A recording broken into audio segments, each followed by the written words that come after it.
Good morning and welcome to the picturesque city of Hamilton. Seddon Park, the venue for the third and final test match of the series. Located on the banks of the Waikato River, the England and TalkSport cricket team have been in position for the last couple of days or so, where rain has been replaced by sun, although it's cloud that has greeted us this morning. Highs of 26, 27 degrees throughout the weekend, though, so a bumper crowd expected, and they come hoping for some competitive cricket. New Zealand, well, they've been battered on the field and off it by the normally genteel cricket media here. They've made one change, bringing in Will Young for Devon Conway. We're just about to find out if Mitchell Santner comes in and whether Tim Southee plays. England at 2-0 up have dominated, and they've made one change for this test match, the Durham seamer Matthew Potts coming in for Chris Woakes. One thing we've learned, though, over the last few weeks, both here in India, in Australia and beyond, is that when it comes to test cricket, you should never write anybody off. Pakistan have won the third test and the series. They've won the third test by 9 wickets. We got thrown challenges and we weren't able to stand up to those challenges for long enough. I think this is the worst they've played under McCallum and Stokes. It's been absolutely useless. The great thing about cricket schedule is the challenges that cricket throws at you. We'll have to get over the disappointment of this series, focus on New Zealand going forward. And Joe Root gets down on one knee and ramps the ball up and over his shoulder, over the keeper, and he's gone big in the capital city. A century again. Steve Harmison, this is borderline disrespectful. It is, yeah. This is shot of the day for me. A huge shot for leg before. Gus Atkinson has got a hat-trick. New Zealand are bowled out for 259 and England have won the Crowthorpe Trophy, taking an unassailable 2-0 lead in the 3-match series. You know what's going to happen next 2 hours. Whatever's going to happen is going to be fun. It's going to be exciting. Well, it has been fun, it has been exciting, but Steve Harmison could have done with a little bit of a longer test match here or there, a little bit more competition. But even in and amongst that, we've enjoyed ourselves here because we saw some brilliance in the second test match in Wellington. Harry Brook just continuing his upward trajectory.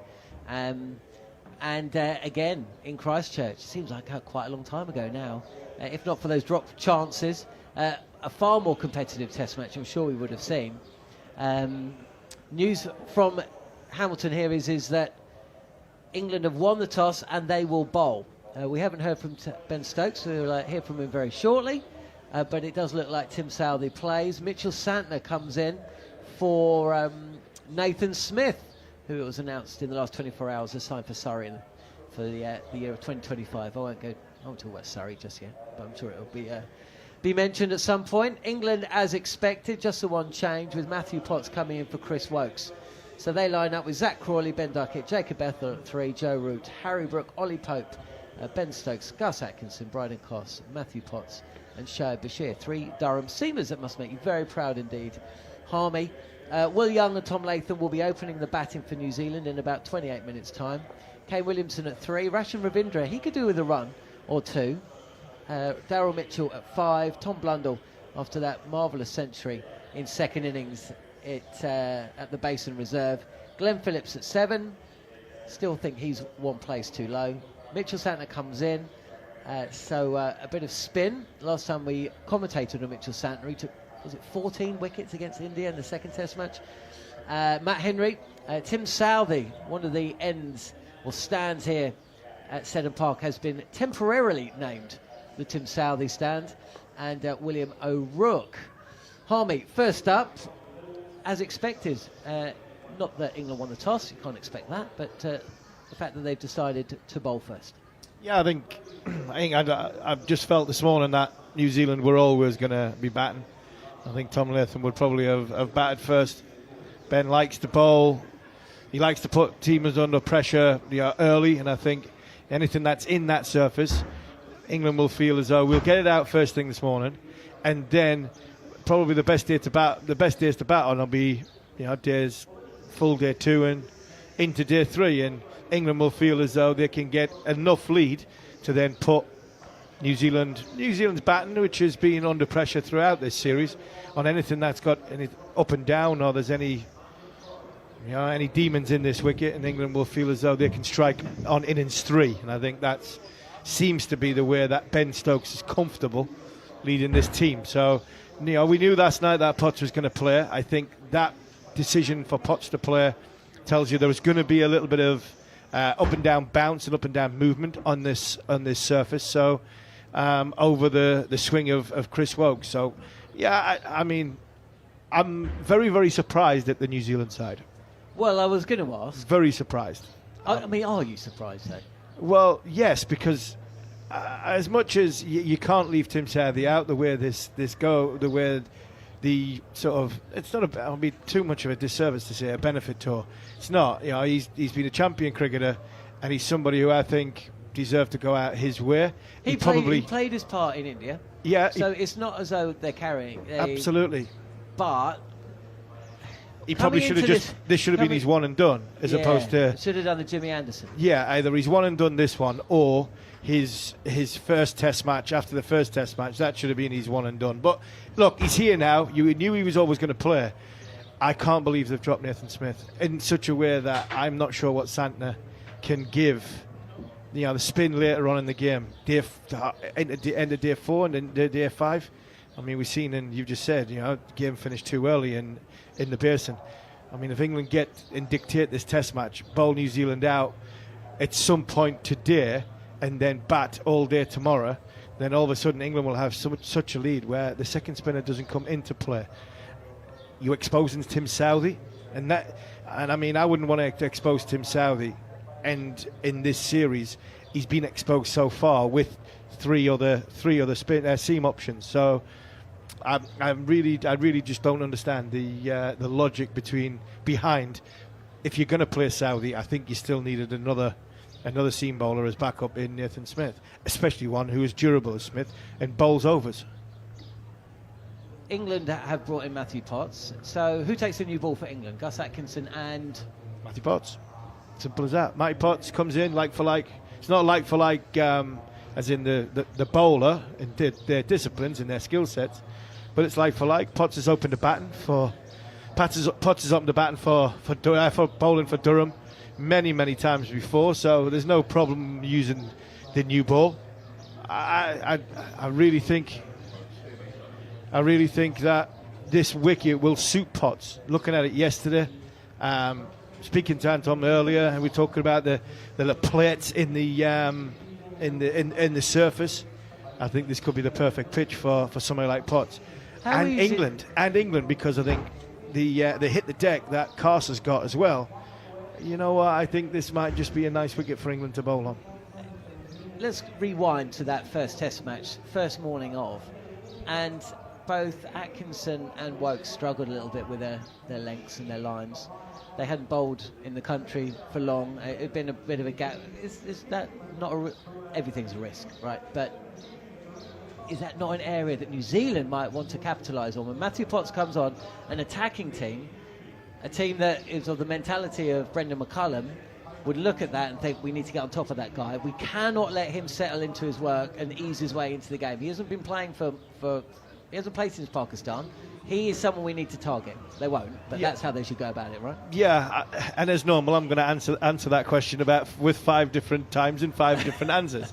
I promise you. I mean, the first part of it, what happened in Christchurch, circumstance dictated that with the footholds, and I know that from experience. When you've got footholds like that, slippy, you're not consistent underfoot, you've got no chance of getting lines and lengths consistently right because of the way that is. So I parked that to one side. That was just a one-off for me in that front. You look at the sides, and you look at the way the sides are made up, what's talked about, the brilliance of Ben Stokes and Brendan McCullum's side. They pick a 1 to 11, which dictates the game plan they play to, the way they want their cricket to play. New Zealand are a little bit more reserved, a little bit more conservative, a little bit more circumspect, the way they see their cricket and the way they have their cricket played. If Matty Potts is opening the bowling early on in his career for New Zealand, Zach Crawley, Ben Duckett, Jacob Bethel will be running at him. They'd be trying to smash him out of the park. Well, not New Zealand, because that's not Tom Latham's way. That's not Kane Williamson's way.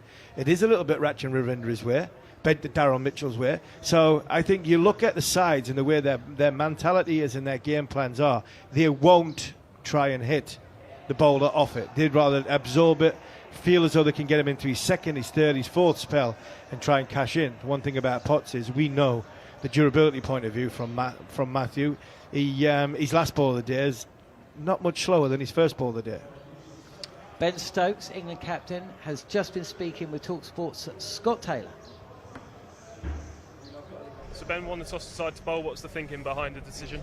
Yeah, I think would have been happy either way, to be honest. But yeah, look, it just came a bit overcast as I got closer towards the toss. So yeah, look, as I said, we would have been happy either way out here. The wickets have been pretty good, but yeah, try and use these conditions early on, see if we can get a few early ones. And what are you expecting from the pitch over the course of this test?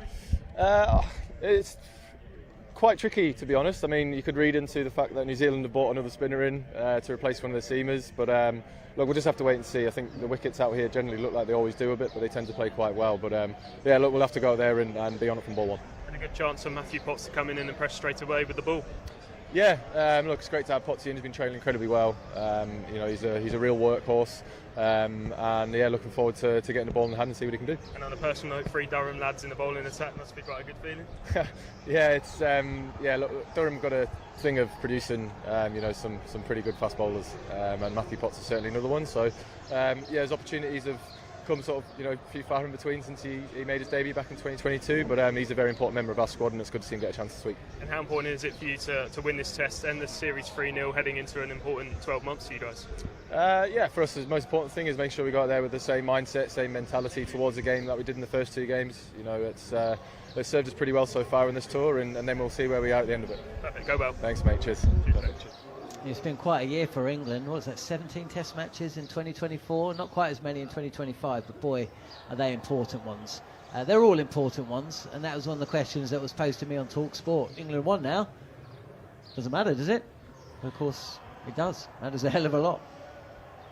For me, it matters a hell of a lot. More from the development of this side, more development of, you know, the way Ben Stokes plays his cricket in against India in pressurised situations against Australia. So for me, they've got to come out here and hit the ground running, be as aggressive as they have been in Christchurch and Wellington, and make sure that, you know, they've got New Zealand down. They keep New Zealand down, and they ram home the advantage. And this is what, for me, this is a, you know, when you're in this situation, winning is a great habit, and you've got to learn to keep winning and keep putting pressure on the opposition and keep the opposition down. If you go 2-0 up against India or 2-0 up against Australia, I mean, this is the situation you want them in, and this is the game situation. I expect England to go and really make New Zealand pay. And, you know, at the end of this Test match, and England, if they do win 3-0, I mean, it's another good sign of this team going into what is going to be a tough but exciting 2025. And I think, you know, from a mentality point of view, England have got to win this Test match. They've got to be right at it, because that sort of soft underbelly that they've had in the past, that needs to go away, because you can't just switch it on and switch it off. And when you come up against 2 very, very good sides, you'll get punished. And all of a sudden, all you do is you just let the side in. You know, the top sides, you let them in for just one little sniff, and then all of a sudden the momentum changes and they steamroll it over you.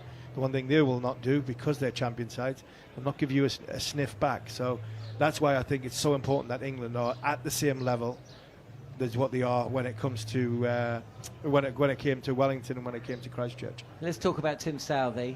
There is a lot of chat on Talkback Radio. We've discussed this. He is a polarising figure here in New Zealand. We know that. We may disagree with it, but you'll have to accept it. That is what it is. What's his mindset going to be? I always think of him as the New Zealand Jimmy Anderson, and like Jimmy Anderson, Tim doesn't really want to retire, does he? Jimmy didn't want to retire. So what's going to be going through their minds ahead of this last Test match, do you think, or his mind ahead of this last Test match? I mean, I would imagine there'll be mixed emotions. I'll be quite sad that this is going to be the last chance. He's played in his home ground, which is a good thing for him. Look, I think the time is right. Not sure in any other circumstances than Seddon Park Hamilton, third Test match, last match of the tour, he would still be playing, and that's trying to be as kind as I possibly can to Tim, because I think some of the stuff that he's been getting off the former New Zealand players, it's actually been disrespectful. I think they've really been.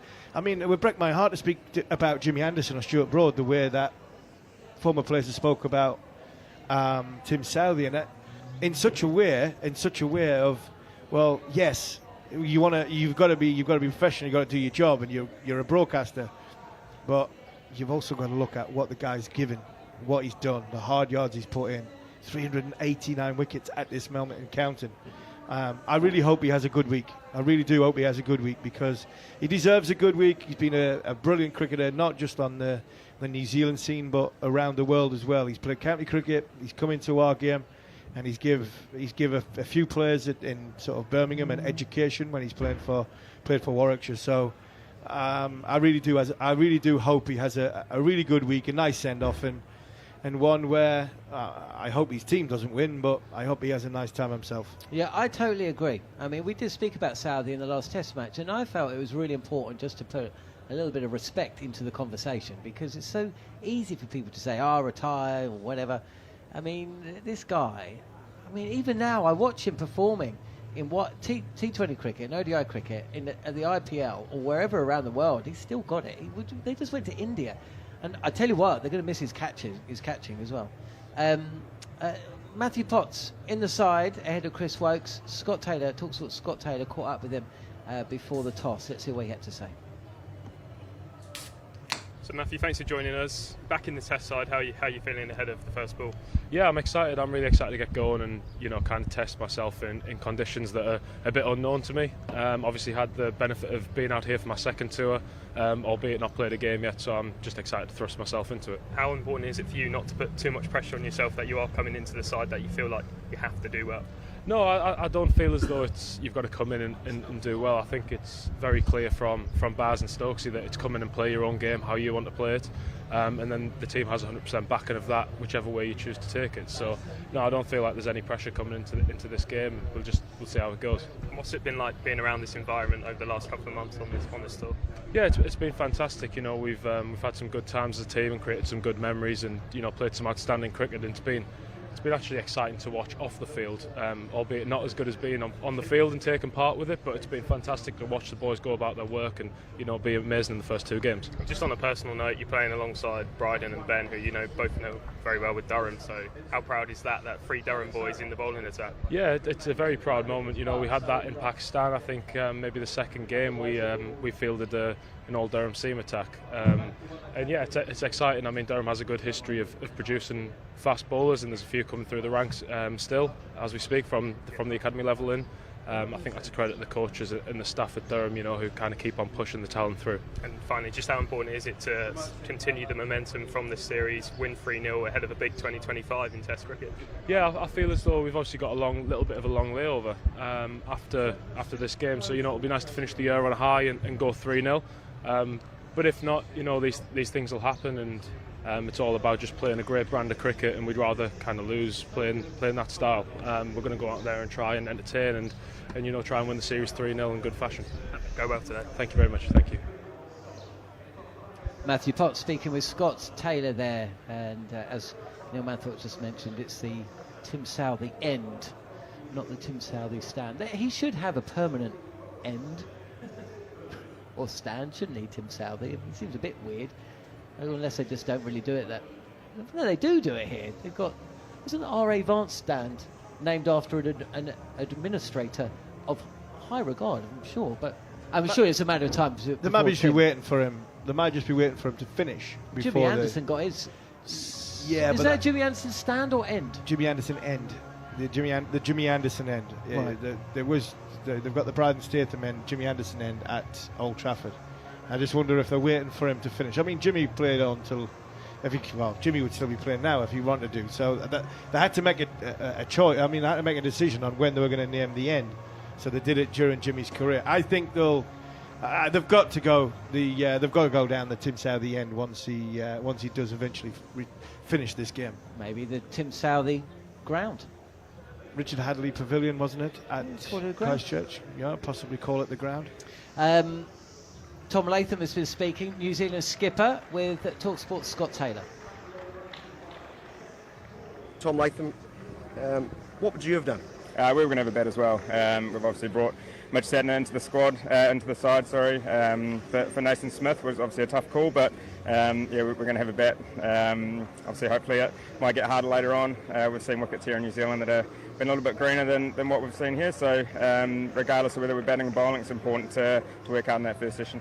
What do you think of the surface as you look at it? To me, it looks a little bit less green, less grass cover than when you last played here. Yeah, spot on. It seems a little bit drier than the last couple of days since we first saw it, so just wanted to give us a chance to see what the wicket would look like, and obviously hence bringing Mitch in. So hopefully we can put a good score on the board. We always know first innings runs are important, so we've got that opportunity first up. There's of course Tim Southey, the sentimentality around that. You'd love to send him off, but why Smith makes way maybe instead of something? Yeah, we just thought that was the right decision. It was obviously a really tough decision. We had a lot of conversations about it, but look, we've got a really good chance to put a performance on the board that we're proud of. And as you said, it's Timmy's last Test match, and you know, what a way to go. We're putting a good performance on the board for him. Runs are very important. You, as a group, collectively are aware of that. I do remember you saying a lot. You wanted to throw some punches, throw some shots when against India. Is that something similar here?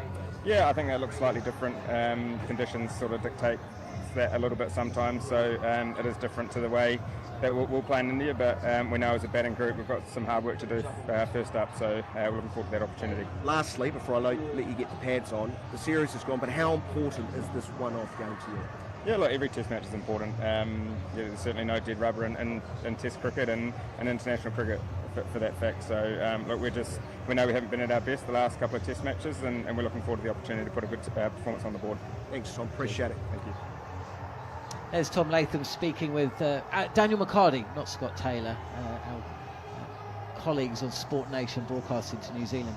Pleased to say that the TalkSport Cricket YouTube and TalkSport 2 cricket team here in Hamilton has been bolstered by a fresh face, a new addition, the former New Zealand opening bowler, Northern District legend, Anton Devcic is going to be with us for this Test match. Anton, greetings, welcome to TalkSport 2. And, well, I suppose this is a ground that you're very, very familiar with. You live in the area. First things first, let's talk about the New Zealand team and the 2 Test matches that we've had so far. Have you been surprised by how one-sided it was at Wellington? And the fact that here we are, 3 Test series, and essentially the destination of the series has already been decided. Yeah, well, thanks for having me, first and foremost. And secondly, yeah, I have been a little bit surprised, especially after such a great performance in India. A lot of energy would have gone into that Test series, and coming back to play a strong England side at home with conditions quite a bit different to India is obviously proven to be a little bit too tough for the Kiwis at this stage. But hopefully today they can get off to a really good start. I think that's all it'll take, is a good start.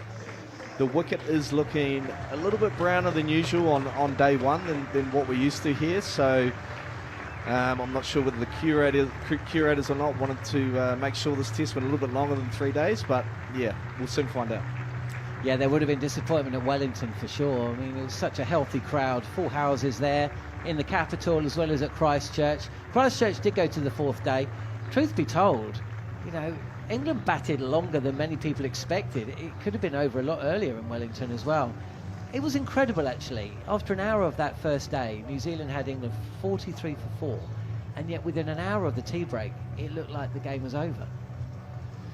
Yeah, it was just an amazing partnership there, wasn't it? And that's the beauty of the England side. When you think you've got them down and out, they've got people who come in and just throw a counterpunch straight back and try and swing that momentum back in their favour. And you know, New Zealand have to probably take a few lessons from England and try and put the bowlers under a little bit more pressure, especially with the bat. Okay, plenty more from Anton. But the crowd here at Seddon Park getting to their feet for the national anthem of United Kingdom.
And a very good morning and evening to listeners on TalkSport 2 who have joined our broadcast here on the TalkSport Cricket YouTube channel, live and exclusive coverage of day one of the third test match between New Zealand and England here at Seddon Park in Hamilton.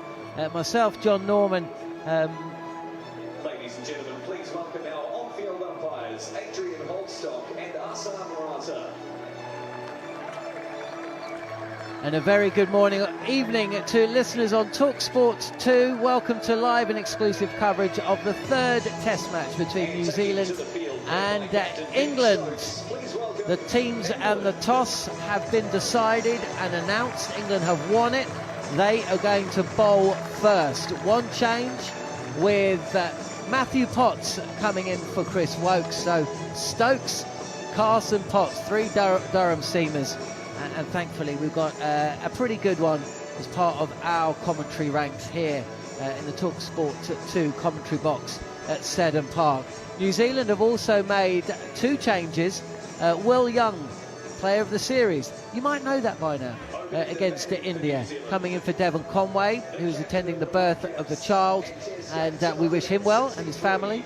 And Mitchell Santner, the slow left armour who had such success in his one test against India, coming in for the all-round Nathan Smith. So Tim Southee plays, but it's New Zealand who bat first. Cloud cover throughout Hamilton. We're expecting a humid and hot day. And to talk you through the opening salvos will be Neil Manthorpe, after a word from Steve Humps. Yeah, good evening, good morning to everybody. Good evening back home in England. Yeah, it's going to be an excellent test match. Not a dead rubber by any stretch of the imagination. England, yes, 2-0 up, but they say goodbye to one of the sort of modern greats in Tim Southee in his own back garden. I thought England were going to make a little spring and surprise. Ben Stokes bowled for a good 15 minutes before play started, only one in the middle. And I wondered, Manners, if Ben Stokes is going to take the new ball, but he hasn't. It is another Durham pace man. It is Matt Potts. A good day for Durham. Potts, Carse, and obviously the captain, Ben Stokes, representing their country. Yeah, I was surprised to see that. I thought he was just going to bowl a couple of looseners, but it went on for a bit longer than I was expecting.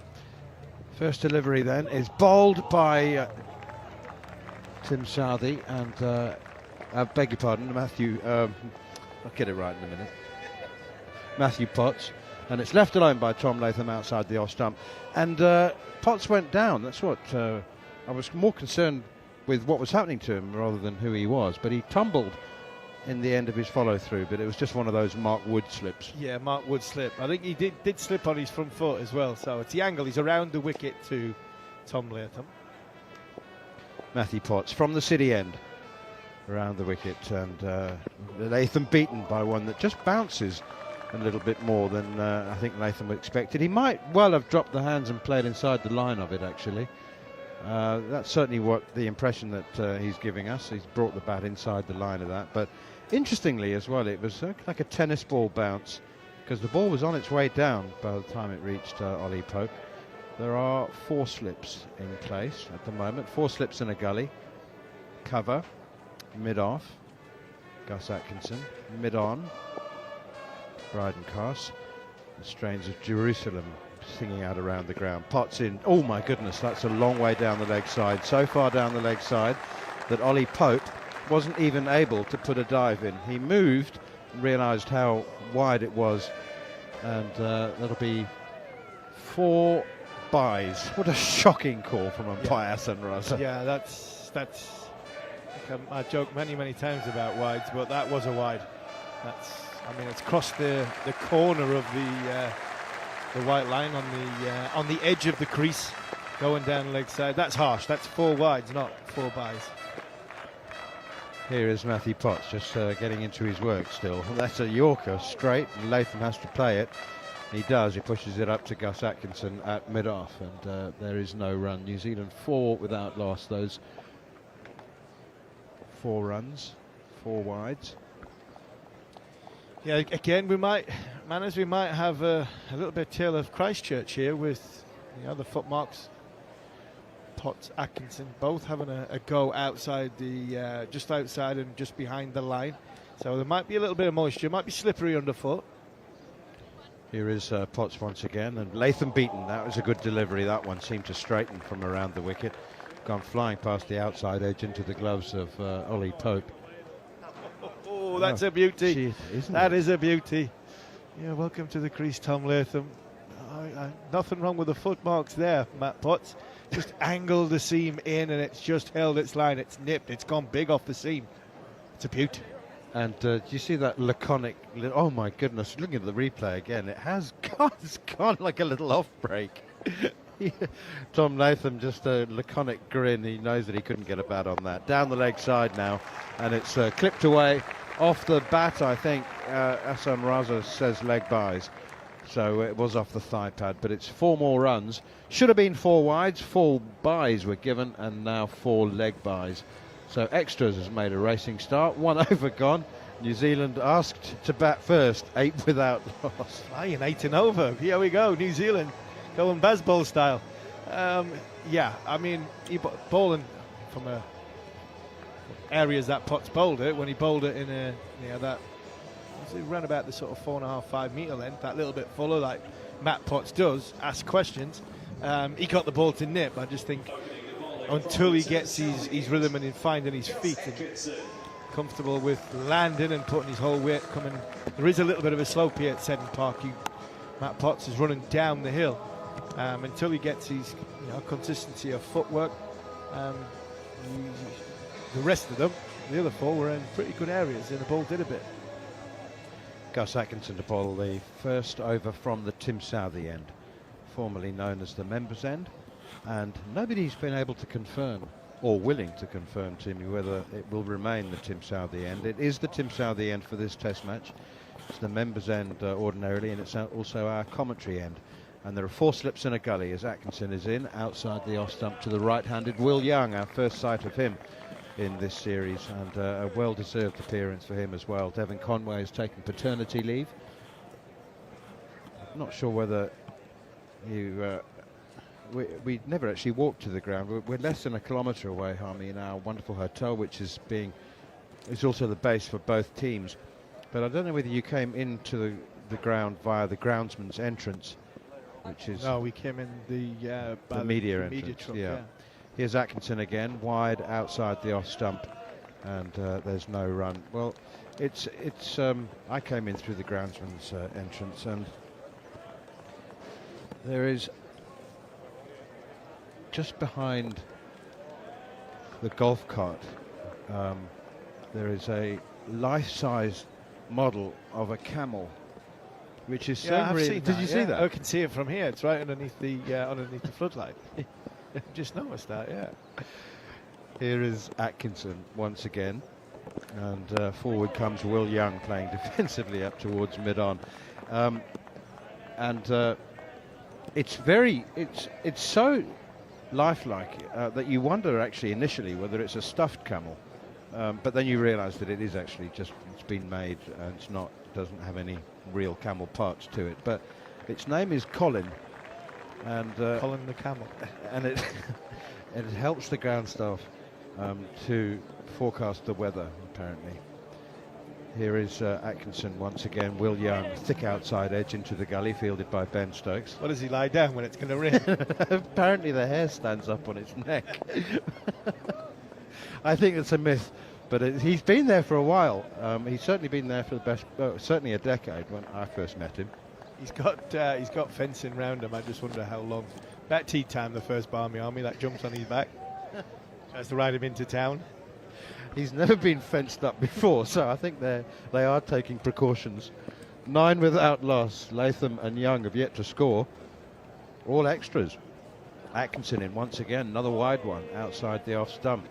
Left alone, taken by Ollie Pope. Gus Atkinson's father, Ed, is in town. He was in Wellington and he's in Hamilton now as well. He was there to witness his son's famous hat-trick to finish the New Zealand first innings at the Basin Reserve. But he's just twiddling the knobs on the radar at the moment, is Gus Atkinson. He has not got the line he wants. Here he is once more, bowls outside the off stump. That's better, a little bit straighter. bounce too, left alone by Will Young. Yeah, bounce, good bounce from Atkinson. He's bowled a fuller length, just probably a 6 stump line, more of a consistent outside off stump line than he has sort of challenged Will Young. 1 no ball so far, but that there was a little bit more venom. There was a little bit more what probably seen and finishing off and following through his action, rotation of action. The ball just bounced from a good length. Here is Atkinson once more outside the off stump again and left alone by Will Young, whose temperament was absolutely to the fore in India. Will Young is a very, very fine cricketer. He's been in and around the Test team for 7 or 8 years. Doesn't always get a gig when everyone's fit, but and probably harshly doesn't get a gig. He's a very, very fine opening batsman. 2 overs gone, 9 without loss. You've got some Durham players on show today. Yes, there are. Yeah, you go through. Latham played for Latham, came through. You are part of Durham's academy. Will Young played for Durham. Rachin Ravindra played for Durham. And obviously the 3 Durham bowlers, the 3 bowlers that are are the England bowlers. Matthew Potts from the City end and pushed away defensively by Latham up towards mid-off. 6 then. 6 in the game that I can think of, yeah. 7 in the match. I mean in the squads, because obviously you've got Ollie Robinson here. Well, hang on, let's extend it further to coaching staff. Yeah. Collingwood. Isn't there a coach in the New Zealand team? I think so. We had a beer with him. Is he not coaching Paul New Wiseman. Zealand? Paul Wiseman was in the first Wiz. test, yeah. Forward comes Latham. Forward pushing out towards mid-on, no run. So that's... Yeah, Paul Wiseman was part of the sort of the outside coaching team of New Zealand. I think what they have is they've got Luke Ronke, Jacob Oram, and then obviously Gary Stead. And then they bring in a coach or 2 coaches from whichever area they're in. So in Christchurch, Paul Wiseman. So yeah, it's a good Durham connection. 8 involved in it. It's always good. Strong Durham, strong England. Seems to be strong New Zealand now. As well, yeah. Here is Potts again outside the off stump. Latham leaves alone. Slip Corden has a familiar look about it with Joe Root at first slip, Harry Brook at second, Ben Duckett at third, Jacob Bethel at 4th slip. Ben Stokes has moved from conventional gully to leg slip. So Zach Crawley at backward point. And where's Shoaib Bashir? Oh, he's down at long leg. Bryden Cass at mid-on. As Potts is in once again, thundering in. Down Latham opens the face of the bat, steers it away through backward point. Zach Crawley gets half a hand to it, I think, takes some pace off it, and then has to chase it out towards the backward point boundary. And his throw is a little wild and woolly, but they've scuttled through for 3 runs. Tom Latham has the first runs off the bat in this New Zealand innings, and New Zealand are 12 without loss. Will Young yet to score, England winning the toss and having a bowl first. Yeah, good shot from Tom Latham. Matt Potts just coming down the inside. I'm just not sure he's as comfortable bowling around the wicket than he is when he's over the wicket. We'll see here when he bowls at Will Young. But first up, just coming down on the inside, so he's running his fingers inside the ball, not quite sort of finishing his action off, and that's why there's a little bit of inconsistency in line and a little bit of inconsistency of length. But Tom Latham just waiting for that ball, just a little bit outside off stump, and he comfortably got it past. Didn't try and hit too hard, that's why he didn't go to the boundary. Slower outfield here as opposed to at the basin. Here's Potts once again. A big appeal for leg before, but more in hope than expectation, I fancy. Matthew Potts was very excited by it, but the slip cordon less so, and Ollie Pope also. Well, actually, Ollie Pope's having a chat to Ben Stokes here. His initial appeal, go with your first reaction, Ollie, because you weren't convinced immediately, and I think that's what he said to Ben Stokes about the review. It's close. It really is close. I just wonder, has it done too much? Has it done too much? Potts was. He's excited because he's his first game on tour, and he's trying to He's got his first chance with the new ball, but it's just done too much, that's all. It was close, but it's probably just missing leg stump. Good ball, though. It was in the business area. Nice little sort of scrambled seam. Disturbed the surface a bit. Stokes back to gully for the right-handed Will Young, and beaten outside the off stump. Ripper, absolute ripper. Don't know whether it went off the seam or whether it swung. It could even have swung after it pitched, but it's whizzed past the outside edge. He's bowled a couple of absolute snorters, Matthew Potts. Yeah, he has, and I think he's more comfortable, from over the wicket, just finishing his action off. His seam position there was perfect. Wrist right behind the ball, and a little bit of a weird movement off the surface. So the one before to Will Young nipped back, that one nipped away around the wicket. I think a few of the England bowlers struggle to bowl around the wicket first up. I don't think they mind going around the wicket once they've bowled a few over the wicket, but when they go around the wicket, very front up to the left-hander, which was Conway and Latham, I didn't think they were as comfortable as when they start over the wicket. And you've seen a couple of balls there from Potts to Will Young, really finishing his action off, where the balls before to Tom Latham, he just come down the inside of the seam, and he just takes a little bit of pace off and obviously drags it a little bit shorter. Gus Atkinson, 5 slips or 4 slips in a gully, beats the outside edge of Latham's bat, pushing forward, and he now walks down the pitch and gives it a suspicious, admonishing prod. Just talk a little bit more about why bowlers do struggle sometimes. Some bowlers struggle more than others going around the wicket. I mean, the convention would suggest, well, just practice it more, but it just feels substantially different, doesn't it? It is different. When you go around the wicket, obviously the angles change. You've got to get off the pitch that little bit quicker. Atkinson again, good lead from Latham. This one across him, angled across him, and bringing the slip cordon into play. Some bowlers just find it almost impossible, because I mean, it's a very unnatural change of inertia, isn't it? Your body's going down the pitch. Yeah, absolutely. You're trained to go, especially from over the wicket, run towards the stumps and veer off to the left, where that's the conventional, the way you're trained, and that's where you normally have it. Obviously, it's the opposite way when you're bowling around the wicket. Atkinson in to Latham once again, and it's pushed straight back past mid-off. Matthew Potts dives, can't get a hand to it, and so it's chased and fetched by Shoaib Bashir, and they've gone through for a couple. Tom Latham moves on to 3. Will Young has yet to score. I mean, it's biomechanics, and some bodies are just not built to be able to change direction. There's also some people's run-ups as well, man. Someone like Chris Wokes, his run-up, got a little carve in his run-up, a little arc in his run-up. Matt Potts is the same. Got a little arc in his run-up, and when you do that from around the wicket, you're running away from the target to go at the target, then to run away again. Atkinson once again to Latham, full and straight, and clipped away through mid-wicket for the first boundary off the bat in this New Zealand innings. That's a lovely shot from Latham. That was a half volley. At least it looked like it was a half volley. I don't think that was clipped on the up. And, well, it's very nicely dealt with by Latham, who's on to 9, and New Zealand 18 without loss. Scrambled seam from Atkinson a little bit, trying to get that little bit fuller. It was a lovely shot from Latham. There's only 2 men on the leg side, big, massive, huge slip cordon, and Chris Atkinson just strayed a little bit onto Latham's pads in the first real confident shot of the morning.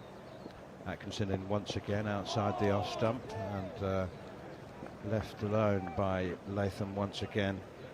Tell you what, one thing the early European settlers had, one of their priorities, Harmy, that might put a smile on your face, they were very, very quick to designate areas for recreation, like in Wellington, the Basin Reserve. Do you remember? They arrived in 1850. 5 years later, the Basin Reserve was set aside, designated as an area of recreation.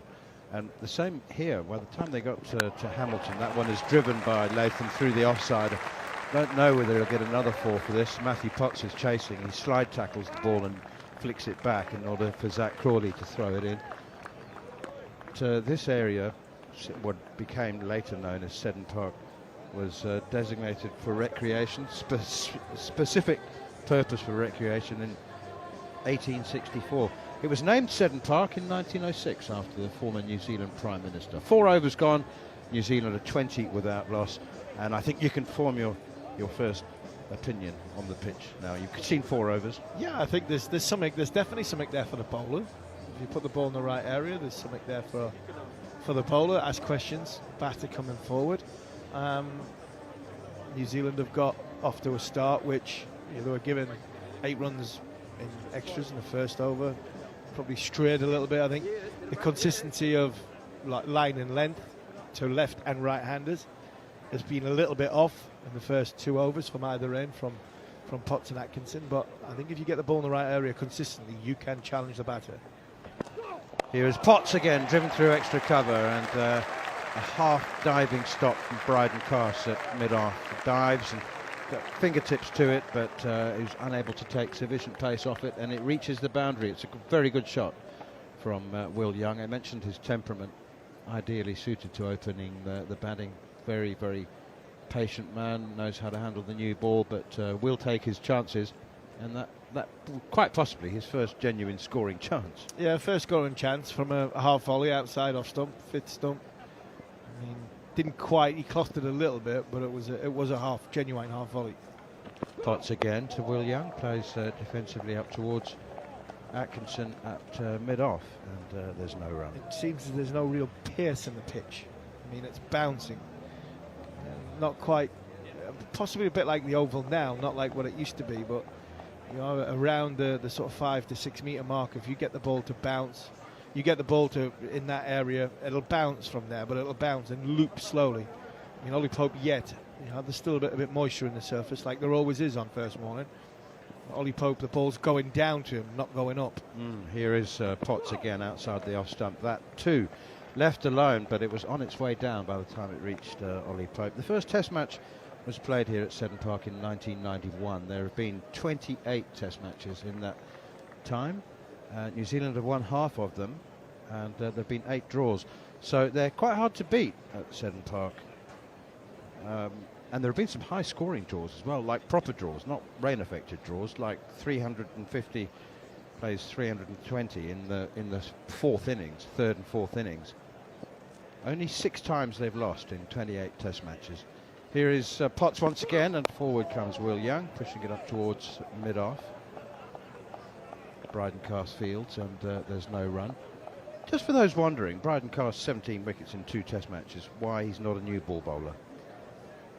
Just think he seems as though he's more suited when the ball's gone a little bit softer and the wickets. I think he can be a new ball bowler. I just think his particular skill set is probably more suited than the other two, than when the ball has lost a little bit of shine. Potts again to Will Young outside the off stump, left alone. Ollie Pope, that was late swing. That almost swung after it pitched. It did, and it dipped as well. But I think Carse is more when there's not much happening. Carse will give you something where not much happening. I'm not sure Atkinson and Potts are, have got the same skill sets. But I think from a swing point of view or a shape point of view, when the ball's a little bit newer, I'm sure Potts and Carse have got Potts and Atkinson. Their skill set's probably more suited than Carse is with a new ball. So I think that's why Carse has used predominantly first change after maybe his 10 overs. But I think if you give him a new ball, I think he'd use it well. Here is Potts once again. Beauty. That was a bit quicker too. Extra pace. That one was, well, it says 133 kilometres an hour, but that one seemed to go fizzing past the outside edge and into the gloves of Ollie Pope. It's a warm day, it's muggy, isn't it? It's humid. I feel sorry for you having to wear your smart long sleeve television shirt. As long as I don't have to wear my jacket. That's fine. It is humid. Okay, John Norman's coming in to take over from me. Yeah, it is humid, and that's where the sort of swing element would come into it of Chris Woakes. England have gone with Matt Potts instead of Chris Woakes, somebody that probably seams it more than swings it. But so far, England have put the ball in relatively a good area, but New Zealand have had their number.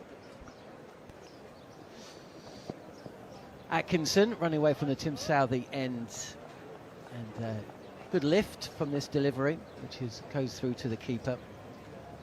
Good morning to everybody on TalkSport 2, the TalkSport Cricket YouTube channel. Good morning to you, Harmy. You a bit tired this morning? I was a bit tired. That's what this happened. morning. You're one of those guys that can be out till 2 and you're fine the next day. Yeah, I know. You're one of these people that complains about having too much sleep. I had a good sleep last night. I went to bed sharp last night for me, and still tired this morning. That's Atkinson again, left alone. Touch less bounce on this occasion from the second delivery of his third over. Packed slip cordon, as you'd expect from the Brendan McCullum, Ben Stokes era. 4 slips, a gully, as a point. Is that Joe Root down at fine leg signing autographs? There's always Zach somebody. Zach Crawley. Of course, Joe Root is at first slip. Zach Crawley signing autographs at fine leg. There's always somebody somewhere signing an autograph. I'm not sure if it's just me. It just seems to happen more in New Zealand than anywhere else. Short delivery, but down the leg side, and Tom Latham will just watch this one go through. New Zealand's opening partnerships has been about 18 in the Devon Conway, Tom Latham era, certainly for the last year. So New Zealand have gone past that, 24 without loss, midway point of the 6th over. There's a door that keeps banging at the back of the commentary box. It's annoying. It's really annoying. I don't know if I hope it's not getting picked up on our commentary, because it will start to annoy the listeners as much as it's annoying us. Touch fuller from Atkinson this time and defended by Latham. Yeah, opening partnerships for New Zealand so far in this series: 4, 3, 18 and 9, which tells you England of getting off to a good start in the saying that, England's Test series. Get Colin, get your book out. What are England's first innings score partnerships? Because that they're Crawley, better. They're better. I'm not sure collectively. I mean, I have to get my socks and shoes off here, but 9, 1, 12 and 9. Atkinson again, and Latham just pushes this to the offside, calls through Will Young, and that's a good single, keeping the scoreboard ticking. Will Young, one of 2 changes for New Zealand, opening up the batting. Devon Conway not selected for this match. We commentated on him throughout the India series. He'd faced more deliveries than any other. He faced more deliveries than Rohit Sharma and Virat Kohli combined in a 3-test series in India. Wasn't selected for the first 2 matches, but is playing here. And a right-left-hand combination as well, as he comes forward and pushes this length delivery from Gus Atkinson, who's bowling over the wicket to cover point, where Matthew Potts fields. 1 change for England, with Potts coming in ahead of Chris Wokes. There was a feeling that maybe Bryden Class was struggling. He looked like he picked up a little injury on day 3 at Wellington, but he plays today, and he's very much a big part of this side now, isn't he? Good luck dropping him for the first test of the summer come June. Yeah, I agree with that. I don't think he picked an injury up. It was just an inconvenience. Yeah. I mean, from a fast bowler's point of view, that's not an injury. It's just a pain in the backside. I mean, it really is. When you get a blister that opens up, bursts, and you get an open wound, it's very, very difficult. So the extra 2 days off, John, has probably done Cast the world of good for the skin just to heal over. Potts it is then, bowling round the wicket with 4 slips in place. And this is driven. Outside edge has just dropped short of 3rd slip. Now, did that carry? I think it did, but what an effort it is. I mean, this is an unbelievable effort, because it ain't carrying to 2nd slip, and Ben Duckett has got to go his opposite way. And what I mean that by the opposite way, as a left-hander, you'll be always movement going to your left. Oof. And Just he's diving, gone past it. He's diving full stretch right to go to. He got 1 hand on it. Now Gary Morgan, our scorer, will be able to let me know in the next few minutes or so. But for me, Ben Duckett is one of, if not the best fielder in terms of catch percentage in world cricket. But he has put one down. Better looking shot from Will Young. But sweetly timed, straight to extra cover, no run. 26 without loss if you're joining us here on TalkSport 2 or via the TalkSport Cricket YouTube channel. First chance of the morning, and it's gone down. Outside edge, flying towards 2nd slip, but as Steve Harmison quickly picked up on, it was never going to reach Harry Brook. Staggered slip cordon with 3rd slip a good couple of paces in front of Brook, and it was Duckett who dived to his right, He actually got a hand to it, one hand, and the ball has smashed him on the wrist, and the chance has gone down. Yeah, I think it's hit as his hand's hitting the floor. That shows you how low it is. The ball's hit his hand as his hand is going into the floor. So it's just popped up in the air and popped out. So it is a chance. It is a chance. But I'll tell you what, if he took it, that would have been up there with Glenn Phillips. It would have been a worldie. It would have been an absolute worldie catch if he did. Yeah, that was a tough chance. I'd love to know Ben Duckett's catching percentage, as this time straighter from Potts. He's bowling over the wicket to the right-handed Will Young. He's straightened up a touch. No dramas, though. In terms of the banging door, Ollie Hunter, our former producer on the TalkSport Cricket channel, or on TalkSport 2, says, I haven't heard the door banging. It really would be the kind of thing that would annoy me. So I think you're in the clear. So we do not have to mention the door banging any further. I think it's a toilet door, I think. Well, we don't have to mention it anymore, Harmy. The listeners can't hear it, so it's as though it doesn't exist. 26 without loss, and we're just waiting for Gary Morgan to let me know the catching stats. Young forward and shapes to play at a wideish delivery from Matthew Potts, but at the last minute just withdraws the bat. Potts bowling in the channel around fifth stump line, and this is a different approach that you're going to get from Will Young as opposed to Devon Conway. Conway, obviously left-hander, but was really throwing his hands at deliveries. England trying to target the top of off stump, getting the ball to come into him. Plays inside the line this time, Will Young. Young will only play when the ball is there to be hit. Yeah, and he's done that very well so far. 4 off 21 balls. Latham's had probably the easier balls to put away to score off. You know, beautiful clip through leg side and a nice drive through the offside from Latham's point of view. But I think England first 7 overs have been okay. I wouldn't say they've been brilliant, but I wouldn't say they've been as dreadful as they were in Christchurch. They've been okay. I think what you mentioned just a split second earlier about the left and right hand combination, John, I think that's why it's just thrown England off a touch. I think the running between the wicket, the rotation of strike between Will Young and Tom Latham, just altering the consistency levels of lines and lengths from Atkinson and from Potts. How difficult is it to bowl an over where you have to bowl 3 balls over the wicket and 3 balls round the wicket? Or did you just bowl predominantly over the wicket? Yeah. Atkinson round the wicket to Latham, who comes forward. This is straight and just clipped to Shoaib Bashir, who's at a short mid-wicket. I'd be bowling over the wicket, looking to try and shape it back onto off stump. The reason why I always kept over the wicket was because I had this knack in this way, and I didn't have any control on it. But when you didn't quite get it right, that's when you were dangerous. Someone like Courtney Walsh, as I say, and Ben Stokes does it brilliantly as well. When you're just coming over the top a little bit, and it just carries on with the angle. And that, for me, was the one that caught the outside edge for the left-hander over the wicket. Atkinson continuing, and Latham leaves on length, sailing over the top of off stump. But, happy to leave. To the left-handers, I'd be over the wicket trying to shape it back in. But I'd also, from the length, my natural length, I probably wouldn't have Shoaib Bashir where he is. I would have him at short leg or man round the corner, because I'd be attacking the rib cage that little bit more, trying to bring the sort of front pad into play, but making the batter go further back in his crease by the bouncer and the rib cage area. They wouldn't be coming forward quite so comfortably, would they, as Latham tries to...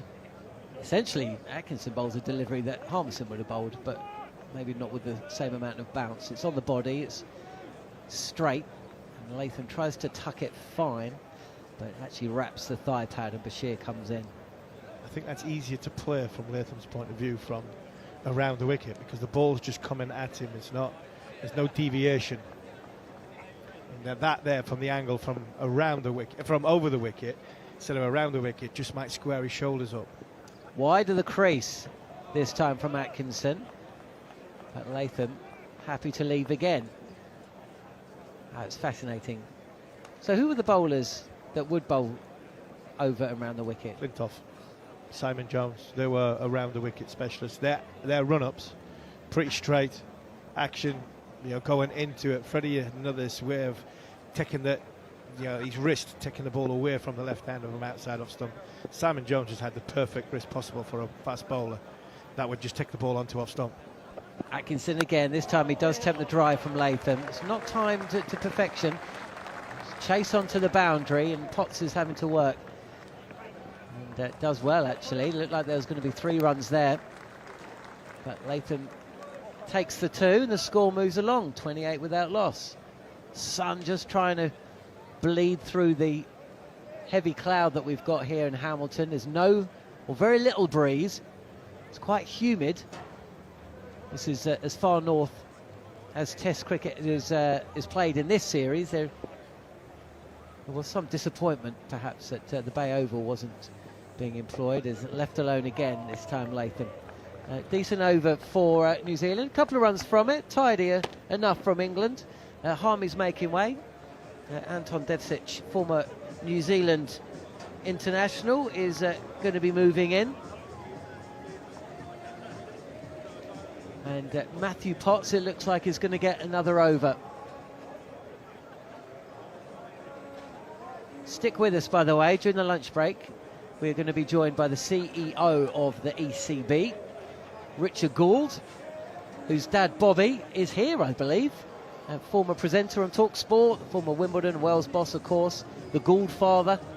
Huge presence on TalkSport for a number of years across programming, all programming, and it'll be great to see him. But Richard will be in the commentary box alongside myself. Neil Manthorpe will be conducting the interview. So if you've got any questions for Richard Gould, get them into us via cricket_TS. Potts continuing, and this is on a length and left alone by Will Young. Greetings to you, Anton. I suppose first things first, relief that New Zealand haven't lost a wicket, and there's only been one chance, and that was a tough one. Yeah, well, it's a much better start from the New Zealanders. Tom Latham did nick that one early on, but the thing that he did so well is he played the ball late, which made the edge go down. And when you're not in great form, sometimes you can get out in front of your pad a little bit, and that's when those catches end up being belly height rather than ankle height. So it's a good start. It's kind of what we were seeing from Devon Conway, wasn't it? He was playing in front of himself, reaching for the ball. Down the track, Latham, and squared up. It's Young, actually, the right-handed Will Young. He squared up, leading edge has flown to the right of point, backward point. Along the ground, it wasn't a catching opportunity, but Young trying to target mid-wicket, and he'll get a boundary through deep backward point. Score moves along to 32 without loss. Yeah, that's something we haven't seen much from New Zealand over the past 2 series, is the batter actually putting a bit of pressure on the bowlers. He's walked down the wicket and looked to hit it through the leg side. It is a false shot, but the intent that Will Young and Tom Latham are showing is really good at the early stages. Will Young moves on to 8. And Potts is in, and this is a little bit of a drag down, but it's very wide. Keeps a little low as well. Not a lot of bounce there, is there? No, it's been a little bit that way for the whole first session, to be fair. Some balls have ballooned through, some balls have stayed slightly low, and that can be the traits of this wicket here at Seddon Park. They quite often say that it's quite a tennis ball-y bounce, where it doesn't fly through to the keeper, but it sort of has a little arc on it as it sort of hits the keeper's hands. 3 slips, 2 gullies, backward point, and down the track again is Will Young. England will regret taking out 4th slip. We'll have to have a look to see if it's carried, but that's a genuine outside edge. Races to the boundary. Would have bounced short, actually. 4 more runs to the score. New Zealand moved to 36 without loss. And again, we see Will Young just take a step down the wicket to try and change Matt Potts' length. Just a little shimmy. Again, playing with nice soft hands, and just ran it past where that 4th slip has been.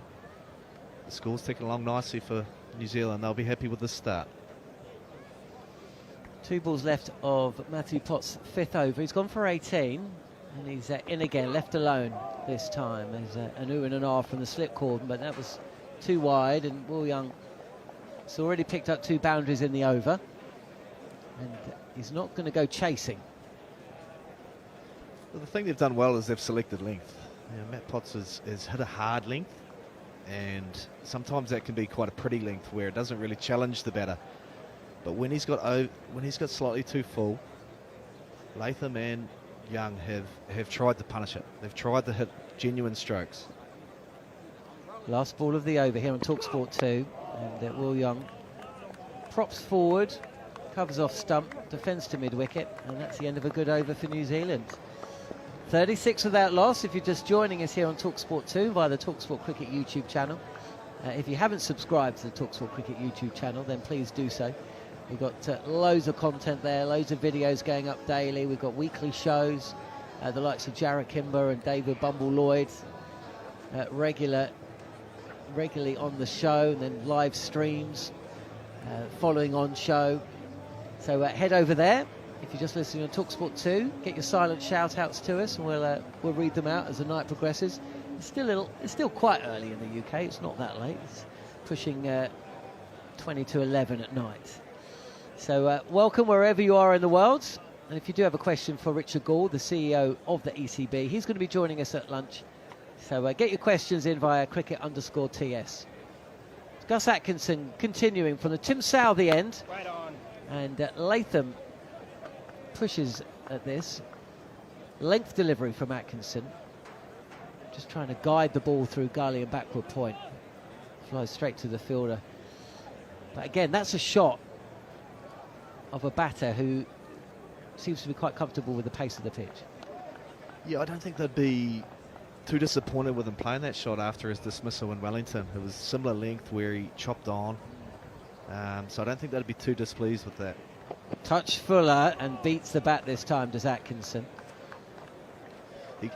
As he plays that little defence shot, he tends to play it with a slightly angled bat, which can open up inside edges through to the stump. So I'm sort of getting the feeling that the reason why they're going around the wicket early is to try and create that gap between Tom Latham's bat and pad, trying to get him to drag his hands wider to either open up an edge or potentially drag another one back through the gate. Well, that was a slower delivery from Atkinson, so we'll see the pace of this. That's exactly what he tries to do, as Anton Devcic has just picked out. And it was a touch faster, and Tom Latham is beaten by an inducker that could have taken the inside edge onto the wicket, could have taken off stump, could have wrapped the pads, could have been caught behind. Well, the first thing I saw was a lot of swing there. It's moved back in towards Latham beautifully and absolutely cut him in half, gone over middle stump by the smallest of margins. It's obviously setting him up for that. And Latham survived, but there'll be more of that to come. Atkinson past the umpire, left alone this time. It looked like it moved away from the left-hander after a ball that came in. Atkinson's just got one to hold its line. It's not the smallest of margins in this country, it's the barest of margins. Yeah, well, the English, although they're the touring team, the knowledge that they have on these grounds is probably better than most, having Brendan McCullum and Jeetan Patel in the coaching mix, and I've seen a lot of three-quarter balls early stage, and that one that just swung back in was obviously a genuine seam up.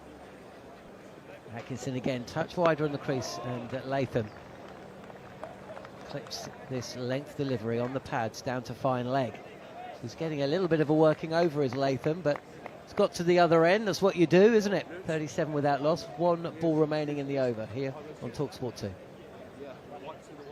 Yeah, that's the best place for Tom Latham. Just get down that other end, especially when you've had to face 3 or 4 really difficult deliveries. Atkinson is coming over the wicket now to Will Young after seeing that ball shape into Tom Latham.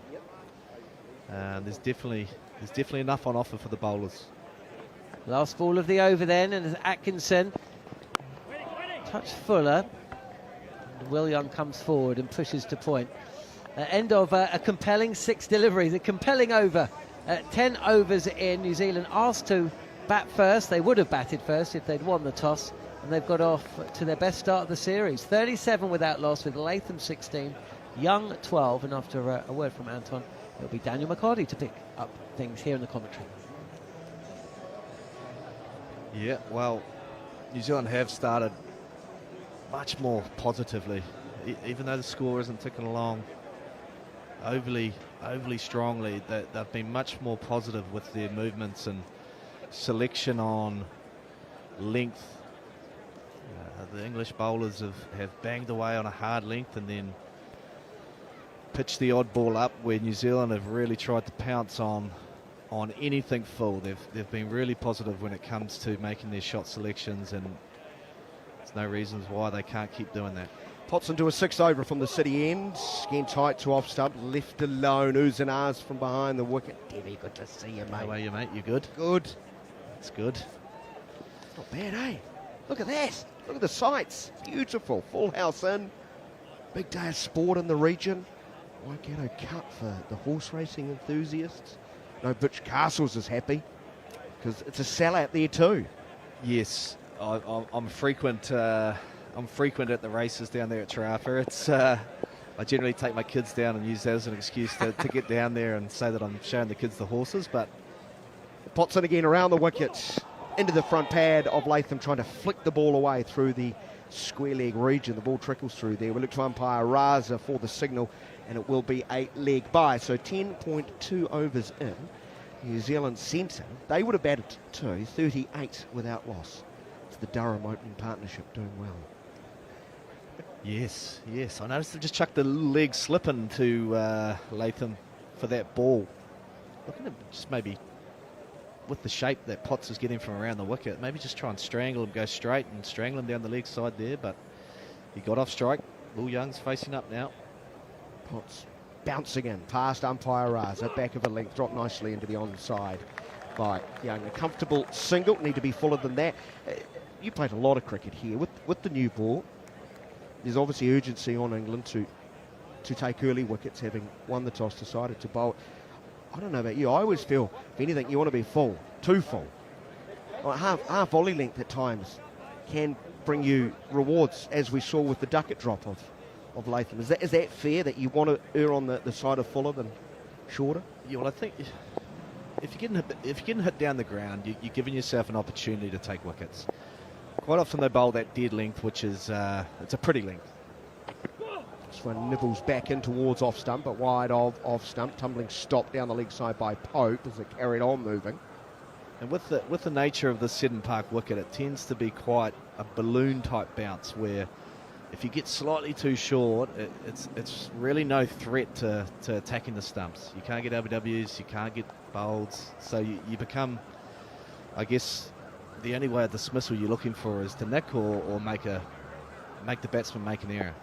And I thought they adjusted so well to conditions, and Wellington got the right length and outbowled New Zealand on that front. And you expect the home team to have all that insider information. 39 without loss. Here's Latham right in behind. He defends to the bowler. There will be no run. Potts none for 17 off 5.5. He did have a chance spelled. A tough one. Low and to the right of Duckett at third slip. Diving away. Got a hand to it, but could not take it cleanly. Latham has added 4 runs since. A semblance, I say semblance of an opening stand here for New Zealand. So important because they've struggled. Latham and Conway, of course, light on runs, averaging in the mid-20s so far this year. Latham loses his balance somewhat. Ball balloons up, as Anton has described, into the thigh pad. There will be no run. That is the end of the over. It's 39 without loss. You're listening to TalkSport 2, live and exclusive coverage of New Zealand versus England. And also via the TalkSport Cricket YouTube channel. Hope you put on your makeup. Camera right there for you. Well, I had a shave. That's probably as far as I'll go in terms of that. I feel like I'm at a Woodstock concert when I look to you, Dev, and I see Jesus next to me. Yeah, it was time for a bit of a sharpen up. It was looking a bit scraggly there for a period of time, and when I walked into the office the day after, people were inducting me as a new employee. They didn't quite know who I was. So, how far was it? How far down was it? Yeah, it was probably another 5 or 6. It filled the whole basin up when I was shaving it. Let's just put it that way. Here's Cass. On the broadcast again. Right arm over. Pick of the bowlers for England. Here's a swing and a miss from Latham. It was short, it was wide. He's trying to hit down to up and send it over the cordon. Carr's getting steepling bounce, sees it through to Pope. It's just a good old-fashioned loosener, that. Short and wide, and Will Young, all he needed to do was get any type of bat on that whatsoever, and it was a boundary, but probably surprised him a little bit with how wild that actually was. Carr's so good. 10 wickets, of course, in the first test. In a real handful. He's found good links. He goes full and driven on the up through the cover region. Long chase. Potts, good athlete. Oh, unfortunately for him, he gets there, tries to flick it back, but only touched it. And the ball then trickled painfully and hits the rope. A 4 to Young, his fourth. It's 43 without loss. It was a lovely swinging delivery. It was quite wide, but the length was good, and it drew Will Young into I wouldn't say it was a half-hearted drive, but he was a little bit unsure, which created the ball to go in the air past point, and then a little bit of sloppy fielding from Potts, but you can probably excuse him after bowling 5 or 6 overs on the trot. He's probably gasping for some air. Movement away, just had Young reaching for it a touch, not completely in control. Cast from over the wicket again. It was much straighter right in behind the New Zealand right-hander, pushing back to the bowler. This is not an easy assignment for Young. I know he got runs batting at number 3 in India, man of the series, of course, for Mr. Consistency without, a massive score. Not too sure what players have won man of the series in India with that total aggregate. And then went to Sri Lanka, had to play some white ball stuff, and then been carrying the drinks for the first 2 tests. So his first game of the red ball since the 3rd test in India, leaves lifting ball outside of off stump alone. There's only so much preparation you get out of the nets, right? Yeah, you can get what you need, but there's nothing like playing test match cricket. And Will's been around a long time now, and I know him personally, and I know his mental game's so strong. So him coming into this side for this last test, I don't think would affect him too much. He's really organised players. You've seen in this first session, he's really selective on how he plays, and it's not too bad. He waits for Cast again. Fuller, wider of off stump, no stroke. Yeah, it's not too bad for him just to come in for this one test, because he has been around for a decade, and he knows his game so well. If the player that was coming in was slightly younger and maybe a little bit less experienced, then I'd probably be scratching my head a little bit, but I'm comfortable that Will Young has got enough knowledge in that head from years and years of playing that he'll do the job nicely today. 3 slips, 2 gullies, 2. One quite square. It's Stokes. Crawley just in front of point, creeping in. Mid-off also quite short as the ball jags back from wide of off stump, and hands very high from Will Young at the end of the over. 43 without loss. Latham's 16. Young is 17. And Carr's conceding 4 runs of his first over on a warm day in Hamilton. High thick cloud above though. No threat of rain in the forecast, so we don't need to worry about that.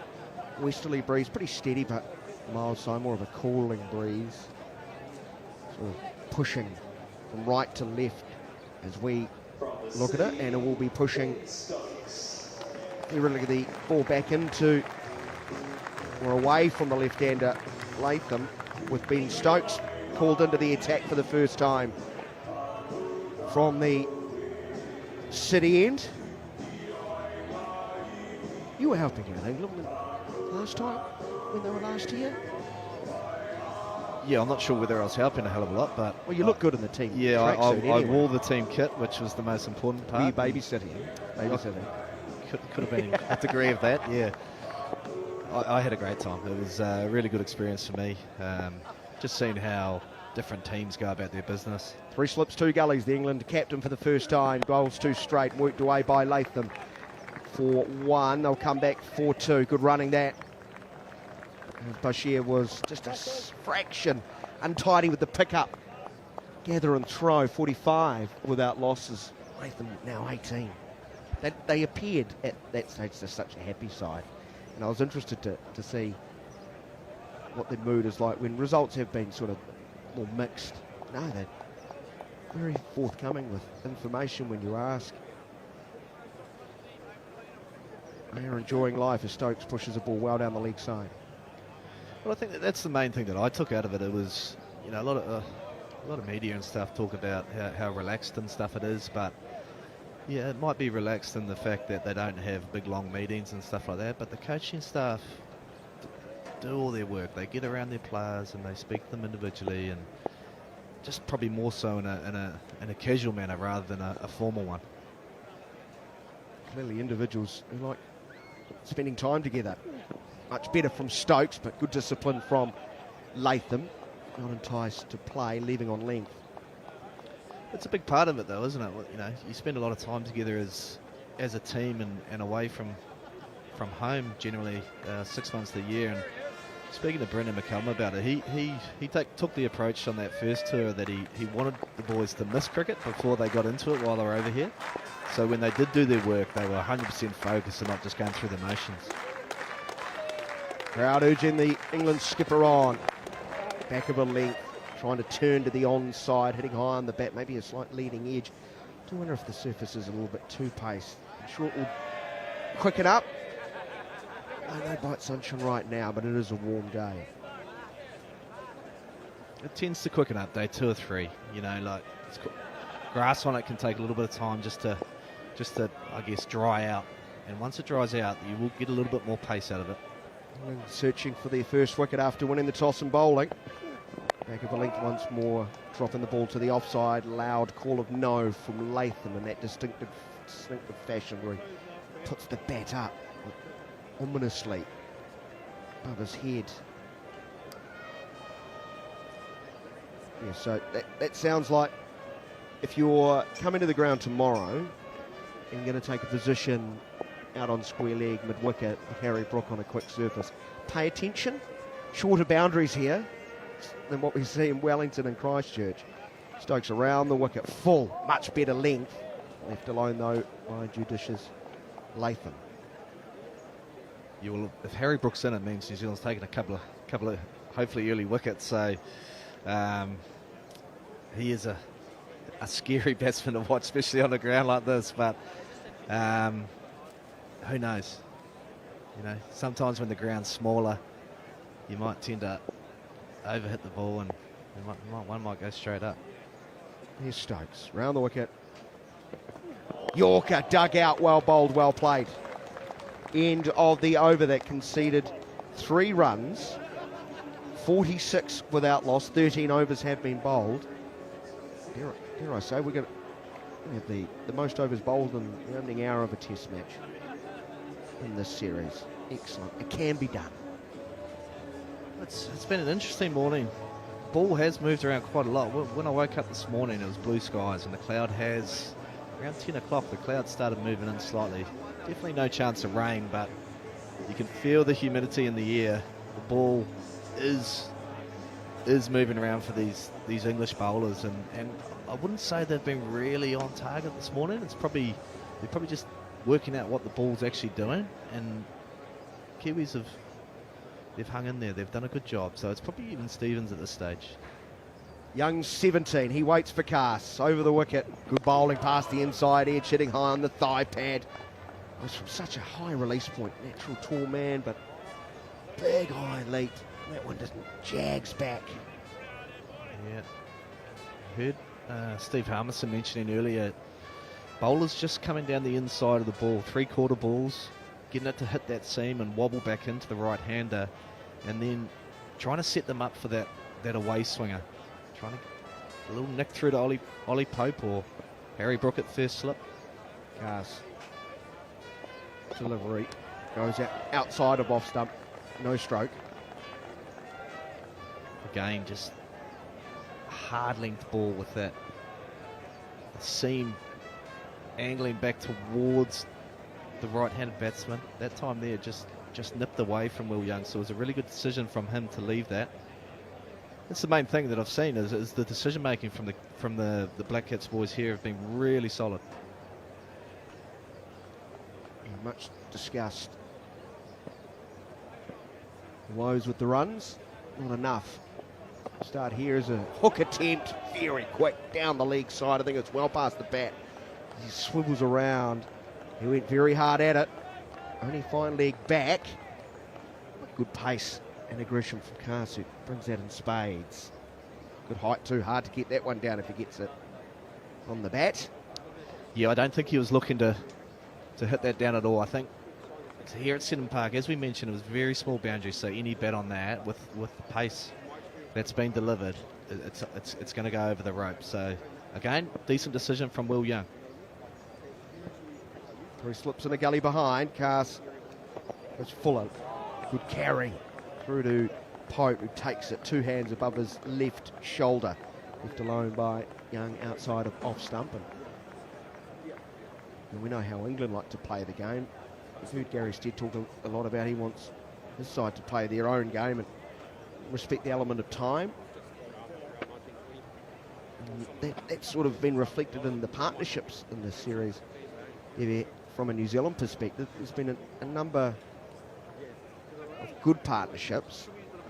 Nothing substantial, nothing that's going to change a game. England, well, by my count, at least 3 that have been over 150 runs. Shorter of length, outside of off stump again, no stroke. I think at times when you talk about the word partnership, it can be quite a... people can sort of take it 2 ways. They can think to themselves, I've got to formulate a plan here where I've got about time. And then you look at the England side, and for me, all their game plans look like they're based around how to score runs rather than how not to get out. And 9 times out of 10 when you're playing cricket, you're playing your best cricket when you're looking to score. So today I've seen Will Young walk down the wicket a couple of times to try to change length, which I think he has formulated his plan around scoring runs. Cass deep into his second over. There's a ball that's short, outside of off stump, looking to carve a cut stroke. There's that bounce you often see in Hambledon that sails over the outside edge and is taken above the head by Pope. So if you're quick enough, strong enough, and Cass very much is that, 140, that was quite slippery. Yeah, there's good pace in that, and the length and line was slightly wide, and again Will Young's tried to thrash that over point and just missed out there. He probably missed a couple of opportunities over that over to put Cass under a little bit of pressure on the scoreboard and make him hone in on that line and length. 14 overs in the first hour as drinks are out on the field. Ollie Pope sprinted off. He obviously needs a bathroom break. So good start for New Zealand. England won the toss, decided to have a bowl. They made one change to the side, of course, with Potts in for Wokes. New Zealand made 2 changes. Santner in for Smith. Young in for Conway, of course, who was left to family life. And we wish Devon and his family all the very best for the arrival of their first child, whenever that may be. And New Zealand have responded as they needed to being sent in. The right and left-hand combination of Latham and Young have got through a searching opening 14 overs, 46 without loss. Steve Harmison is going to join in, but your thoughts, Anton, on England's opening effort through the first 14 overs of this test? Yeah, obviously Matthew Potts has come into the team, and he looks eager, doesn't he? He's running really hard, and he's tried to smash the wicket as hard as he can, and I wouldn't say England would probably be really happy with the consistent lengths that they've bowled, but they've created a couple of opportunities. So there was one where Tom Latham edged one to diving second slip or third slip, and the great thing what happened there was Tom Latham played the ball so late that the edge went down, and sometimes that's all the luck you need just to get yourself started in a test match. And yeah, it's evenly poised. I'm going to depart. Over to you, Harmy. Yeah, all Durham, right? Durham everywhere. Durham everywhere we look, we've got a bit of Durham. I agree. I don't think England have been. I think Durham. Durham. To be fair, 3 out of 4 of them are Durham. So yeah, Durham have done okay. But I agree. I think the consistency of the lines and lengths could be a little bit better. I look at the decision to. It always. It's an eye-opener when you win the toss, Anton, and you bowl first. You feel as though you're under pressure as bowlers. You've got to bowl them out by tea time. You have them 3 down at lunch and everything like that. I don't think Ben Stokes looks that way when he makes a decision about bowling first. I think all Ben's decisions from a bowling first bit is it's actually easier to bat on this surface day 2, which then sets you up that if you can get a lead going into that moving day, which is third innings, I think that's the way he sees bowling first. So I don't think he'd be too worried about not having wickets at this point. But credit where credit's due. I think New Zealand have played very well this morning. And they've Manners. very good, thank you. They've had a very good drink as well, and play is about to get underway once again. Packed Seddon Park, not quite sold out, but it's very full. Here's Ben Stokes, first delivery after the drinks break, the first hour of play. Tom Latham pushes it straight back to the England captain, and there's no run. I'd say the wicket's played rather well. Thoughts that it might start to deteriorate. Anton Devcic said that it was looking a little browner than they're accustomed to seeing on the first day of a test match, and there were some drier patches. So I thought it looked like the kind of pitch where uneven bounce might begin to display itself as the game goes on. Stokes in once again. Latham plays defensively again to mid-on, no run. Yeah, I when I got told I was coming to do a bit of radio commentary, I did a little bit of research from the local first-class coach, BJ Watley, ex-wicketkeeper for the Black Caps, and they played 3 first-class games here, and that he'd mentioned that towards the back end of day 2, day 3, the wicket started to just plate up a little bit. So he expected the same, considering that we think it was probably prepped a day early. Here is Stokes once again, goes tumbling after delivering this one, falls over. Little parachute roll, but he's back up onto his feet now. He's fine. That is a term that many of our listeners and viewers on the TalkSport Cricket YouTube channel might be familiar with in restaurant terms. Plating up? Yeah. Yeah, it can be used for multiple things. So what does it mean in the cricket? Well, cracks start to appear in a circular formation, and those circular parts of the pitch start to just move slightly, just slightly. Here is Stokes once again, wide of the off stump and left alone by Latham. New Zealand 46 without loss.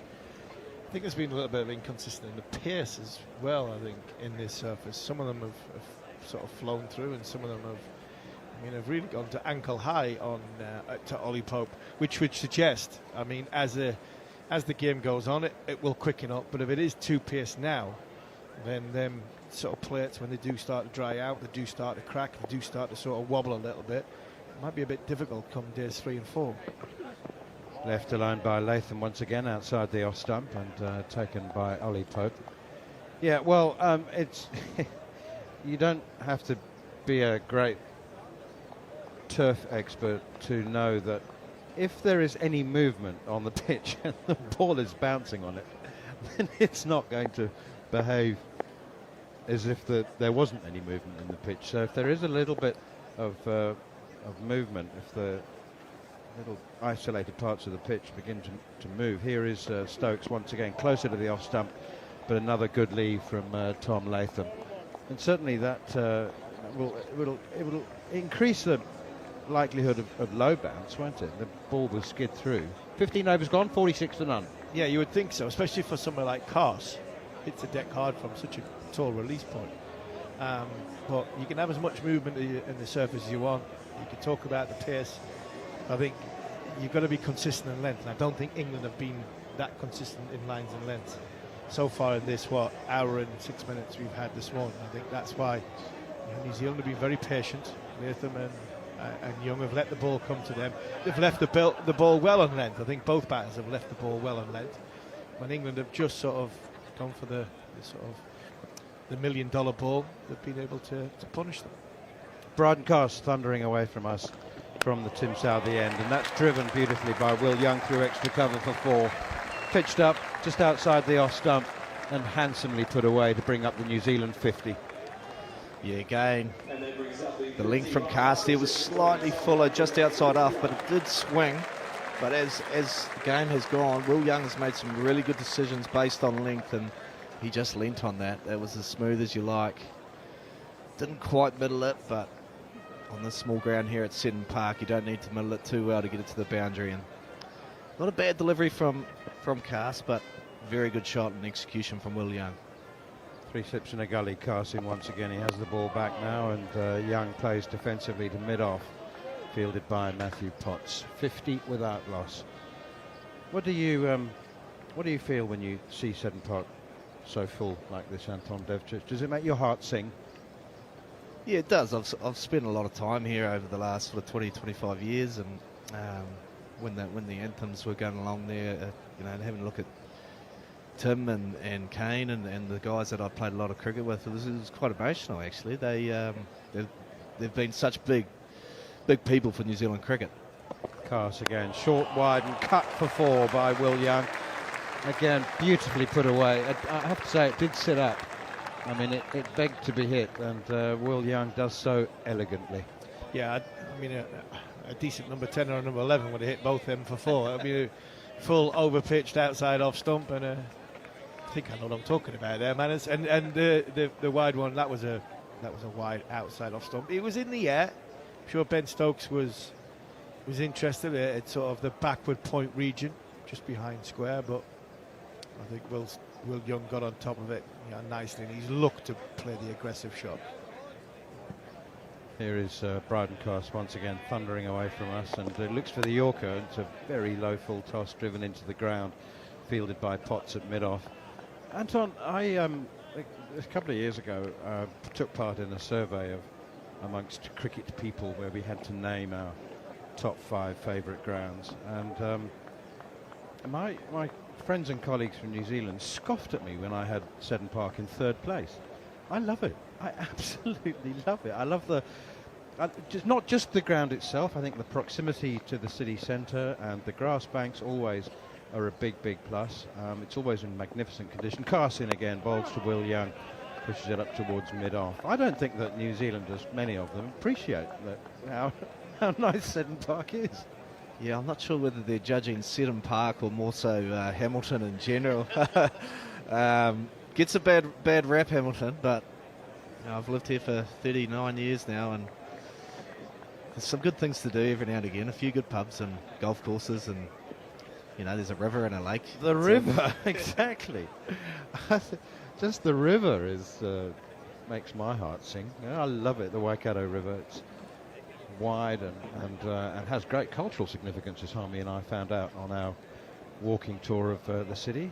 Here's Carse once again, played defensively by Will Young, out towards mid-off again, Potts Fields. 54 without loss. Yeah, was it Leslie? Nice little walking tour. It would have been nice if it was like this, instead of just chucking it down the end. That didn't help, but no, we got a little bit of culture in, manners. We've also, as Anton says, have had nice delights of golf courses, restaurants, bars. I mean, the food last night was fantastic. Can't remember what the restaurant was called, but it was. I mean, I had a chicken curry. It was just beautiful, and 3 or 4 starters to go with it. But it was I mean, we've had an unbelievable trip, haven't we? Everywhere we've gone, the people, the food, the scenery, everything about this New Zealand trip's been first class. Hospitality as well. Stokes again outside the off stump. Again, quick delivery, nicely left by Tom Latham. Many years ago, Anton, when a very young Graham Smith, who brought his South African team here, he ill-advisedly described Hamilton as, quote, this is not me, people, this is what Graham Smith said, a bit of a hillbilly town. Do you remember that? Well, it's been called worse things, so no, it's usually the Bogan town. Outside the off stump again, left alone by Latham. You'll need to provide a translation for that from many of our listeners. Well, I don't really know what it means either, but the Northern District's cricket side here, they tend to have the nickname the Northern Bogans, which is either you could be a car bogan, I guess it's a car enthusiast or a music enthusiast, or tend to have mullets and moustaches and whatnot. Tattoos, lots of them. Here's Stokes again. Latham plays defensively, but for a single up towards mid-on, and Bryden Carse comes trotting in to do the fielding, but he's beaten to it by Stokes off his own bowling. 54 without loss. But if it has an element of working class blue overalls about it. And I think it has so in a very lovable way. Nah, in all seriousness, it's a great spot. It's a great spot to grow up. You know, you're literally in the centre of the North Island, where you drive an hour east or west and you can find different styles of beaches, and an hour north and you're in a big city of Auckland. And you know, in all seriousness, it is a really good place to grow up, and facilities like this, if you're a cricketer, you get to use day in, day out, and you know, it's a pretty special place. Stokes to the right-handed. Will Young down the leg side. That's flying away to the boundary. I don't know what it deflected off. Hassan Raza has to decide on that, and he's got his arms straight up with no other appendages being touched. So buys. Yeah, that looked more buys than the Potts one earlier on. That swung. I think that's pitched swung and just kept going. Ollie Pope diving full stretch.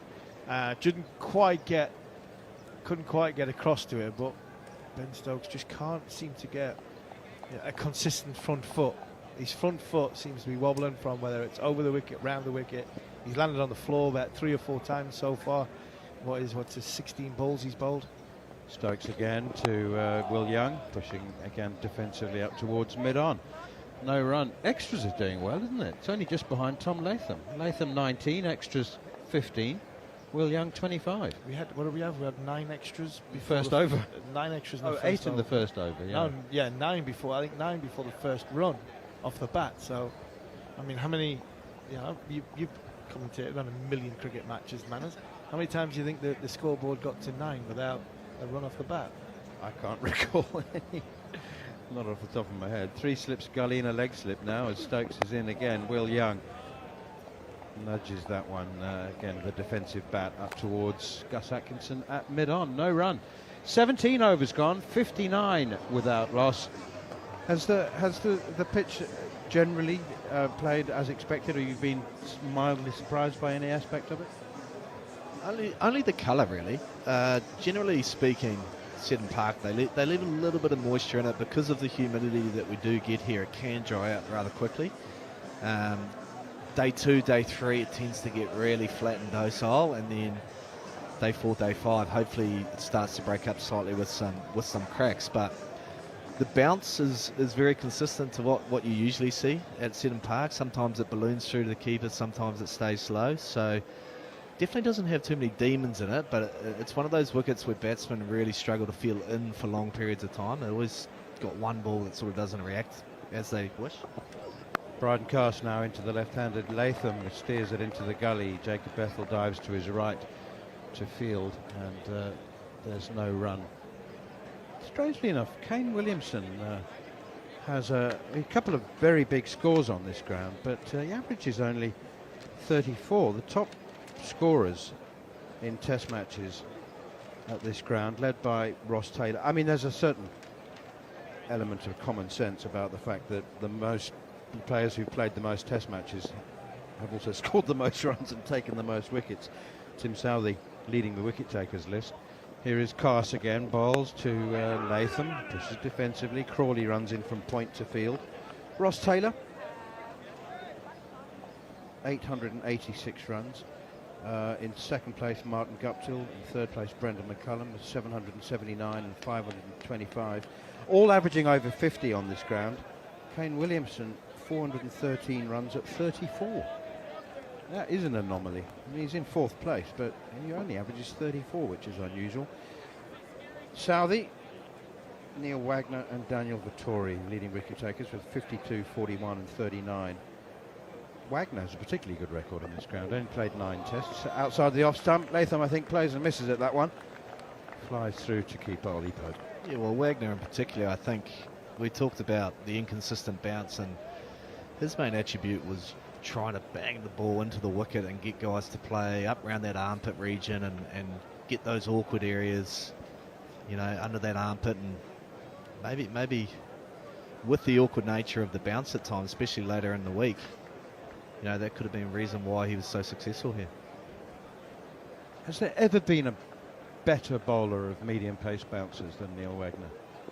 He was a master. I think he actually created a skill and became a master of it. Pushed away by Latham for a single behind square on the leg side. 59 for none.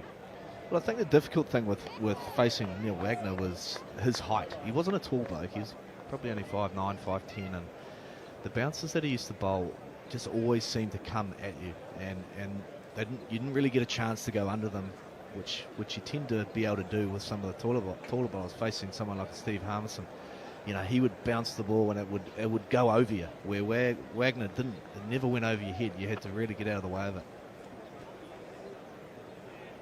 And still going strong, Neil Wagner. I saw in the Plunket Shield, took another 5 just a couple of days ago. Here is Bryden Cast once more, thundering in, straight approach, outside the off stump, left alone by Will Young. And only once, I can recall, tell me if I've got this right, only once was Neil Wagner's short ball theory really collared. And you'll remember this, 18 months ago at Mount Maunganui by England. Do you remember his first 6 overs went for 60s, going for 10s? England were flat batting him straight over the side screen. I mean, Harry Brook was standing there baseball style, waiting for the short ball, just a flat bat. So England had a plan. That's what this England side do. They came with a plan to nullify your best bowler. They were basically saying, yeah, we can't get out of the way with it, so we're just going to hit it.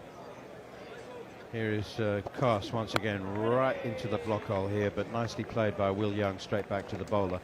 In the first over of the second day, when England resumed, Joe Root, first over of the day, Wagner bowling, he stepped inside one and just basically helped it over fine leg for 6. That was the thing. It seemed to be England's plan. If he's going to bowl short, and we're not going to, there's no way of ducking and bobbing and weaving. So how do we combat that? Well, the way we combat that, if you're a right-hander and it's on your your left side, England were looking to hit it for 6 over fine leg. If it was outside your eye line and outside off stump, they were trying to, as a right-hander, they were trying to flat bat it over the top of the side screen. So it was only 2 or 3 areas where England were trying to hit it, but they had a plan on how to combat what Neil Wagner's strengths were. Stokes from the city end, outside the off stump, left alone by Latham again. 60 for none. The whole idea of the plan from Wagner is to create uncertainty with the batter, get them, you know, in 2 minds whether they're going to play or not. And again, having a couple of Kiwis in the coaching staff there, they just gave the English batsmen the freedom just to take it on and make their minds as clear as possible. You know, no indecision. If you want to hit it, you hit it. If you want to duck it, you duck it. Here is Stokes once again, and Latham now push drives through the offside. Beautiful shot, deserves 4, and I think will get 4 across this magnificently manicured outfield. It is very lush, so it's not bowling green speed, but it's or putting green speed, but it's I tell you what, it's still registered pretty good on the stimp meter. Yeah, again, just slightly over pitch there from Stokes from around the wicket, and Tom Latham, as soon as he gets the ball in the area that he likes, he's really trying his best to take advantage of it, and he just pushed and leant on that, timed it nicely through the covers for 4. Latham 24 now, Will Young 25. New Zealand asked to bat first at the toss, 64 without loss. Stokes in again around the wicket to Latham, and he's left it alone. Ollie Pope takes behind. Joe Root now has the ball in his hands, and he's working animatedly on it. Is he the designated ball maintenance man? Yes, he is. Ball maintenance man has always been Joe Root in this side. I think it was Sir Alistair Cook before him. When Cookie was around, Marcus Trescothick in our time, when he could put saliva on the ball. Just, you've reduced to sweat now, aren't you? Here's Stokes once again. Latham leaves alone once more outside the off stump. There's this bizarre theory, a totally bizarre theory, that back sweat is more effective than any other sorts of sweat. Back sweat. You're obviously not familiar with that, but you see some players like rubbing the ball on their back. There's this completely nonsensical belief that sweat from your back is more effective. You just sweat more on your back. Oh, is that what it is? Got no idea. I've never seen that one. Here's Stokes again, bowls to Latham, plays defensively, pushing up towards mid-off, no run. We always had Trez because, I mean, we had a theory that, you know, the sweet, the Murray Mint sweet was the one that, you know, the saliva from having that, eating them, would make the ball swing that little bit more and utilise the shiny side that little bit heavier. So we give it to Trez because he was the one that ate the most sweets, and he was very, very good at both eating sweets and Polishing the ball. Polishing the ball. He was brilliant. It creates an artificial varnish, doesn't it? Stokes again, that was a quick delivery. It looked quick anyway. 134 kilometres an hour, 19 overs gone. 64 without loss. Very good start indeed from New Zealand. Another word from Steve Harmison or Anton Devicic, and then it'll be John Norman for the next 20 minutes. We need to do something with the ball, and it's not about shining it or getting sweat on it. I think it's to get it in a consistent area, Anton. I think England have been a little bit hit and miss with the areas, not consistent, put 2 and 3, 4 balls in the same area to really challenge Tom Latham and Will Young. Whenever the ball's been overpitched, they've cashed in. Yeah, they have, and credit must go to the New Zealand batters. They've actually controlled the length in terms of their shot selection really well. Anything slightly overpitched, and they've tried at least to pounce on it and take advantage. Where the hardling stuff, they've tended just to let it go through to the keeper. Here come England, and beaten this time is Will Young past the inside edge. 64 without loss. New Zealand off to their best start of the series, and this was Will Young beaten on the drive, a touch flat-footed. I'm not sure it was quite there to be driven. Either way, it's beating the bat by some distance. Good afternoon to you both. A rarity is coming up. I'm not going to dwell on it because it's not fair, but well, it might be fair. Either way, Manners has just made, I would say, I'm going to correct Manners for the first time in 6 years. Yeah. Flawed research from Neil Manthorpe, who was up late into the night, didn't come out for dinner. He needed to do his prep. Will Young, really upright stance, and this time waits for the ball to reach him rather than coming forward and trying to play through the covers. Kane Williamson's record at Hamilton. 34, he says. No, add up. So his current average over 106 Test matches or whatever it is 54. Up. So has he got the 3 mixed up with an 8? Up. 94. 94. 94. It's his. So he just didn't finish the top the part 3. of the 3, yeah, did he? add plus 10, plus a bit of Goffey tax. 94. That's a good average. Will Young facing up, pitched up by Bryden Cast, driven back to the bowler, who doesn't feel cleanly, shapes to throw the stumps down. He loves to get into the battle, doesn't he, Cast? Yeah. Not so much switches at home. I don't think he has to sort of get him into that position to get his game in tune. But if there's a fight to be had, I think Bryden's quite happily, throwing his hat in the ring and throwing his 10 pence in the meter to really get his beans going. He enjoys the battle with Daryl Mitchell, because I think Daryl Mitchell takes him on, which is good. I think Tom Latham and Will Young will just let him fight by himself at this moment in time, because I think that's what he's doing. He's just fighting himself. Yeah, he's just in his bubble, isn't he, Will Young? Down the leg side, taken by Ollie Pope behind the stumps. Didn't Ollie Pope kept here in 2019, I think. Either way, it's 64 without loss. Yeah, Will Young is a bubble player, isn't he? It's very difficult to get into his head. I've been impressed by the way he's gone about his innings, actually. Down the track against Matthew Potts after 3 or 4 overs. He's been very strong on the drive. I think Bryden Cast would have played with Will Young at Durham. Sure, they would have been there at the same time. Whether they played an actual first-class match together, I'm not sure. But they would have been at the same time. Cast it in again, and again it's pitched up, driven. This is going to race away to the boundary at long on, just in front of us. And it's fielded by Rayan Ahmed, one of the substitute fielders. That's exactly what I'm talking about. He's been very strong in the V, predominantly through extra cover, but he's driving straight there. And if Cast is having a little bit of a battle with himself and trying to have a battle with the player, that's just going to continue. Yeah, Kane Williamson's record here is extraordinarily good, 94. But he's actually scored more runs at Wellington. So But no sight of Williamson yet, because it's all about Will Young, who's 29. Took a while to get going.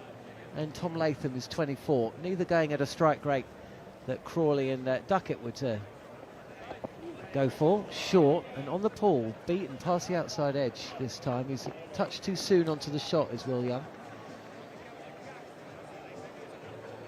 Yeah, Will Young's been exceptionally good at just playing within his little box, really, and when he's got opportunities, he's pounced. So, you know, he's just got to do it for another 2 sessions. That's the challenge in Test cricket, isn't it?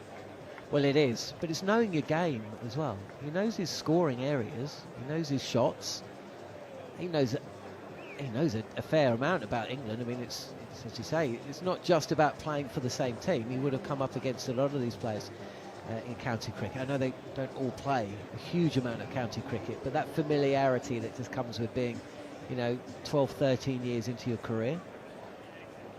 I suppose he's probably at a stage where he doesn't allow himself to get too high and he doesn't allow himself to get too low. It's not quite a free hit. Stokes is in, driven by Tom Latham. This is perhaps his shot of the day. Really compact movement there from Latham, who just comes forward. It's more of a push drive than anything. There's certainly no flourish. There's few flourishes about Tom Latham's batting style, and this shot is a case in point. Just presents the bat, allows the bat to come onto the ball, to come onto the bat, and then it's just timed sweetly past Stokes, and Latham just doesn't bother moving out of his crease. This is away for 4, 72 without loss. What's the follow-up? Well, it's over-pitched and on the pads of Latham from Stokes. Clipped through mid-wicket. 2 fielders after the ball, and the ball's going to win. More runs for New Zealand. Move to 76 now without loss at the start of the 21st over. Yeah, I was just thinking, Castle's last over as well, the length looked to be a little bit fuller, and the first couple of balls that Stokes has bowled here have been slightly fuller. So I'm wondering whether they've recognised that they are a little bit short, and they need to attack those stumps a little bit more. I mean, the good thing is New Zealand are playing shots to those deliveries, so it opens opportunities to take wickets. Yeah, it does, and this slip cordon is still heavily populated, left alone this time by Latham. Stokes continuing. He's bowled 5 overs this morning, or this is midway point of the 5th. Potts and Atkinson opening up the bowling. Cast first change. Stokes went through quite a warm-up earlier. But as you say, pitch it up. They've got 3 slips, a couple of gullies and a point, backward point. So there are runs on offer to New Zealand, but also playing outside off stump with the peril. This is push to point this time from Latham. He's 32 and Young 29. But it's just great to see Stokes with the ball in hand so early in the game. Well, it's great to see him bowl. Yeah. He missed a lot of cricket in the last couple of years, and he's been able to bat. He missed a series entirely against Sri Lanka, but there's an England team with a fully fit Ben Stokes, and there's an England team without. So this one is left alone by Latham, and there's a huge difference in result and balance, as you'd imagine. Well, it looks as though he's actually running in hard and hitting the crease hard, which is probably something that his body hasn't allowed him to do for a number of months or maybe even into the years. So, you know, just seeing him with ball in hand early in a Test match is a great sight for England, and you're right, it does help them with their balance. You just want to see the best players play, and very often in Test cricket these days you don't see that. It's left alone again by Latham on a length, and just touch of movement away from the left-hander. If you're joining us here on TalkSport 2, Neil Manthorpe's going to be sitting down with the CEO of the ECB, Richard Gould, at lunch. So get your questions in via the TalkSport Cricket YouTube channel for chat facility, or via Twitter or X at cricket_TS. We've got some questions in already. They're not all about the 100, but quite a few of them are. New Zealand have gone a very different way with their not franchise cricket, with their T20 cricket, haven't they? They've kept the Super Smash pretty much as it has always been. Local players, the teams affiliated to existing teams, played up and around the country. It's I don't think there's an eliminator, or I might be wrong. Is there an eliminator? They brought that in, so top 4 go through IPL style. Top 3, is it? So what, second and third playoff to play the... I can deal with that. Yeah, it has stayed the same. There was a period of time when the Champions League was being played and the winner of the competition went through the final. Auckland Aces. Yep. Played in that, didn't they? Otago Volts. 3 slips and a gully in place as Matthew Potts is replacing Bryden Cast at the Tim Southey end, and the first ball is punched into the covers by Will Young, coming forward and playing with the full face of the bat. 76 without loss, New Zealand. During that period, New Zealand cricket did allow overseas professionals to come over, and I remember the Otago team that went to the Champions League. It was a star-studded lineup. They had Brendan McCullum, Nathan McCullum, Hamish Rutherford. They had a couple of overseas pros as well. Sam Curran was the overseas pro for Auckland, I think.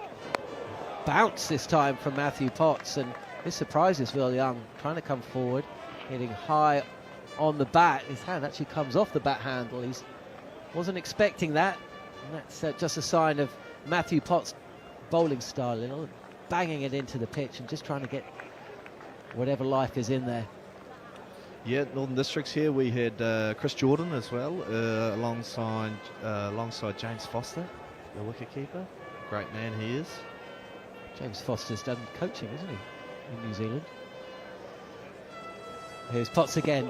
Oh, I tell you what, this isn't far from an inside edge. Back onto the stumps from Will Young. He's coming forward and trying to defend on off stump, and the ball is just deflected down onto the crease line and has bounced.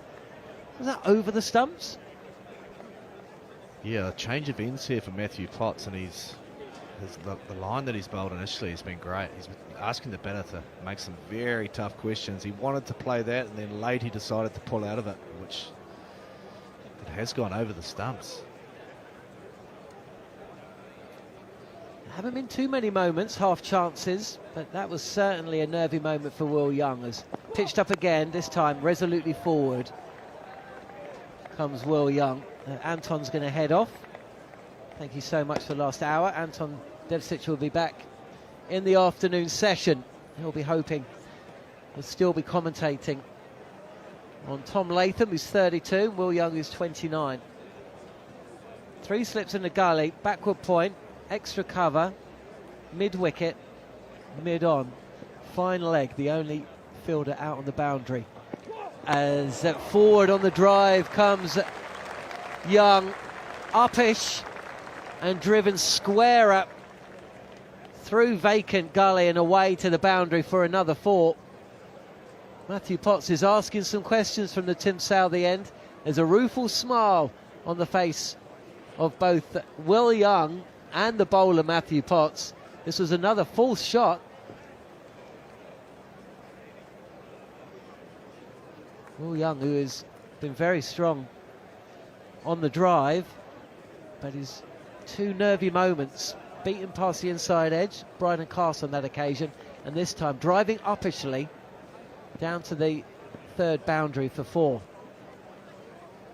Potts again, outside edge from the bat, and Will Young's going to get another 4. Wasn't in control of this shot either.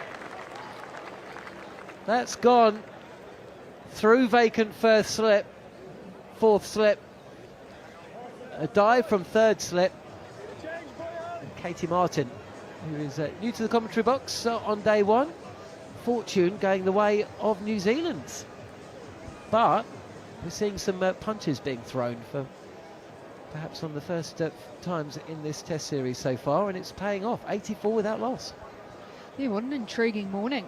England winning the toss and putting New Zealand in. I don't think it's got that same pace that we've seen in that Wellington wicket. Will Young's playing beautifully.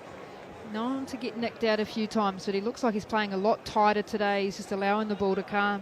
A couple of shuffles down to get at the bowlers, and probably more inconsistent the bowlers today than we've seen all series. Here is Stokes, and he beats Latham with an absolute beauty. Touch wider of the crease, angling the ball into the left-handed Latham, who's coming forward, playing the line. He's beaten past the outside edge. And that's fine for the batter. You give that to the bowler, wouldn't you? It's when you start chasing or pushing, prodding, or trying to get the bat to meet the ball rather than waiting for it. Takes the edge, then you just have to say good ball and you walk off. But still there. Around the wicket, continuing is Stokes. This is a touch too short, and Latham would just let that one go through. Are you well? Yeah, good. What an incredible spot you guys have up here. You sort amazing. of feel like you're sitting in the crowd. Well, Daniel McCarty came into the commentary box early. He said, I didn't realise you wielded so much power. I said to him, well, it's taken you a year and a half now, finally. But yeah, the windows are open. And it actually feels like we're commentating on one of these grassy banks that we go on about so much. Stokes again. Latham beaten again. Neither forward nor maintain his position. This is good stuff from England, but once again, Latham just playing the line. Yeah, both players aren't necessarily as prodding or pushing out that we've seen from a lot of New Zealand's top orders this series.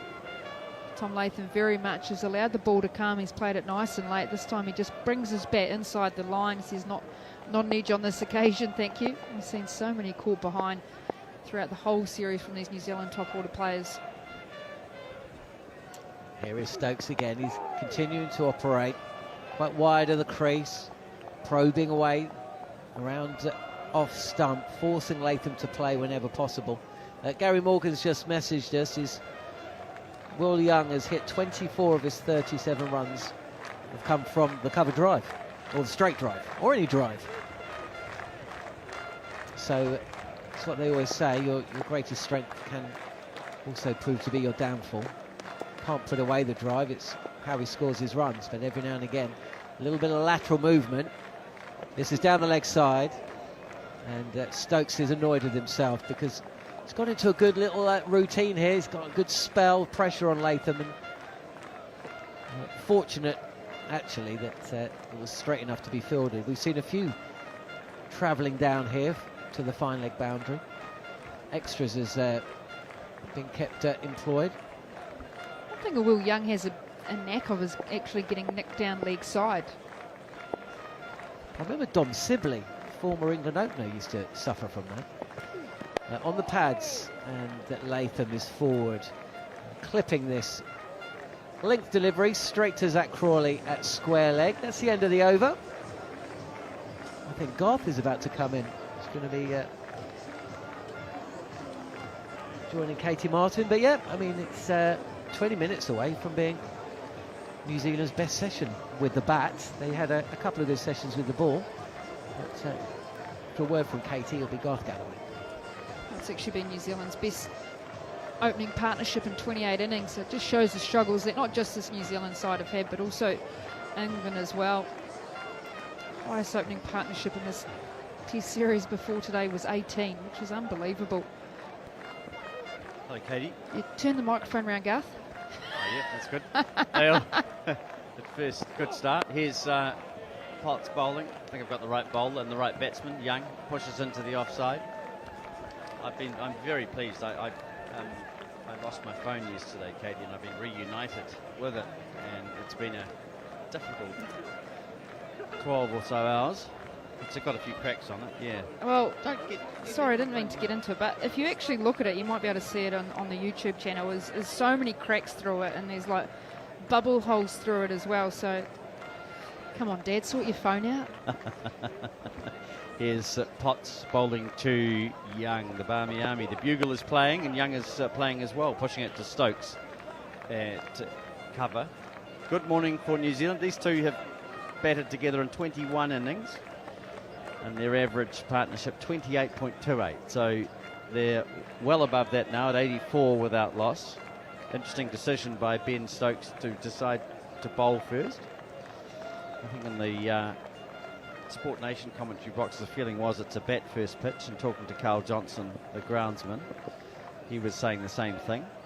England just haven't quite found their length, and I think the left-handed, right-handed combinations help New Zealand a bit. Here's a lovely delivery from Potts, who finds his length perfectly, and it seemed to just leap a little bit and move away. Young beaten outside the off stump. Well, there's that sort of green live grass, but very thin in terms of the live grass. So there has been some that have taken off past the shoulder of the bat, whereas others have tended to stay a little bit lower through to Ollie Pope as a keeper. So sort of talk about his statue. I know Jerry Coney, he is the pitch guru. Just where there's that live grass mixed in with the dead grass. I think looking at this, there probably will be a little bit of turn as well. Potts bowls, and Young is removing his bottom hand off the bat as the ball perhaps surprising him perhaps a little bit with bounce again. 85 without loss with the single. Just awkward from Young on that occasion. The field now switching over for the left-hander. Yeah, I think it'll take... talking to Carl Johnson, again, the groundsman, just to remind our listeners, he's really keen to see if he... So it's a bit drier, this pitch, than the one where they played South Africa earlier this year. And he's really keen to see if he can get it to crack up and distort a little bit in that way, talking about the fact that in New Zealand, with the first-class pitches here, he said they've got close to it, and then they've had rain, and plays stopped the play. But he thinks it might. That's if it lasts long enough, of course.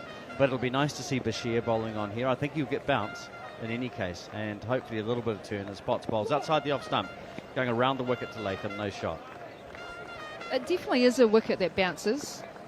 Seen Ish Sodhi bowl here, and he, as a leg spinner for New Zealand in white ball cricket, he's definitely got a bit of extra bounce. And Mitch Satner, he's quite a high release bowler as well as Bashir, so I've got no doubt that there's going to be some turn, especially with that thicker grass on top as well. It does tend to sit in that and bounce. I just feel this ground as a batter is one that typically hits you higher on the blade against the spin. So Ben Stokes won the toss and put New Zealand in. Potts is in his 8th over, 1 ball remaining in the 8th over, none for 26. Atkinson 5 overs, none for 13. Cass 5 overs, 1 for 17. Around the wicket from Potts again, and it's through to Pope with no shot. And Stokes 6 overs, 2 maidens, none for 16. 24 overs have been bowled. We've got 16 minutes until lunch on the first day of the 3rd test here at Seton Park in Hamilton, New Zealand.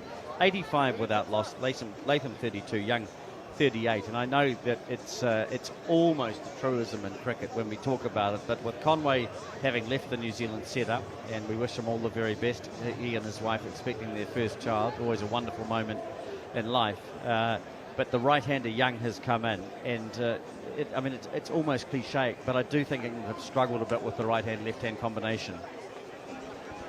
You felt like they were able to settle in, although I guess saying that the opening stands haven't been too much. You were seeing Kane Williamson in a number of occasions, but yeah, you also Potts coming in for Wokes, and I thought Wokes had been outstanding. This is his best ever away test series as well, so just that sort of change in personnel.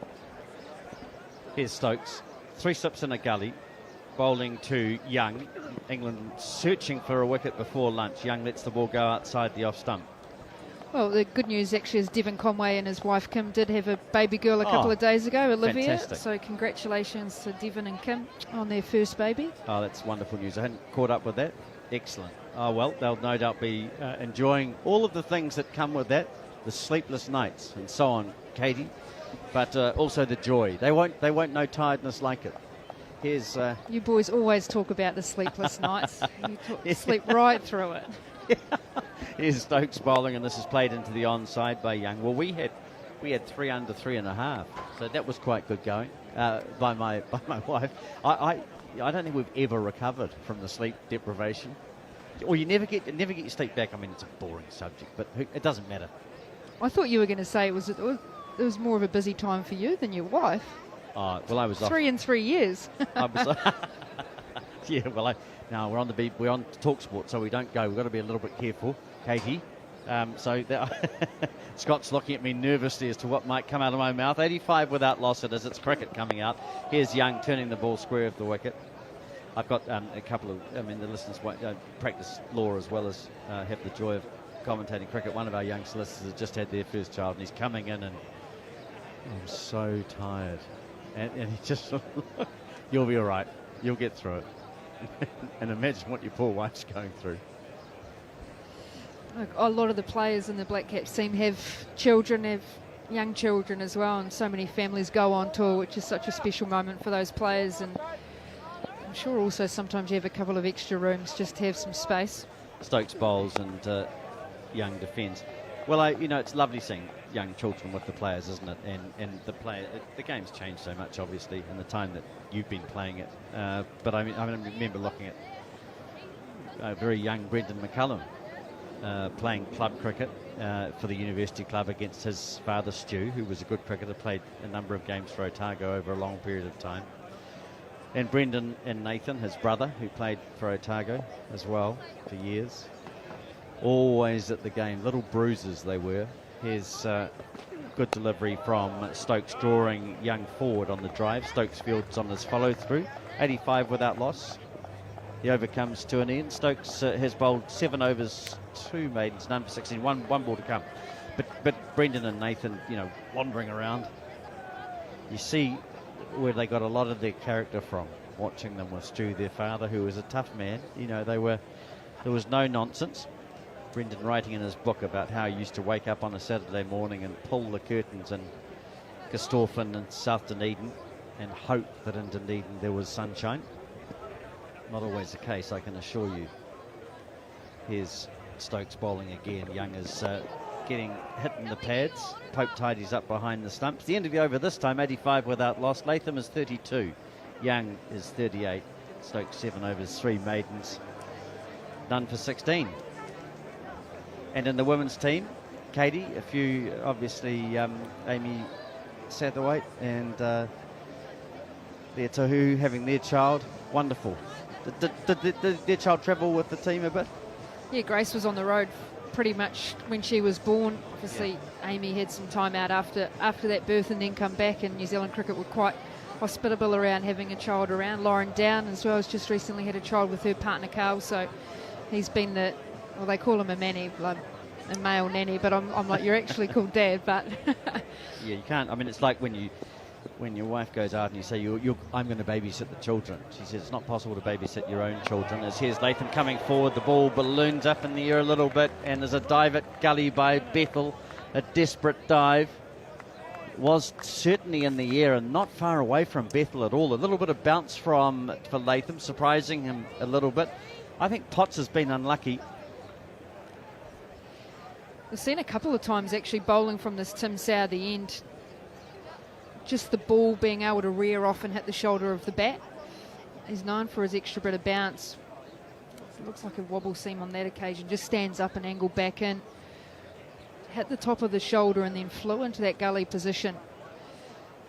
He's probably had limited opportunities. He was a player of 14 wickets when he debuted in 2022 against New Zealand and England. He's got a lot of successes. Kane Williamson got him out 3 times just for 3 runs, so I think he's desperate to say, I want to get 1 wicket to bring Kane in. Here he is bowling, and Young is playing into the offside, back to the bowler. Yeah, well, this is just his 10th test. He's taken 31 wickets at a pretty healthy average, really. I mean, he looks like a good player.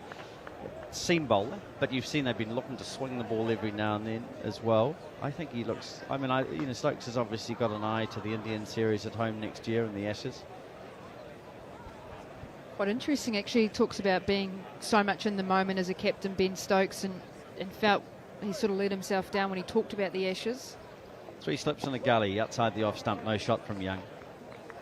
Very much in the moment, and I think they've got 1 off test against Zimbabwe at home, and then they've got the 5 tests against India, and then the Ashes in Australia at the end of next year. So he sort of said this side in a way is the side that he's trying to build that depth and prepare them and understand who might be playing in those conditions, but sort of nipped himself in the bud and said there's still plenty of cricket before that. He did. He said, I think I got ahead of myself a little bit. It was interesting, wasn't it? A check, a moment.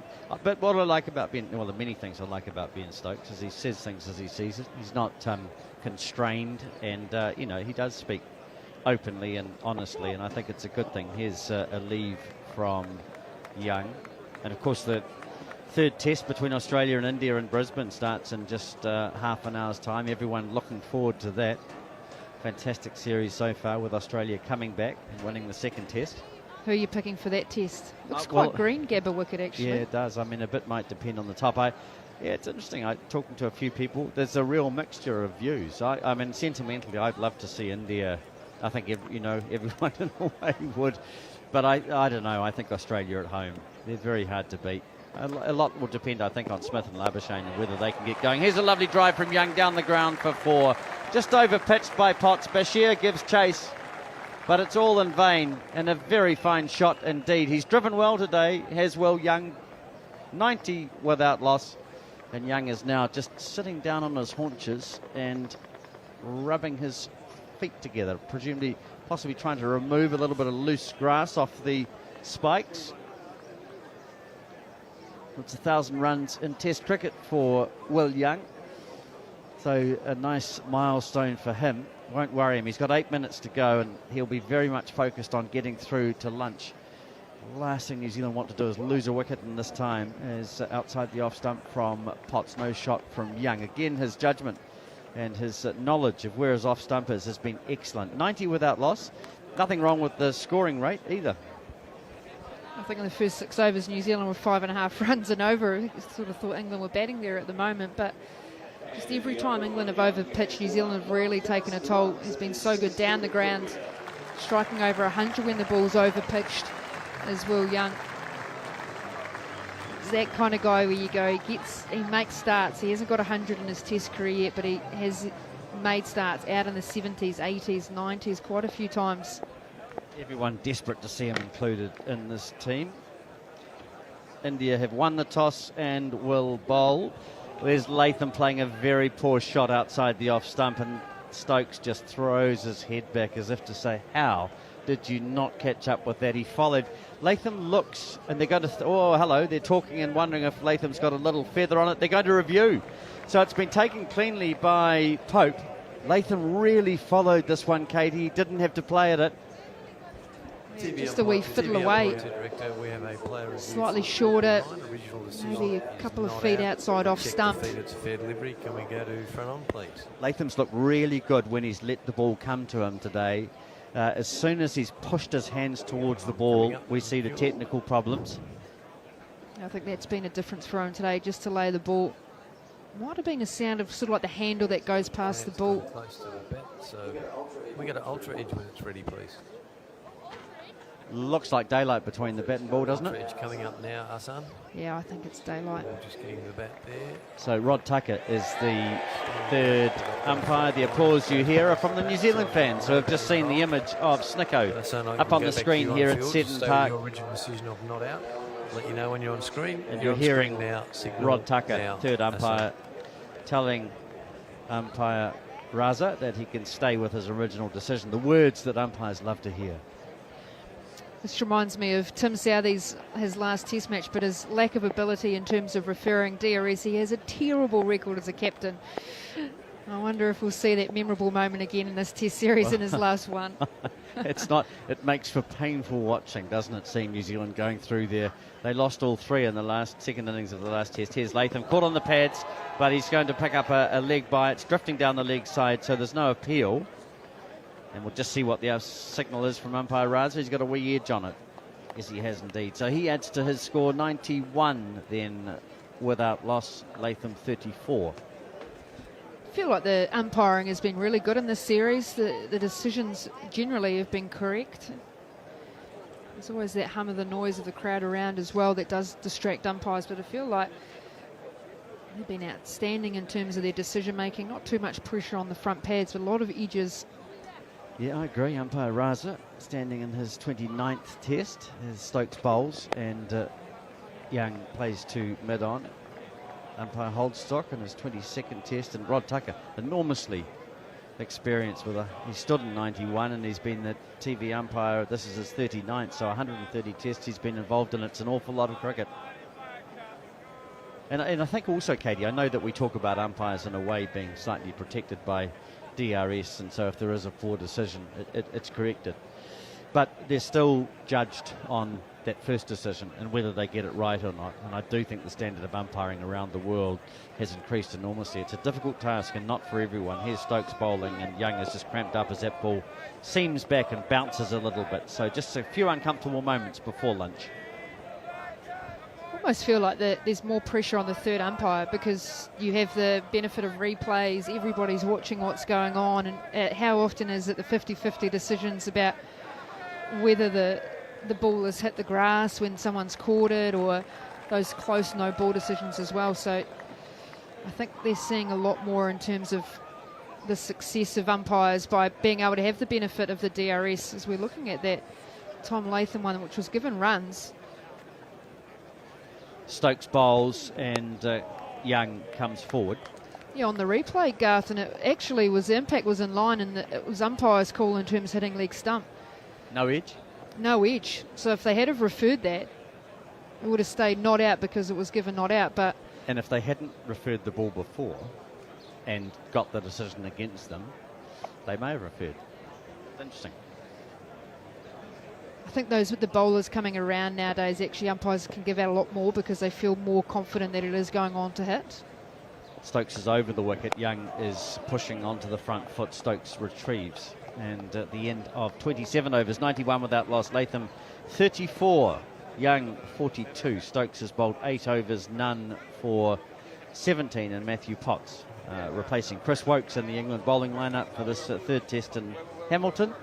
Will bowl the last over before lunch. Do you think more is given out nowadays because of the fact that they've got DRS on field? Yeah, I do actually. I think probably. I think some of the ones that you might consider to be marginal are given out where an umpire has confidence about it. And then on the replay, you'll see it's just nicking the top of leg. We have a lot of dismissals like that, Katie. And so I think the answer is yes. But I think it's probably given the umpires a lot more confidence in their decision-making as well, as this is outside the off-stump, no shot from Latham, if that makes sense. So, having all the technology that they have now, I think their understanding of bounce and those sorts of things is much, much better. I'm going to try and get a little technical on the stumps and DRS as much as I possibly can. If you think about, at home, if you think about the wickets, they're sort of rounded on the end, and then you've got the bail on top. Yes, no, it's been like that since time immemorial. I know, but on DRS, it's actually a square. Right. That goes around the stump. So when you see the ball nicking the edge of the stumps. Round the wicket is Potts, driven by Latham, driven well too, and just 2 runs he'll pick up as Cass rather clumsily falls over. Not particularly graceful from Bryden Cass, but an enthusiastic chase. 93 without loss, 4 balls remaining. So when it does hit sort of that corner or the top of the outside of the stump and the bail, you see so many umpires' calls there, but that's because there's the actual square on that corner. Does that make sense? Yeah, is that in English language? That's why you're an expert and I'm a ball-by-ball commentator. I think it's a really good point, and I'm going to go away to the next one and have a good look at it. Here's Potts going around the wicket, no shot from Latham. Good leave. Yes, I think that's why you probably see more that looks like it's actually hitting the stumps, whereas in reality, because you have that sort of gap at the end of the bail and then the top of the stumps, the technology suggests that there's more of that margin of error for umpires' call. I mean, I think DRS has been a great innovation for the game. I think accuracy is important. Nothing worse than being given out when you're not out, obviously. But the only concern I have about it, Katie, is the time it takes. And at times I feel like we're just rolling it back, particularly actually with catches in the outfield and slips. Here's Latham being tucked up a little bit, plays the ball to Bashir at mid-on. And I just feel sometimes umpires need to be a little bit more instinctive and trust their instincts and not watch something 5 times. That's my biggest bugbear, is if you put your hand in grass, your hand side on an angle, your hand or your fingers would be in the grass, it would be down. So when you show a ball without being able to see the fingers, it would naturally look like the ball's hit the grass. Yep. But your hand is underneath the ball. And even if you think about that on some wickets they're risen up, so especially in Australia their wickets are a little bit higher, the wicket blocks higher. Yep. So depending on the angle of the actual camera, it might actually look like it's touching the ground, but it's because of the wicket block has risen. 2 balls remaining before lunch. Potts around the wicket close to the off stump, but Latham's judgment is good. Again, he doesn't play. But I've got no doubt we're not going to resolve any of this. Correct. It'll be Common carrying sense on. in cricket doesn't often go hand in hand, does it? No, but when you look, and we've been very critical of the England over rates and the New Zealand ones from time to time, but when they bring back and we say, well, we've had 13 or 12 overs bowled in this hour, and then they do the recalculation to take into account time lost, it does make you realise just how much time is being taken up with DRS. And I think for the crowd, you know, it's a game that is for entertainment and so on, of course. I know the accuracy is important, but I do just think at times it takes too long. Here's the last ball before lunch being bowled by Matthew Potts, the Durham fast bowler. Around the wicket he goes, full delivery. Latham drives and cast fields nicely in the covers. The end of the first session, day one in the third test. New Zealand trail 2-0, but they'll be very much happier with their morning's work here in a sultry Hamilton. Ben Stokes won the toss. New Zealand were asked to bat, and they go to stumps with Latham 36 not out. He's faced 86 balls and to hit 4 boundaries. Young, coming into the side for Devon Conway, is on 42. He's faced 83 deliveries and hit 10 boundaries in that score. Potts, 10 overs, 1 maiden, none for 33. Atkinson, 5 overs, no maidens, none for 13. Cass, 5 overs, 1 maiden, none for 17. Stokes, 8 overs, 3 maidens, none for 17. And Katie Martin, former New Zealand player. We haven't said this much in this series, New Zealand session. Yeah, definitely New Zealand session after getting put into bat. I think that the right-hand, left-hand combination that you've touched on has played a part in terms of England just searching a little bit with the ball. They were short and then a little bit fuller earlier, brought back nicely. Stokes has had to rotate his bowlers on a number of occasions and not those big long spells that we've seen because of the control they've had. So fantastic first session for New Zealand. Well, the players just making their way out onto the field. It was interesting just how enthusiastic Ben Stokes' applause of his bowlers was as at the end of that session. And now the England players actually in front of us. We're in a glorious position here at Seddon Park. The players just getting into a team huddle. We don't actually see England do that much, do we? It's not. I can't normally think of too many huddles. As and you always think to yourself, what is it that they're saying out there in the huddle that they couldn't have just said in the dressing room? But still, interesting. The batters are out there, and Will Young just exchanging a little word. Is that with Stokes? Number 37. No, it's. But if who's number 37? Is that Atkinson? That's unusual for anyone to exchange a word with Atkinson. He doesn't usually say a great deal. I'm not saying it wasn't pleasant. Could have been about your lunch. Nice lunch there. Lamb was really good. I wish I knew whether the. Oh, you've not had any yet? No, well, I was listening to the Richard Gould interview. Yeah, it was a very, very good interview. That's why I brought me lunch up, so I listened to it. Didn't stop your lunch, it just delayed it. Well, no, it didn't even delay it. It just made us eat it in a different way, because I was trying my hardest not to slop gravy all over this white shirt of mine. Well, you're on TV here. I think I succeeded. Let's have a look. Yeah. Just about managed it. But the lamb is lovely. I'm not going to tease you anymore, but lamb is lovely. Yeah, my stomach's rumbling. 93 without loss here at Seddon Park then, Hamilton. The much derided Hamilton. It does get a bit of a kicking in this part of the world. It does, but we've got Anton. I'm used to it, so I think it's all right. I think it's quite a nice place. River's good, golf course is fine, restaurants were good as we had last night. We did eat well last night. Atkinson to open up proceedings then. And first ball wraps Will Young on the pad. Was there an inside edge? The batter is just behind us. No, it didn't hit him via an inside edge because the ball did loop up and mid-wicket came rushing in, but no connection there. Ball hitting Will Young high on the thigh pad. It's a beautiful scene here. We haven't seen the sun that we expected. It just came out during the lunch break. England will be quite happy for those clouds to just stay where they are, but there's not been lush movement. Atkinson again on the pads of Young and down the leg side, fielded by Ollie Pope behind the wicket. No run. So 93 without loss. That was New Zealand's session. Just a couple of minor bumps in the opening 2 hours of play. But, I mean, Ben Stokes at the toss suggesting that it was the overheads that kind of pushed him back towards the idea of bowling first. You were very confident at the start of play that England would bowl. You were very confident that whatever happened at the toss, New Zealand would be batting, and not for the first time. You've been proved completely accurate. As over the wicket, Atkinson is in again, and nice sound of the ball thwacking against the middle of Will Young's at bat as he plays. Coming forward, half forward really, getting on top of the bounce and playing it late and back down the ground. I think that decision from Ben at the toss, what he said and why and the overhead conditions, probably would have suited Chris Wokes. I think that would have been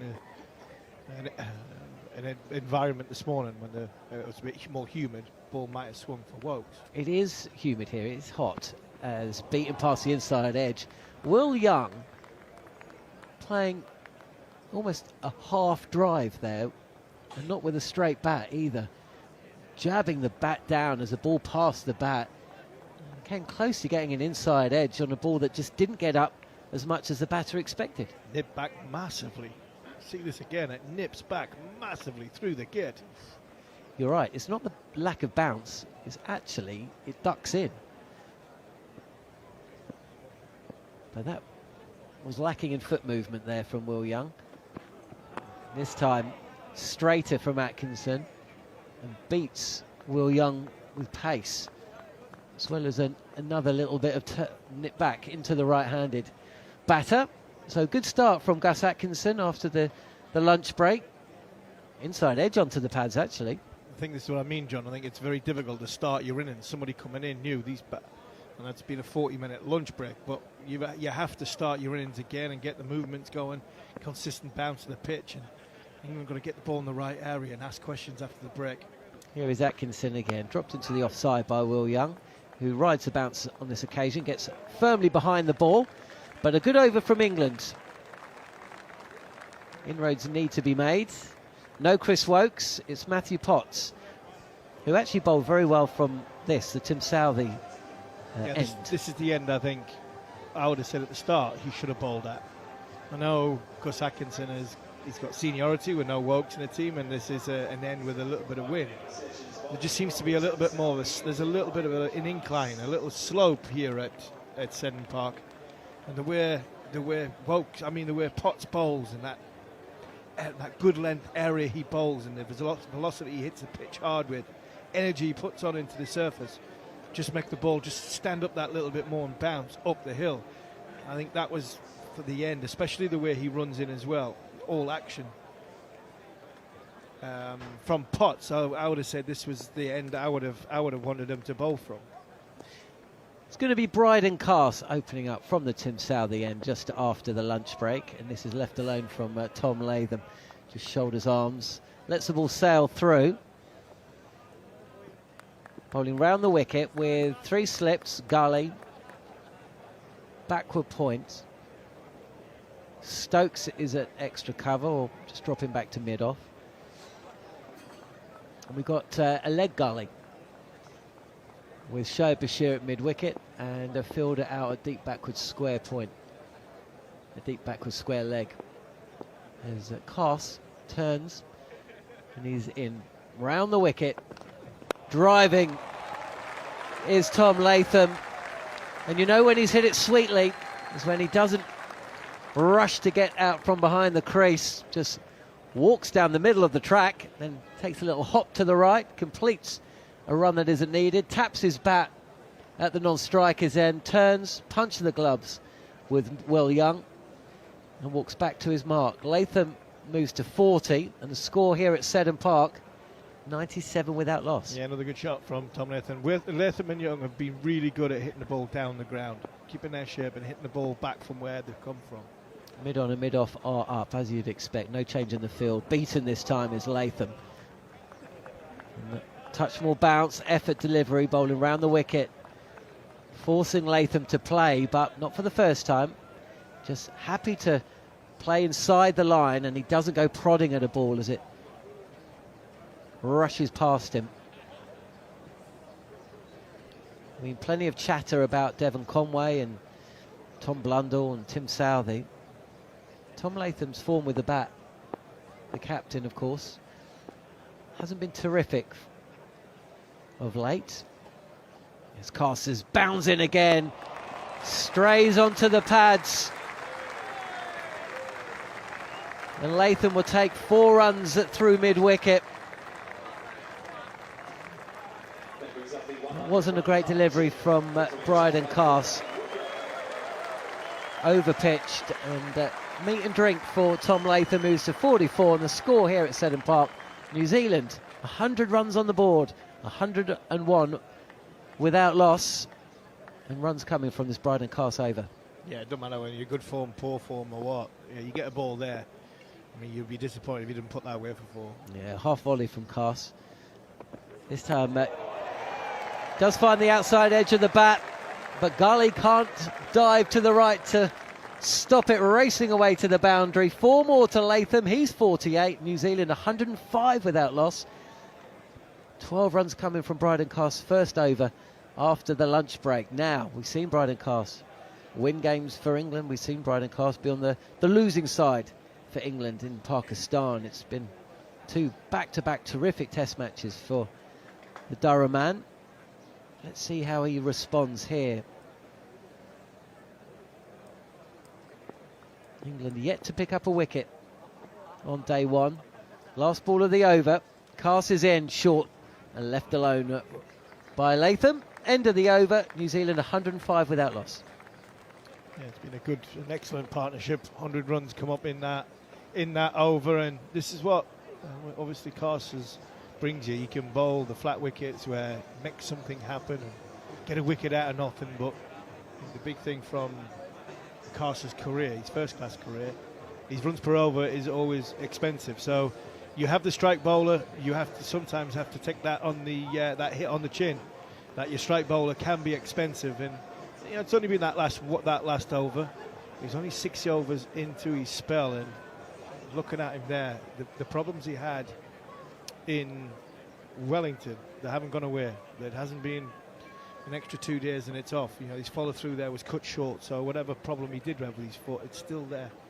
Atkinson continuing, and again, Will Young is beaten on the pull.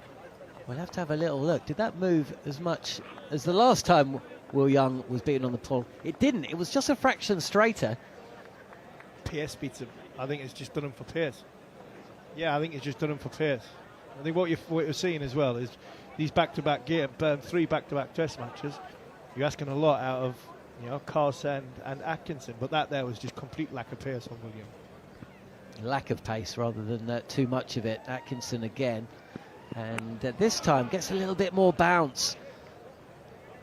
Drags the length back a touch. It climbs on Young, and I wonder whether we might see a bit of short stuff to Will Young, because kind of reacts as though he's surprised by that lift. And actually, it's him on the handle and the glove. So we shall see. Either way, Atkinson ready now. Continuing to bowl over the wicket. And there's an edge, and Young has been caught at second slip. And that's a good tumbling take from Harry Brook. The ball was dying on the fielder, and he's had to come forward and taken a good opportunity, low to the ground, two-handed, and Young's return to the New Zealand side has come to an end. England have struck. Third over after the lunch break. New Zealand 105 for 1. Yeah, an excellent catch from Harry Brook, having to dive forward to about Duckett's half chance earlier, wouldn't have carried the second slip. A good innings from Young comes to an end. An excellent bit of bowling from Gus Atkinson. The ball before bounced and wrapped Will Young smack on the bottom hand glove. Takes his hand off the bat, took his hand out of the glove, shook his fingers for a little bit, and you have to do as a bowler is make the batter use his bat the very next ball. When you get a batter and you hit him on the inside thigh, or you might get one into the rib cage, or you get a good bouncer around the sort of earlobe, you make sure the batter plays with his bat the very, very next ball, because he's going to be tentative, because his weight's going to be back. And Gus Atkinson put the ball in a beautiful area and said to Will Young, you can't leave it, you have to play it. And he managed to nick it straight to Harry Brook at second slip. So the first 100 opening stand in 31 innings for New Zealand has just come to an end, and that brings Kane Williamson to the crease. An incredible record here at Seddon Park, 1,414 runs at an average of 94. Was that Not a 30, cheer? Not 34. Not 34. We're not going to mention it again. I wasn't going to mention it, Manners. I wasn't going to mention it. It's so rare for Manners to say something that isn't 100% accurate, but I wasn't going to mention it again. Here comes Atkinson, left alone from Williamson, touch too wide. And the former Black Cap skipper just lets that through. Did I hear a cheer as he walked out to... Was that a cheer for Williamson? Seemed to be a cheer as he... It was for Williamson. Anton Devcic, who'll be back on comms very shortly. Seemed to be a cheer, very un-New Zealand-like. As Williamson made his way out onto the field. We will be keeping you abreast of the action in the Border Gavaskar Trophy, where rain has intervened. Left alone again by Kane Williamson. Again, a touch too wide. And Atkinson will be maybe a little disappointed by this. Wants to make Kane Williamson play. Matthew Potts has got a terrific record against Kane Williamson. He made his debut against New Zealand, didn't he? Yeah, he in the did. home summer of 2022, was it the Bazball series? At Lords, I presented him with his cap. Oh, there you go. I'm sure Gary Morgan will be able to give us a little bit more information about how often Matthew Potts has dismissed Kane Williamson. Too wide again from Atkinson, and Williamson, like the previous two balls, just leaves them alone. So Williamson's last 6 innings at Hamilton, wow, that is eye-watering. 200 not out, 4, 104 not out, 251, 43 and 133 not out. That's almost Steve Harmison at the Oval-esque. He's due another 4 then. I live my life by law of averages, by the way. Yeah, absolutely. I absolutely live my life by law of averages. I mean, I struggle to live my life, but yeah. You do Law pretty of well. averages. Round the wicket, Bryden Cars. Bowling to Tom Latham. There's been a wicket here, if you're just joining us on TalkSport 2, as Latham steers this back of a length delivery by Cars to the left of Jacob Bethel, who's in the gully region. It's a good diving stop. And Williamson was halfway down the track. Just for a minute, I thought maybe Bethel had the chance to throw the stumps down at the striker's end, or indeed at the non-striker's end, but comfortable single taken. 106 for 1. Atkinson with the breakthrough.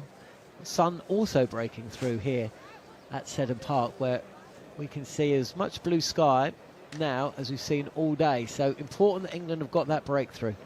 The ball 31 overs old, and Stokes has brought another slip in. No leg slip for Williamson. They employed that throughout the series to Williamson, didn't they? But 4 slips in a gully point as Bryden Cars is going to bowl over the wicket to New Zealand's best bat, and he's in now.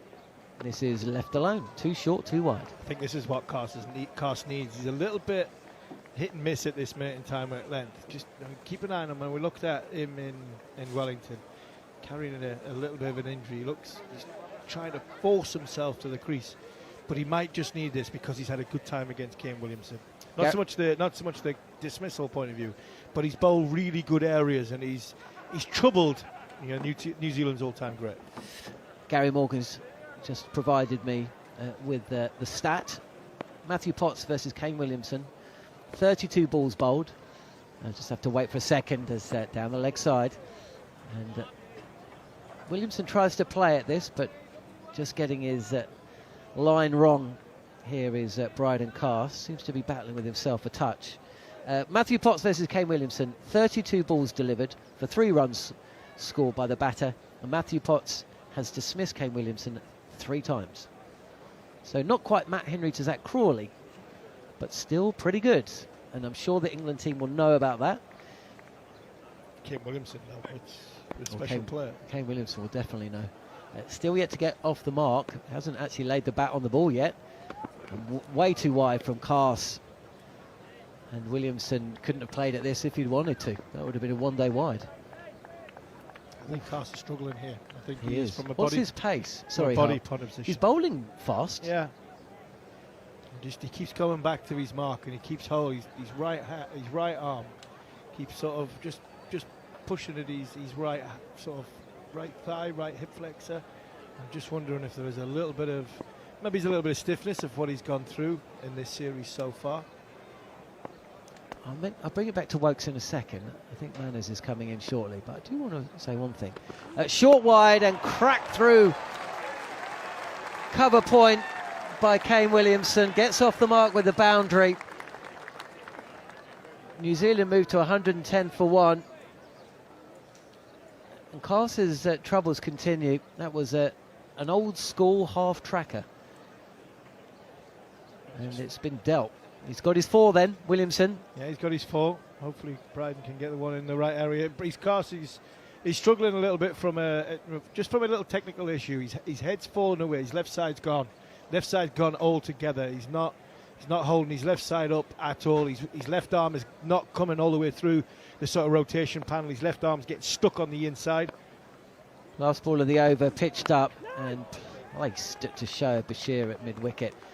So how can you go from one test match when you're bowling and everything's in sync to another test match where that's happening? Because bowling isn't done by a machine or robots. I mean, the human element of bowling, John, is crazy. Really is. Your run-up can feel different. Your action can feel different. Arms and legs in the right and wrong place. How many times have you gone for a run, John, and you go, I feel $1 million today, I can run a bit faster. The next day you're stiff as anything. This morning I went for a run and I was tiptoeing down the hills by the Waikato, that's absolutely. for sure. So it's exactly like that. Speaking of running, here comes Manners. Well done, by the way. That was a very, very good, fascinating interview with the ECB chief exec. There were some good talking points in there. Very honest. Wasn't he? Yeah. It's not completely on guard as Atkinson is in again outside the off stump to Latham. Lets that one go, and there's no run. And I appreciated his appreciation for TalkSport, and he said he listened to us in Christchurch and enjoyed what we did, which was which of course he's going to say. He's been talking to me at lunchtime.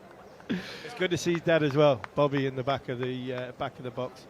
Somebody very, very. I mean, TalkSport listeners are used to hearing the voice of Bobby Gould. What a man! What a great, great man.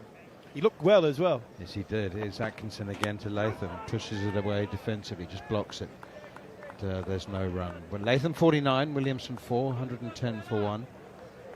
TalkSport man, Bobby, as well, Yeah, isn't he? worked for TalkSport. He's a big, big TalkSport man. I mean, crazy gang. You sit next to him and you look at him, and many a sort of time in his company, and you look at how calm and collective and cool he is and comfortable he is, and that crazy gang of Wimbledon were just off the scale, weren't they? Bouncing around. Vinnie Jones, John Fashanu. Oh, playing a miss outside the off stump. Bounce from Gus Atkinson, and that one's gone past about splice height of the bat there, but a genuine play and a miss. 32 and a half overs gone. Still some life in this ball and in the pitch. Grass banks on the far side of the ground, the city end of the ground now full. They're conspicuously fuller than they were in the morning session. Maybe one or two late arrivals.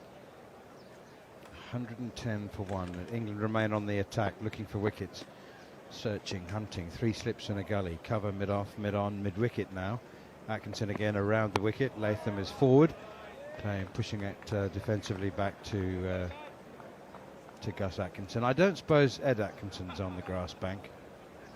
Atkinson Senior, Gus's dad. No, I think Richard Gould and Ed Atkinson probably had a similar lunch. It was a bit different to the one that me and you had. I was very happy with that. I was very happy with mine. Yeah, I was just making sure I didn't get it on me on my shirt. Yeah, I was going to say, do you think they have less gravy in the executive suite? It was. That's a nightmare. That pristine white shirt and lamb and gravy. I'd have had it all over the place. Outside the off stump again, and there's no run. In fact, when I am doing television, Harmy, I'd have been tucking a napkin into the mid-top. A bib, yeah. I mean, I'm sure my family are not listening. They'll be all very much asleep at this minute in time, but my wife does have a go at me whenever we have dinner and the plate's taken away and the majority of the food that was on the plate is now on the table. Most of it from ear to ear. But I'm sure you're not in the Alan Brazil. No, so I tend to order a lot more food because I do spill it. Here's Atkinson again down the leg side. It's glanced off the thigh pad, I'm guessing, off the hip, and there is premature applause, I think, for Tom Latham's 50, confirmed by umpire Hassan Raza, who stands on his left leg and raises his right, taps the knee, leg buys, confirmed. So Latham remains on 49, and all of the local supporters who are applauding the New Zealand captain's 50 have realised that it is premature. He remains 49 from 100 balls. Williamson on 4 from 8. 112 for 1 New Zealand. Kane Williamson at the crease, and one change in the team, if you haven't been made aware of that. Sorry, 2 changes actually, weren't there? One made several days ago when Devon Conway applied for and was given paternity leave. He's replaced by Will Young, and Mitchell Santner, the left arm spinner, all-rounder, coming into the team in place of Nathan Smith, a fast bowling all-rounder who played in the first 2 tests. Here's Bryden Cast once again, and that's left alone by Williamson. No, okay, he played at it. I think he's pretty sure he played at that one. I have a certain amount, it's as close as I'll get, Harmy, to having to knowing what a fast bowler feels like, because being a runner, I know what it's like when you've got a big blister on a toe and you just got to run through it. I mean, it's like 3 or 4 times his body weight going through that foot when he lands. So it's worse than running. Yeah, it is worse than running. I think it's 8 times your body weight. That's what they say. Is it 8 times? 8 times your body weight. So I'm pleased I'm not bowling anymore. That's a lot of impact, isn't it? Here's Cast again. Williamson drives beautifully, but can't pierce the field. It's captain Ben Stokes who fields at mid-off. The running bit's not the problem. It's the actual impact of land, and that's when you've got something which is bothering you in back-to-back test matches.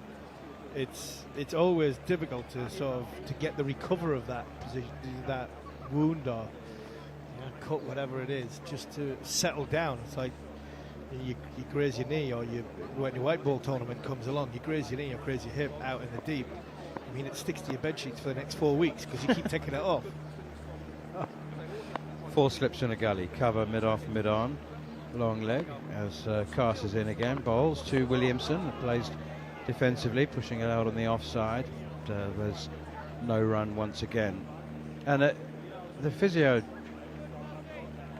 there's a whole number of things they can do, but they can't take the pain away. I mean, you'd have that toe, it'd be strapped, and then that'll come off after about 3 overs. The strapping will come off and the bandage will come off, and no anti-inflammatories can take the pain away either. You get any inflammation that normally is, that's what you get some pain. You take some painkillers, some anti-inflammatories, the pain goes away for a little bit. But when you've got an open wound, especially on a foot that you're going to land on, it is painful. here is Cast once again. Oh, hello, he's into his delivery stride, doesn't let go.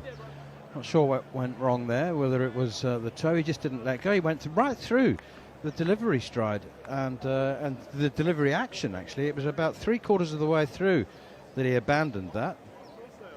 Something didn't feel right. Well, I don't think it, as we've been describing, virtually every delivery doesn't feel right in terms of the pain and discomfort that he's got. What is a contusion? I hear that word a lot. He's got a contusion on. Well, apparently Bryden Cast had a contusion. Is that just a big open burst blister, is it, or just a... Yeah, you really, I mean, you've lost me there. Here is Cast again, full and straight and driven by Williamson. That's a beautiful shot. Ben Stokes is chasing, but only to get back into his work after the lunch break. There we go. There, that's it's basically like a blood blister. Yeah. That's what it is. So it's bleeding under the skin. I've understood that bit. You are talking to somebody who's got no GCSEs. Well, when your physiotherapist said to you for the first time, Harmy, you've got a contusion on your toe, it would have gone straight over your head. Like, yeah. Yeah. I don't need to know what it's called. I know what it feels like. I just know what it feels like.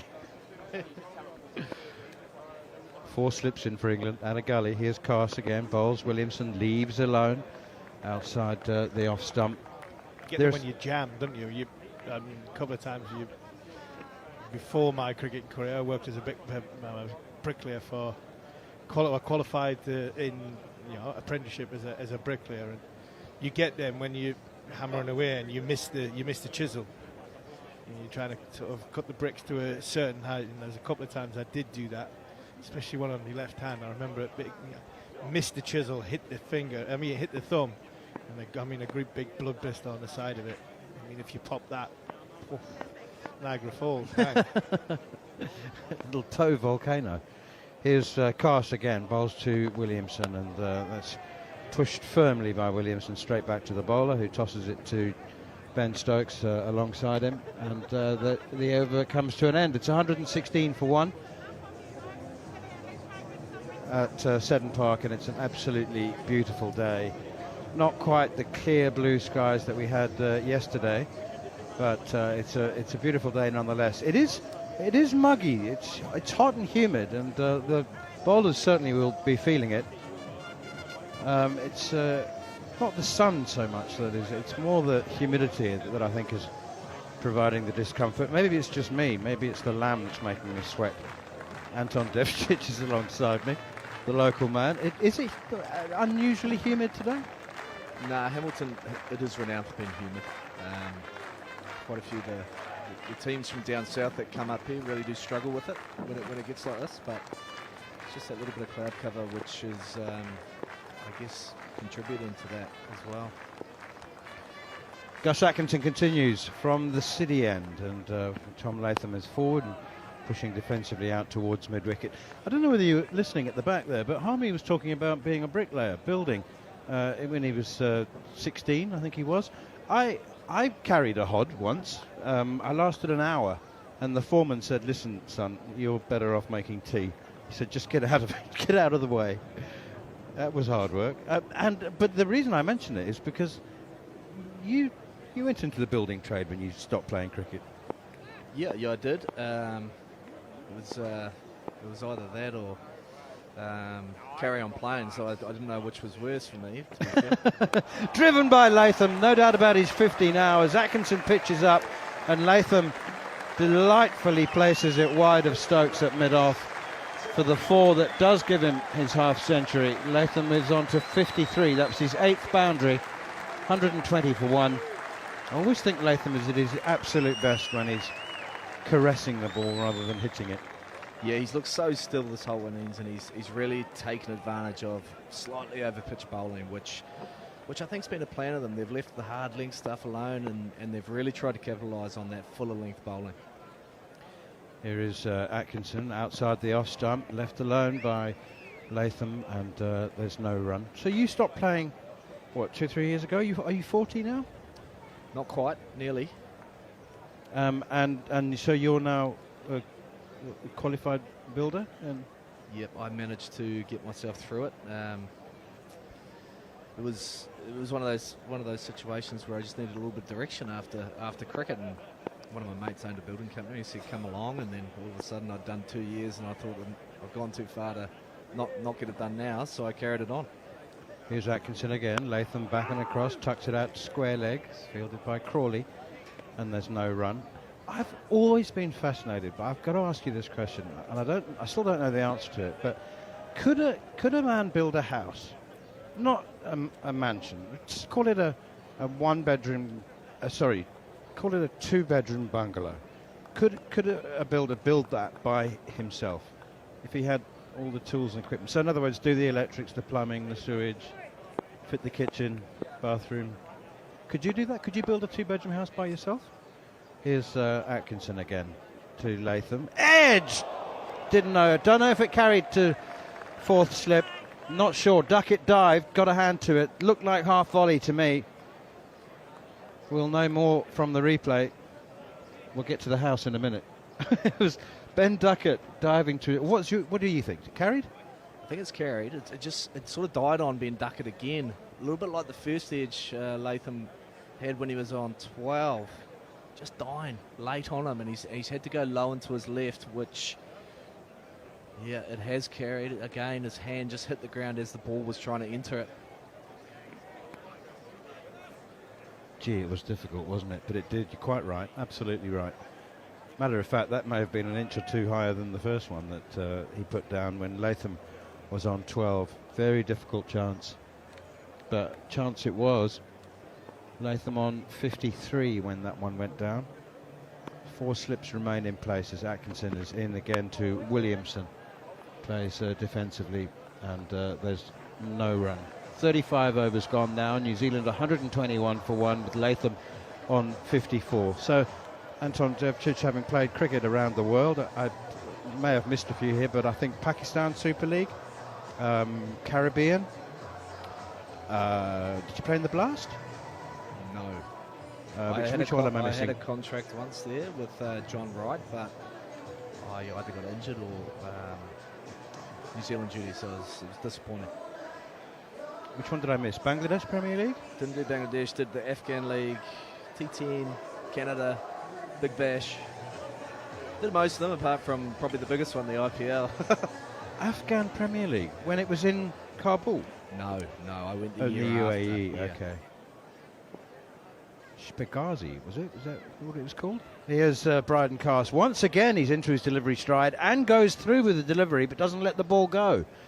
He's clearly in significant discomfort, and he's just being bothered.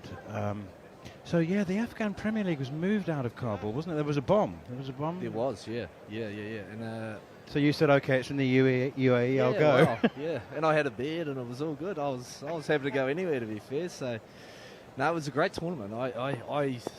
The Afghan players are great people, and they're really good to learn from. His Cast does let it go. Latham punches it up towards Stokes at mid-off, and there's no run. So you played a lot of cricket then, and a lot of great experiences. The question is, could you build a 2-bedroom house by yourself? Yeah, well, long answer short, I think you can. Not sure what the quality would be like, but yeah, long answer short, I think you could probably do it. Including the roof, you'd need a helper.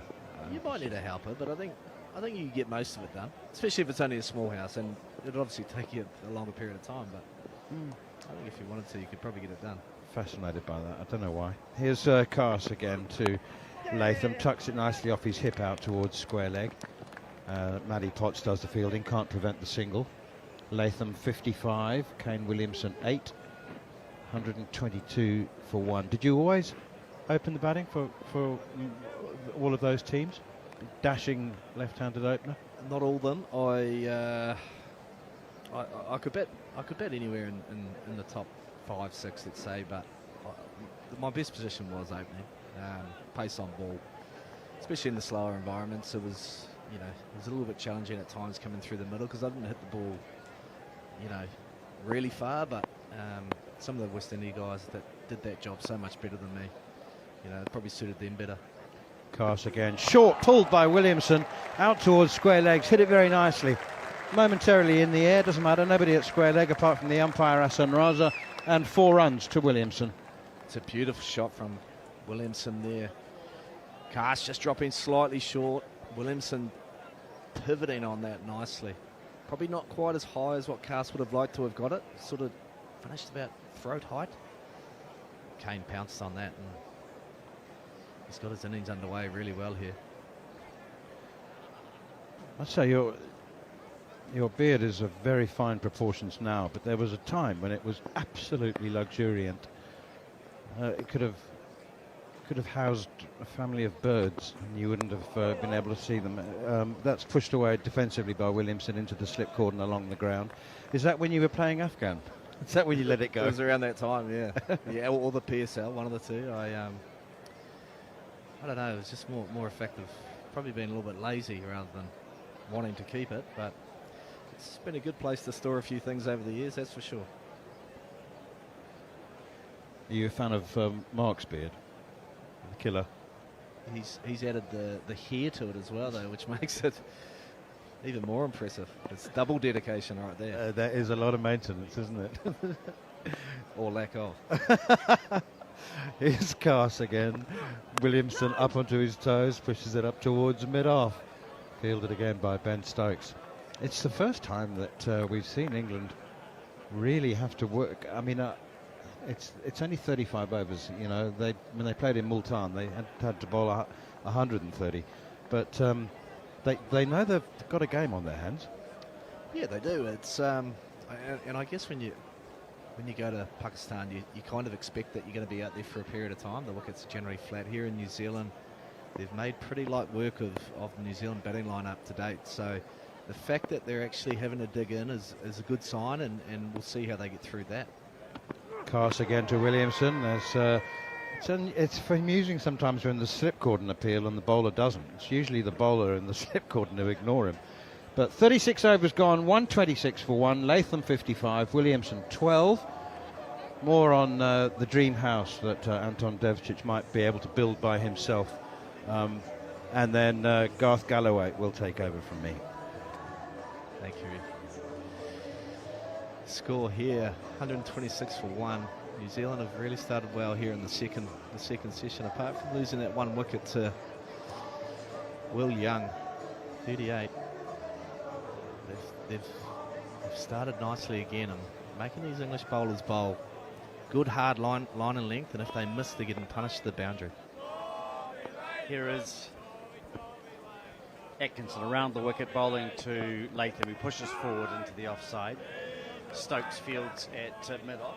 He's just doing some warming up. I think we might see Anton that Cast is taken out of the attack. I just feel that unusually, the first 2 overs after lunch, I felt he struggled for the first time in the series, and I thought Stokes might take him off. Then they've got to make Williamson play. I think Williamson's had a comfortable ride. Yeah, agreed. Yeah, he's definitely carrying something. I'm not sure whether it's his landing foot with his back foot when he's bowling, but something's not quite right there. But you're right, with Kane, you want to be testing him on length more so than line. Early. The longer he's there, the harder it gets for the bowlers as Atkinson bowls outside the off stump. No shot from Latham. And Stokes is such a proactive captain, I thought that we would see that. Yeah, with Kane in particular, you want to draw shots out of him early. If you bowl back of a length, hard length, he gets into his rhythm where he can hit the ball under his eyes, and then he just expands from there. But if you can get him coming forward, having to play forward with either a defensive shot or an attacking shot, there's not too many errors in Kane's game, but sometimes that can happen when early in his innings. He can be drawn out. All batsmen, that moment at the start, you can hear our British listeners will be able to hear the singing, if you can call it that, through the sound effects microphone. Here's a delivery from Atkinson, which is good, and Latham goes back and then comes forward. They can just hear people, all they're singing is Tommy, Tommy Latham. There are no other lyrics. We're not great singers, not nearly as good as the Barmy Army, but we're trying hard. Yeah, well, Barmy Army have been a little bit quiet. Maybe the heat's getting to them this early, or the last couple of games they've been, doused with sun. But you're correct. Yeah, the lyrics aren't overly hard, are they? Nor the tune. Round the wicket is Atkinson in sunlight as Latham drives. It's a better shot from him as he waits, and it's an awkward one, bouncing a couple of times, and Stokes does well, fielding the ball at mid-off. That's the impressive thing that Tom Latham's done today. He's really played within his areas. He's hit the ball late. The 2 edges that he has got have gone to ground or been low hard catches because he is playing the ball so late. If he's slightly out in front of his body, those catches again will go sort of knee height, waist height. As soon as he tries to force it, he looks a different player. When he's waiting for the ball and playing late, he looks very compact, very comfortable. And that was a nice example there, just waiting and driving the ball to Stokes. Around the wicket comes Atkinson, and this is driven back to the bowler. Yeah, and when we say waiting for the ball, it sounds so simple. But when you've got Atkinson running in bowling 130 to 140 kilometres an hour, as soon as he releases that ball, you sort of have a flinch reaction and you want to start moving because it's coming at you quickly. The real art in batting, and when these two are going well, they show it as being able to delay their bodies from moving for a fraction of a second before they execute their shot. Years and years of experience in the case of Tom Latham. Around the wicket, Atkinson comes, and Latham will pick up a run, playing the ball off his hip to Crawley on the square leg boundary. 127 for 1, the end of the over. Latham 56, Williamson 12. You a golfer? Try to be. We had a hit yesterday at the St Andrews course here in Hamilton yesterday with Scott, the producer here, and Steve Harmison. That's a really lovely course. Yeah, it's nice. It's 2 minutes away from the city centre as well, which is good. We've got some great courses around the Hamilton region, around the outskirts. You know, where Brendan McCullum lives in Matamata, about 35 minutes away. There's a sprinkling of golf courses around there as well, which we try to frequent as much as possible. He was sending messages to me. Ngarawahia, he says, is good. Is it Tiki? Teiki? Yeah. That looks lovely. I was keen to play there, but they've just poured the greens. Yeah, that's the new course. It's difficult, that one there. It's got the rough is rather long, so it's almost sort of got that linksy feel, but it's not. It's along the river, which is nice. Well, we played with Steve Harmison. Now, if you've seen a ball cut as violently as Steve Harmison does, I must say he must go through a few packs. He never loses them, but they suffer such treatment as here's a ball down the leg side and taken by Pope. He starts up, you know, when I mean, normally the golf stance is side on, and Harmy is at about 45 degrees pointing left. And if there are trees, there are balls, he'll just set the ball away left, and it'll end up usually in the middle of the fairway. That's music to my ears. Me and my son, St Andrews Golf Course is the hunting ground for golf balls. I take my son down there every Sunday, so hopefully he's left a few for my 6-year-old boy. Doesn't lose many, but you'll never see a ball fly. I mean, here's the next ball is outside the off stump, no shot from Latham. I mean, people would say he hits it a long way, a very long way, but a lot of it is, it's going from left to right, so the distance is in there. Great fun though. How old's your son? He's just a young fella, six years old, but he's getting into the. I'm trying to get him into golf, so I've got an excuse to get out there. To be fair, there you go. It's quite a selfish reason. Well, we had three, not at all. It's a great reason. We had 3 under 3.5 children, and I 20 years off. So just coming back into it a couple of years ago. It's a wonderful game and a great way to spend time with Steve and Scott. And we're going to go and have a hit at 6 o'clock in the morning on Monday, I think. Try and get another 18. And here's Latham playing away from his body. Another boundary.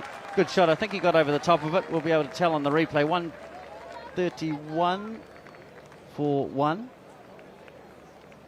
Again, yeah, a little bit of width there from Stokes.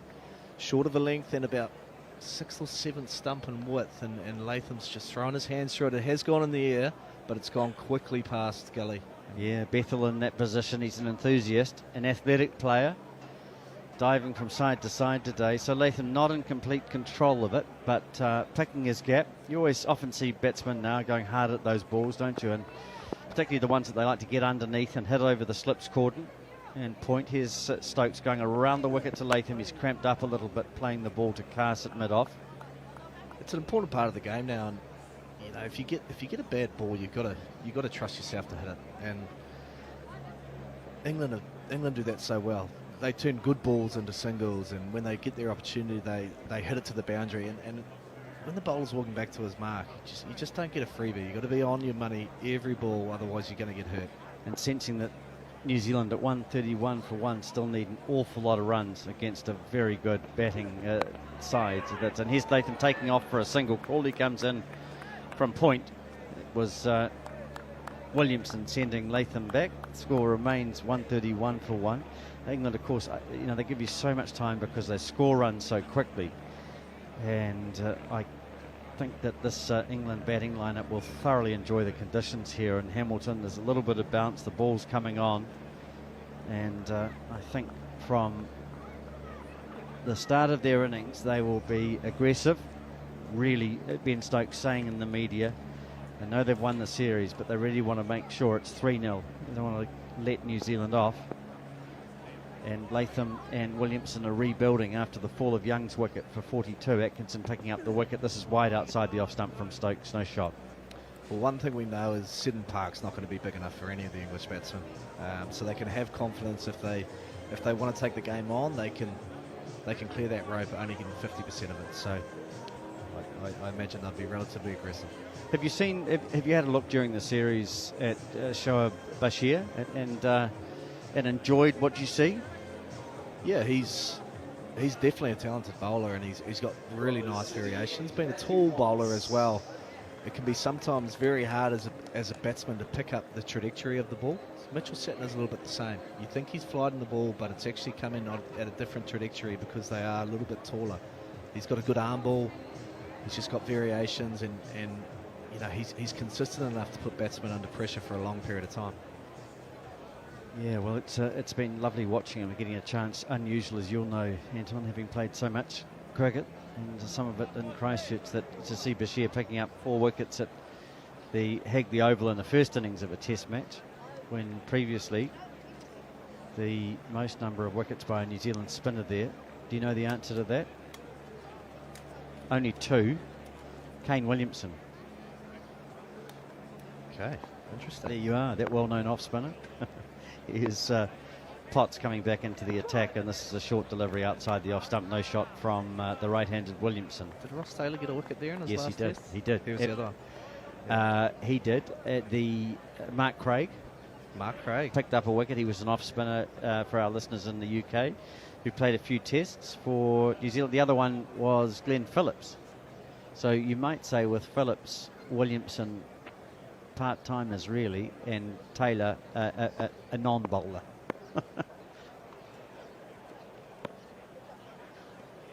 Good delivery from Potts this time. Sees Williamson squaring up a little bit, playing to Stokes rather, at short cover.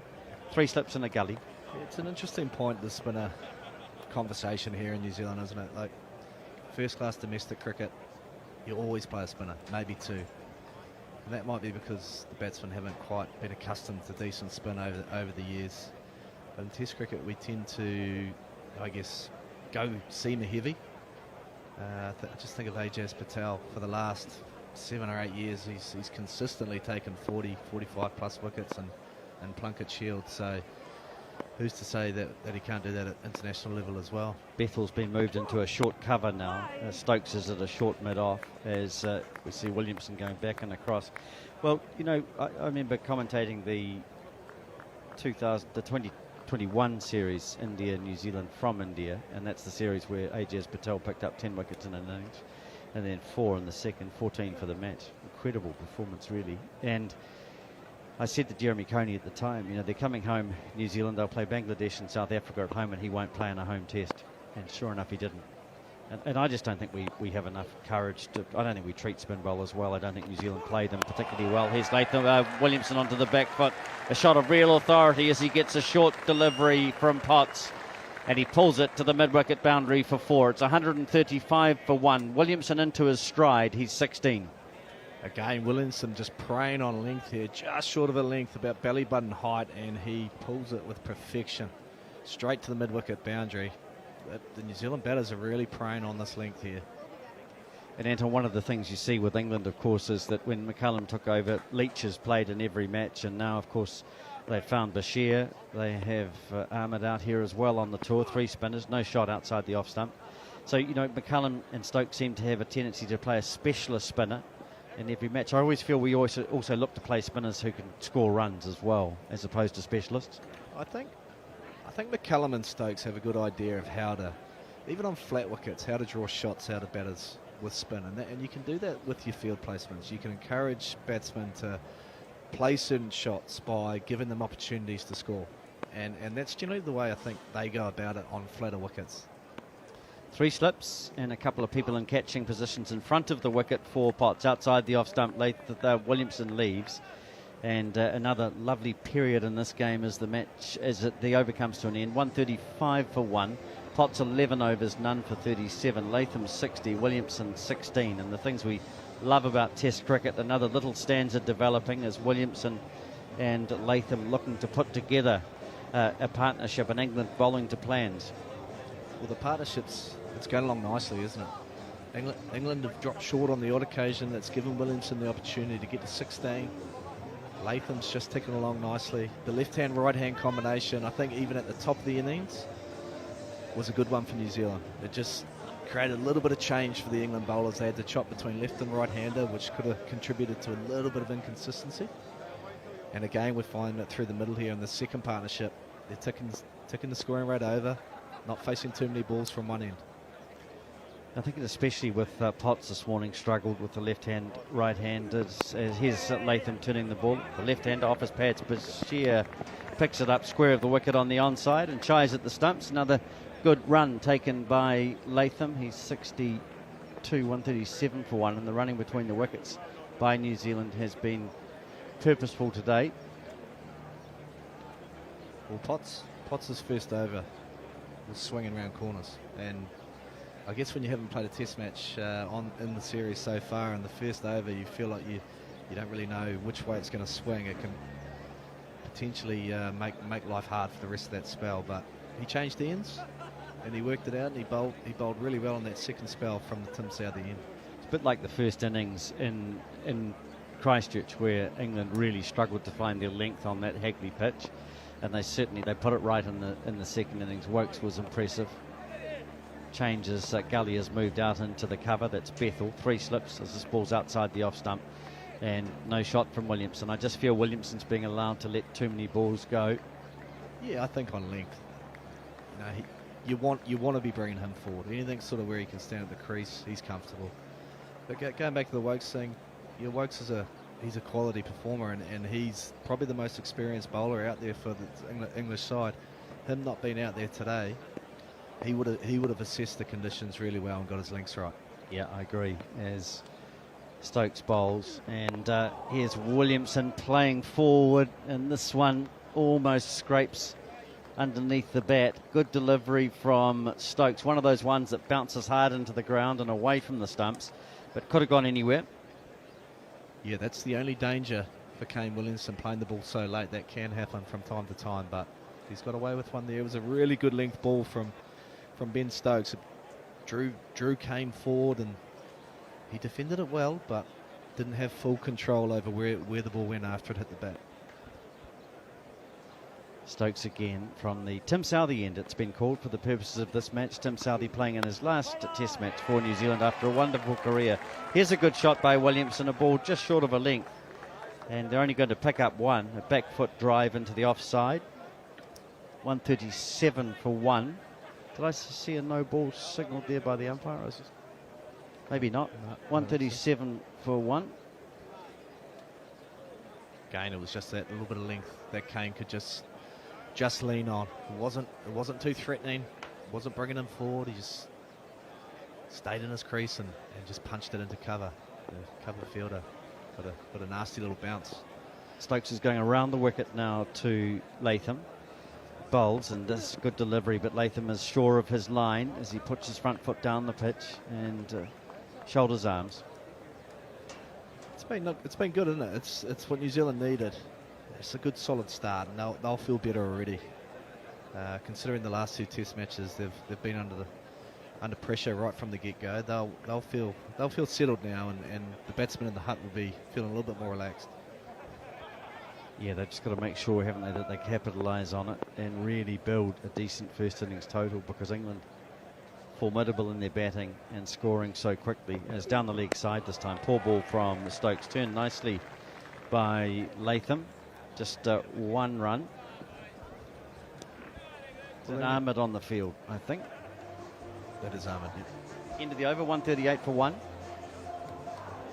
I think New Zealand need to recognise as well, if Cass is battling a wee injury, taking it deep and trying to make him come back for 3-4 spells in a day, that's going to put pressure on Ben Stokes to bowl more and hopefully empty the tank, and then the second innings you might be able to take advantage.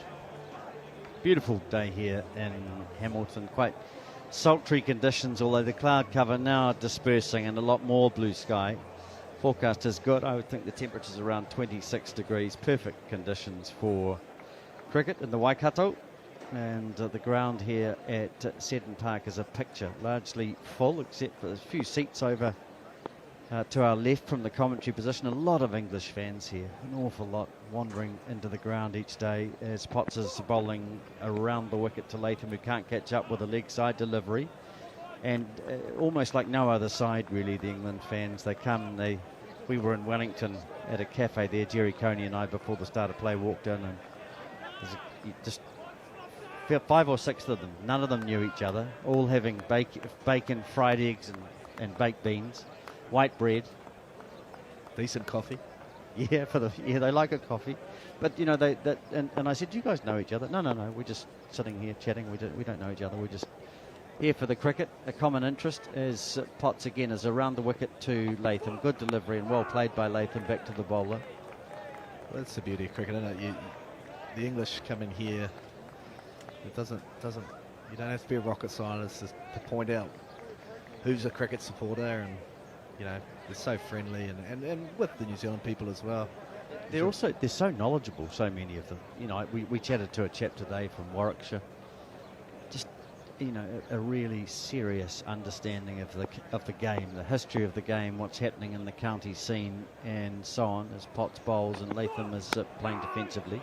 Well, that's the difference between England and here, I'd say, is although New Zealanders love their cricket, it's more of a summer pastime for them. They're not in the trenches looking at first-class scores and who the next budding cricketer is coming up.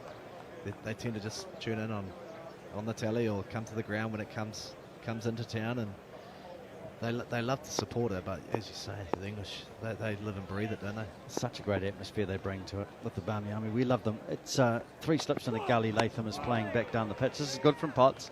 He's forced 3 defensive shots in a row from Latham.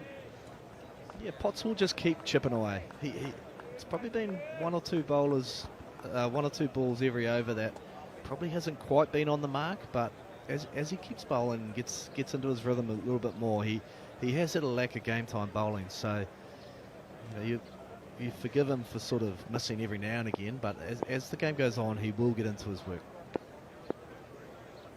2 balls remaining in the over. Latham faces Potts down the leg side, a flick which he can't catch up with, and it's through to Potts. We've seen a lot of balls going down the leg side. Players playing and missing. 138 for 1 it is. Latham is 61. Williamson is 17. Potts none for 37. Atkinson 1 for 19. Cast none for 43. And Stokes none for 23. No sign of Bashir yet. I'm sure we'll see him at some stage in this session unless England pick up more wickets. Stokes has an inclination to use him early to rotate the strike. Here's Potts with the last ball of his over, and Latham turns the ball to Crawley just at mid-wicket. No change to the score. It's 138 for 1. Latham is 61. Williamson is 17. And after some more comments from Anton Devicic, it'll be John Norman and Steve Harmison. Cutter Harmison. Well, we've got our drinks break here. New Zealand are ticking along nicely, starting to build that partnership back up after the loss of Will Young. Harmy, what are your thoughts there? Yeah, I mean, I still think Potts is bowling at the wrong end. I think Potts should bowl at this end. You'll know more about the wicket and the surface, but I still think Potts just running up that little bit of a... Is there a hill here? Is there a little bit of a slight incline? Yeah. And I sometimes think the skiddier bowler just makes the ball just bounce a touch more going up the hill. Headingley's got a lot flatter now, as in the playing area. But Headingley used to be on a real big slope, and Goffey, I mean, I used to love bowling down the hill. Goffey used to love bowling up the hill. Loved bowling up the hill. In his eyes, he could run up the hill, charge in as fast as he could, and get the ball in a good area, stand up, and just clip the outside edge.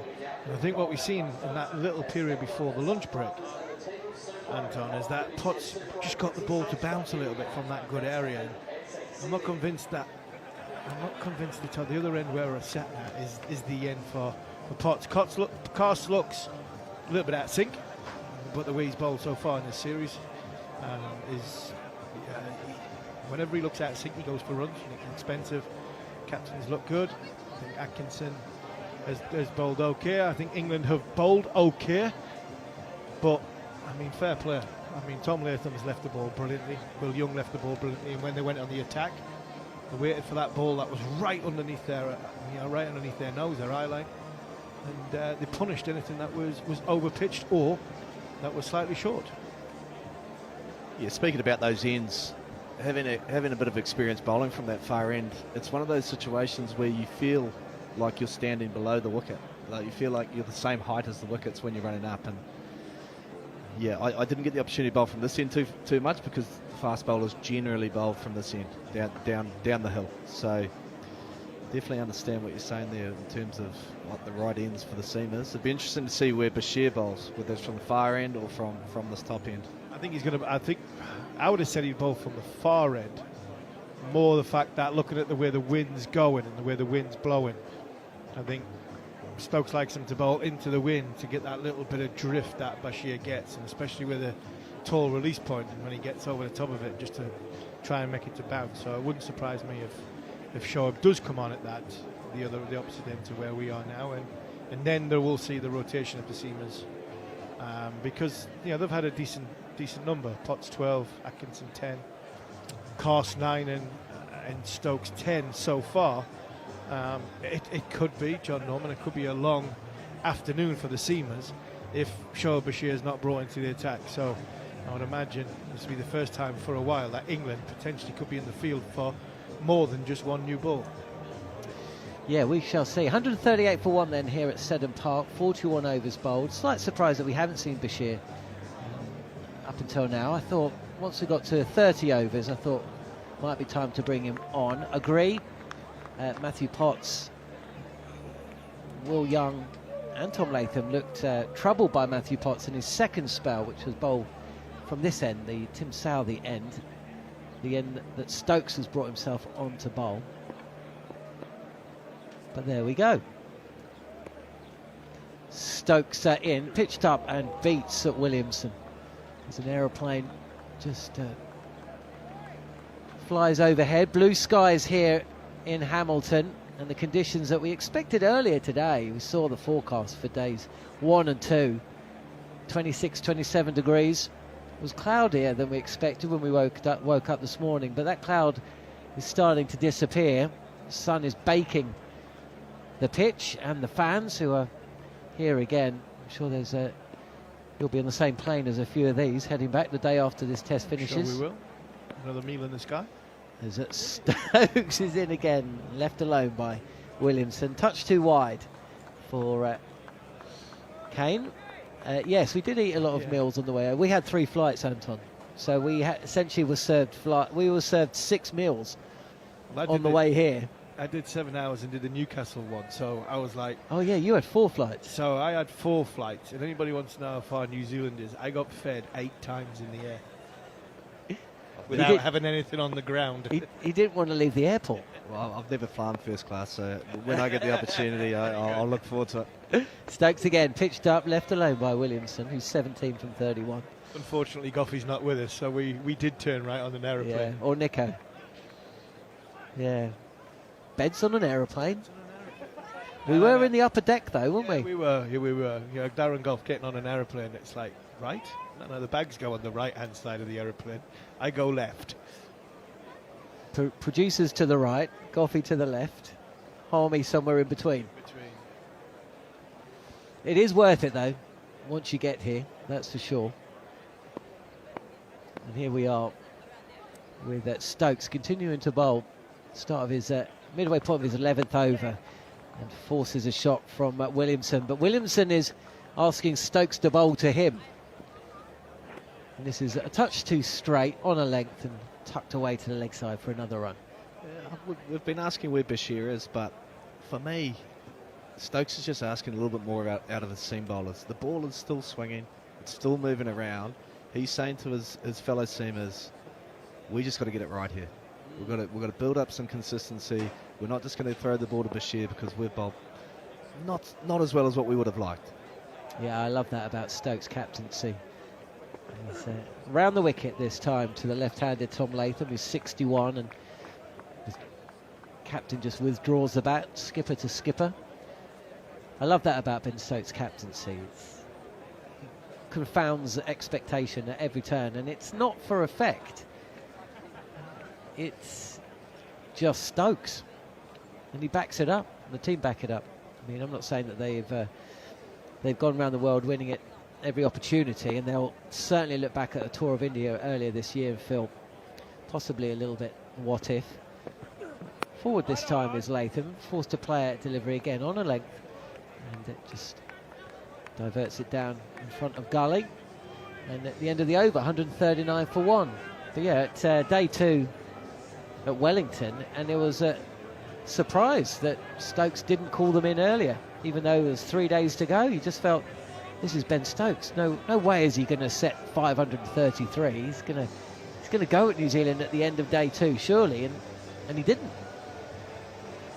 there might have been in the previous series. There might have been a slightly generous declaration at one point, which might have scared them off slightly. But I don't think he would ever admit to that, though, would he? That's never going to be part of the decision making. This is not a man who admits to errors. No, he doesn't. He makes decisions on trying to affect the positive outcome in the game.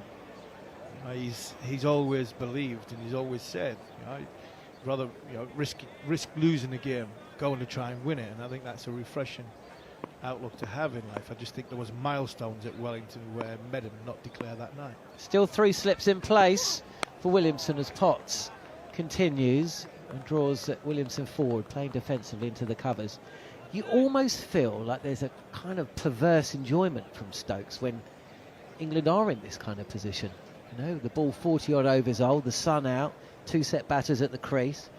It's almost like you said, Anton, it's almost like, no, we're not going to bring on the spinner.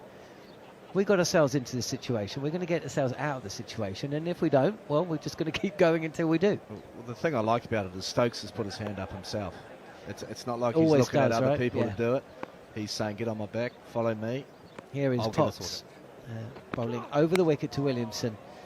Steady pace from the pitch. Potts continuing to really try and bang the ball in. Actually, this is a touch pitched up. Williamson is forward and just pushing this to cover. No run. He must average about 100 now. 139 for 1. Williamson's 18 not out. And Tom Latham, he needed some runs, but he did score a little cameo, 47 in the first innings at Christchurch after being put in by Ben Stokes.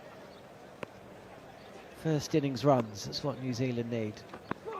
As Williamson playing defensively in and around off stump. And again, pushing the ball to point this time, no run. Yeah, he did. He got 2 starts, what you would say is double-figure starts for a batter's point of view. 17 and 24 in that second Test match. So, 47, 17, and obviously there was a 1 in there as well. And 24 from a batter's point of view. It's not criminal getting out in them numbers, but it frustrates. Defended again on off stump by Kane Williamson. So come then, Anton. You looked slightly surprised, despite your allegiance to this ground, that Neil Manthorpe said it's in his top 3 cricket grounds in the world. What about you, as a player? Top 3. You are allowed to mention grounds where the lunch was good. You are allowed to mention grounds where you prospered. Okay, my number 1 in New Zealand would be Cobham Oval up in Whangarei. Ah, okay, yeah, I've been up there. I saw a warm-up game involving England in about 2019. Left alone by Williamson. You mentioned lunch. There's fresh crayfish, fresh fish. Fishing. Don't go with fish to me, because what did they give me? They give me whitebait. You cannot compare whitebait with crayfish. I know, but they give me white. But I mean, they give me They whitebait last week. Never had it for me life. I mean, they brought it up, put it in front of me. Okay, I've got a little question for you. How would you describe whitebait to someone who's never encountered it before? If someone would say, well, what's whitebait? How would you describe it? I'll let you have a think, just as Potts at the top of his mark. And he's in again, over the wicket, defended by Williamson, no run. How would you describe whitebait to someone who doesn't even know what it is? There's an obvious answer, but I probably can't describe that on air. But I would. What's that? I would describe it as a really tiny, long fish, which is see-through. You can sort of see through it. So yeah, okay, that makes sense. Our producer Mark Kelly described it as a small fish with eyes. Exactly. Yeah, but the one they gave me was winking at me. It's like a bush tucker trial. I was like, what on earth's this? Did you have it in the fritter? Or? Yeah, in the fritter. Yeah, I didn't have much of it, I must admit. Jacob Ethel Ghali for Latham as Stokes continues from the Tim Southey end. And it's been for pace on this occasion. Touch too straight from Stokes, no run. So crayfish at the Cobham Oval in Whangarei, which is of course where Tim Southey grew up, isn't it? He's a Northland boy. Yep, that's his home ground. He probably hasn't played there for a long time. It's more of a first-class ground now. I remember many moons ago now, England came up and we we sent a New Zealand 11 up and we played a couple of T20s against England up there. Wow, that's a small ground as well, isn't it? Stokes continues. This is pushed into the offside by Latham. He'll take a single. I did see something in Whangarei which has lived long in the memory banks. Harmy, you'd like this. I went to the local Macca's and there was a guy in there without a shirt on eating a McFlurry, and he wasn't using a spoon, he was using chips. He was using chips to scoop the McFlurry. And do you know what? I couldn't stop watching him, and ever since I've actually thought to myself, I can kind of see that. It was like Nando's the other night. Manners was using chips to eat the hummus. Whose chips? Katie's chips. Whose hummus? Mine.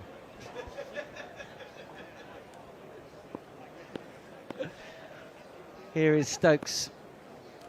140 for one, and Williamson pushes this to mid-wicket. Comes through for a single. Latham slightly slow to get going there, and Stokes ran across the batter, but Carse too far away from the ball to affect or even create a half chance. 141 for one. Well, I was going to say, was that the first time you ever met Tim Southey? I've seen him do that on a few occasions up north. Well, I tell you what, I'm sure Harmy, I wouldn't mind trying it. I can kind of understand it. Chips and ice cream. Chips and ice cream. Have you ever done that? No. I know. I've had ice cream after chips, and so in his stomach's exactly the same. Stokes in, and back of a length delivery, which is pushed back to the bowler. So Cobham Oval in Whangarei, that's up there. Yep. In New Zealand. So these are New Zealand grounds. Or you can do worldwide. Well, you played all over the world. I'll go New Zealand first. I like Cobham Oval because of what you can do around Cobham Oval. You can go fishing. You can do whatever you want. Do you know? In fact, I'm going up there after Christmas. Do you know Bland Bay? Yes. About half an hour away from Whangarei towards the coast. We're going camping there for a couple of days. Yeah, it'll be lovely. Beautiful spot. Absolutely ridiculous, actually. Old school New Zealand. Latham at tip and run, playing with bat away from body, comes through for a single. Good running from Latham. He moves to 64. The score 142 for one. Well, number 2 ground would be Pukakura Park in New Plymouth. Ah, yeah. Now Manners was mentioning that. Is that the one that's kind of carved out of the side of the hill? Correct. I think the movie The Last Samurai, I think was parts of it was filmed in the ground. So maybe check that out. It's unbelievable ground. Very, very nice ground. Okay, so that's 2. Williamson facing Stokes, and Stokes is in again, forcing Williamson to play. He plays with a straight bat, but the ball deflects back onto his right foot and away from the wicket. So end of the over, 44 bowled. And New Zealand going really well here after being asked to bat first. Sunny skies now. 142 for one with Tom Latham 63 not out and Kane Williamson 19. Okay, so there's 2. I'm guessing Eden Park isn't in there. No, it's not in there. I'm guessing McLean Park isn't in there. No. I guess Bay Oval isn't. Maybe a bit too newer ground. I mean, you've got to have the basin in there, don't you? It'd be the basin for me. A little cry from the back about the Bay Oval. Oh, it's our producer, one of our producers. Down the leg side, and has Tom Latham been caught by Ollie Pope? He has. Matthew Potts with the success. Caught down the leg side, and Latham's got to go for 63. Latham walking almost immediately. He knew he'd hit the ball. And Potts tastes success for the first time today. New Zealand lose their second. 142 for 2. Yeah, he deserved that as Matt Potts. He really has running down the hill. It's a strangle down the leg side. It's a death for a batter. It's not the greatest dismissal from a batter. As a bowler, you comfortably take it. The gift that's been given, a good innings from Tom Latham. 63 from the New Zealand captain. But Matt Potts, he really has. He's thrown everything into these 13.1 overs so far. His first game on tour. And I think, for me, he's deserved that wicket. England have been a little bit better in the last 20 minutes. And getting their just rewards. Rashin Ravindra walks to the crease. And good applause from the Kiwis here, no doubt from the English as well. He's an exciting young batter and one that likes to get on with things, loves to get onto the front foot. But he could do with a score in this series. He's kind of got himself out more often than not.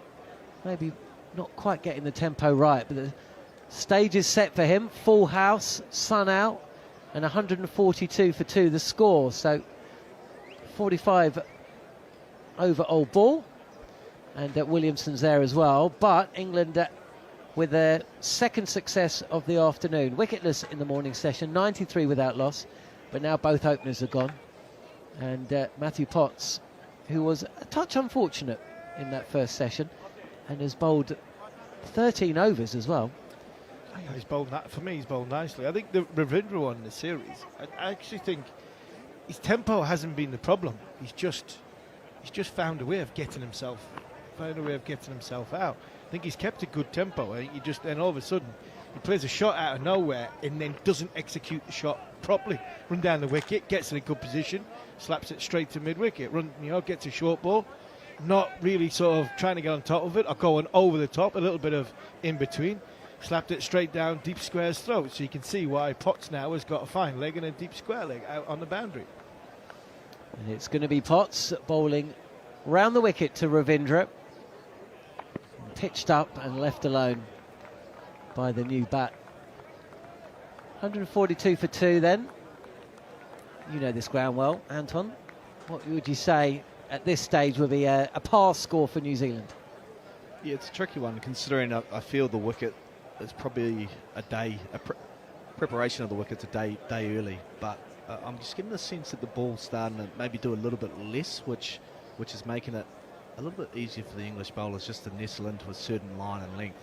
It's a big stage of the game here for Rachin because... Here is Potts, and this is cut up and over gully and away to the boundary. Was that hit into the turf and then bounced up, or it was indeed? This was a flash of the bat from Ravindra, and a backward point. Jumping in the air, but a touch too high and away to the boundary. New Zealand moved to 146 for 2. It's a big part of the game for Ravindra. We've had a couple of good partnerships here to start the day. The last thing New Zealand need right now after getting off to a good start is 2 wickets in quick succession. Yeah, I'm not sure that ball was there to be hit. It wasn't that short. Touch of width, I suppose. But that's how Ravindra kind of gets on with things. There's more runs this time. And along the ground as well. There's a dive at mid-wicket. Ravindra will go back-to-back boundaries. That was a better shot from Ravindra. Coming forward and clipping the ball to the right of mid-wicket and away for 4. 150 up for New Zealand. A bit more control there from Ravindra, just using the pace on the ball, waiting for him to come, so just to ease it. Very straight down the ground. Carse had a dive for it, but once it passed the big fast bowler, it raced away for 4. That was more in control than the one before. Potts again pitched up again, this time defensively played by Ravindra. Comes forward and pushed up to mid-off. I mean, you can't take your eyes off the guy, can you, when he walks to the crease? He's got a touch of flamboyance about him. Certainly likes to get him on the front foot. I mean, from what I hear, he's a lovely bloke. But there is also, I don't know, a bit of ego watching him, how he went about things in India. You know, Ravichandran Ashwin bowling, and he didn't care. He just wanted to take him on. He had his plans in place, and it kind of worked. 130 self-confidence. Yeah, absolutely. You need that. Here is Potts, and defended back to the bowler this time by New Zealand's at number 4. 150 up then, and change in the commentary box. It'll be Neil Manthorpe coming in for myself. Harmy, I believe, is still here. Anton maybe as well. I'm not exactly sure. But Harmy can talk, and I finally am going to eat my lunch. Oh, you go and have your lunch, John Norman. I mean, it's not exactly lamb, chicken and gravy, but for a man who likes sushi, I'm sure he'll enjoy it. That was a good over for Rachin. The first one over the top, that was the ball before, ball after down the ground. Potts just getting a little bit frustrated, maybe because he's got the wicket and the adrenaline of the wicket, not being in the series, trying to get himself going, just trying to pick a fight there with Rachin Ravindra, and Rachin was not having any of it. Potts was just getting himself a little bit agitated. He just to see what happens when they start the next over if they're both still going. Ben Stokes in with a bouncer to Kane Williamson, leaves it alone, watches it pass harmlessly above his about forehead height. 150 on the board for New Zealand, very impressive. Rachin Ravindra has he's a couple of half centuries in his last 7 innings. Oh, sorry, in his last 10 innings, 3 half centuries. Played beautifully in India, as you said, but hasn't reached double figures in 5 of his last 7. So his very recent form isn't great. Stokes in again to Williamson, pushes it past wide of Bryden Carse at mid-on, sets off for the single and makes it comfortably. Williamson on to 20. Rachin Ravindra has 8, and Williamson's average on this ground is inching towards 100. 251 and 200 not out in a total in excess of 1,400 runs. Rachin Ravindra, confidence and form can be fickle allies, can't they? Sometimes batsmen with plentiful supplies of self-belief aren't affected by a run of low scores, but not reaching double figures in 5 out of the last 7. Who knows whether Rachin Ravindra would be affected by that? Well, you might, Anton Devcic. You might know whether he's susceptible to doubt. I suppose every cricketer is, certainly batsman. Here is Stokes again, bowls to Ravindra, turns it away to long leg for a single. Yeah, well, it's an interesting question. Obviously, you want to be scoring runs more times than not. But one thing I'll say about Ravindra is he's quite a natural flowing batsman. He really does remind me a lot of the English in the way they play. He's probably the closest thing to the English style that they're currently playing is what we've got. So he'll play his shots. He won't just sit there and he'll block and things like that. He'll play his shots. He'll try and put pressure back on the bowler. Here's Stokes again down the leg side. Another appeal for a catch. Is it a second caught one? Caught down the leg side, not out, says umpire Adrian Holdstock. Stokes was very animated, very confident. He's now liaising with his keeper and vice captain and the slip cordon, and it looks to me from his body language like they've talked him out of it. Yeah, to me it looked like it was very close to the bat and the thigh pad. Ollie Pope would have had the best view of that. He would have heard the sound. Quite a distinct noise difference between thigh pad and bat. So Ollie Pope, it looks like he's overcalled the captain there. Yeah, and actually, I mean, it looks like he got it right. It looks like it's off the thigh pad, doesn't it? But we'll see. We haven't seen. Yeah, it was off the thigh pad. So well done, Ollie Pope. Ben Stokes walked away shaking his head and muttering, didn't he? didn't like being overturned or not getting the support, but he will now because England have retained or not burnt a review. 152 for 2. Brave man, over calling the skipper while he's bowling. Quite a bowl as well from Ben Stokes. About to complete his 13th over of the day, not including the 3 that he bowled in the middle on a pitch at the edge of the square, the edge of the block, before the start of play in his whites. Bowled about 3 overs, I reckon, about 15-minute workout just to get himself ready. 3 slips now, no gully, cover, extra cover, mid-off, mid-on, mid-wicket, and it's turned out towards Shoaib Bashir, who hasn't bowled so far today at mid-wicket, and there's no run. The over comes to an end. 152 for 2 with Kane Williamson on 20, Rachin Ravindra on 9. The opener's gone. Tom Latham, the skipper, for 63, caught down the leg side by Pope off Potts, and Will Young, his opening partner, the first to go, caught very well low down by Harry Brook off Gus Atkinson for 42. Quite the day in Hamilton. Really, really beautiful, and grass banks packed. I must say the food, the takeaway concession stalls have been doing very, very good business today. just wonder whether there might have been a few more of them. I think they could have done with another dozen, and I think they would have done very good business. The queues seemed very long, and Rachin Ravindra comes forward and guides this out to it wide mid-off. Then again, how often do they get crowds of 9,000? Oh, not very often, to be honest. But the other thing that looks to be very popular in this ground is the 6 or 7 trees that they've got up the top of the grandstand. There's a lot of people huddled around there, and the sun is in full force now. The clouds burnt off beautifully and shaping up to be a very hot afternoon. It is, yeah. And Gary Morgan, our statistician, tells me that the humidity in Hamilton today is 57%. Off the back foot, Ravindra. Sort of a half guide, half late cut.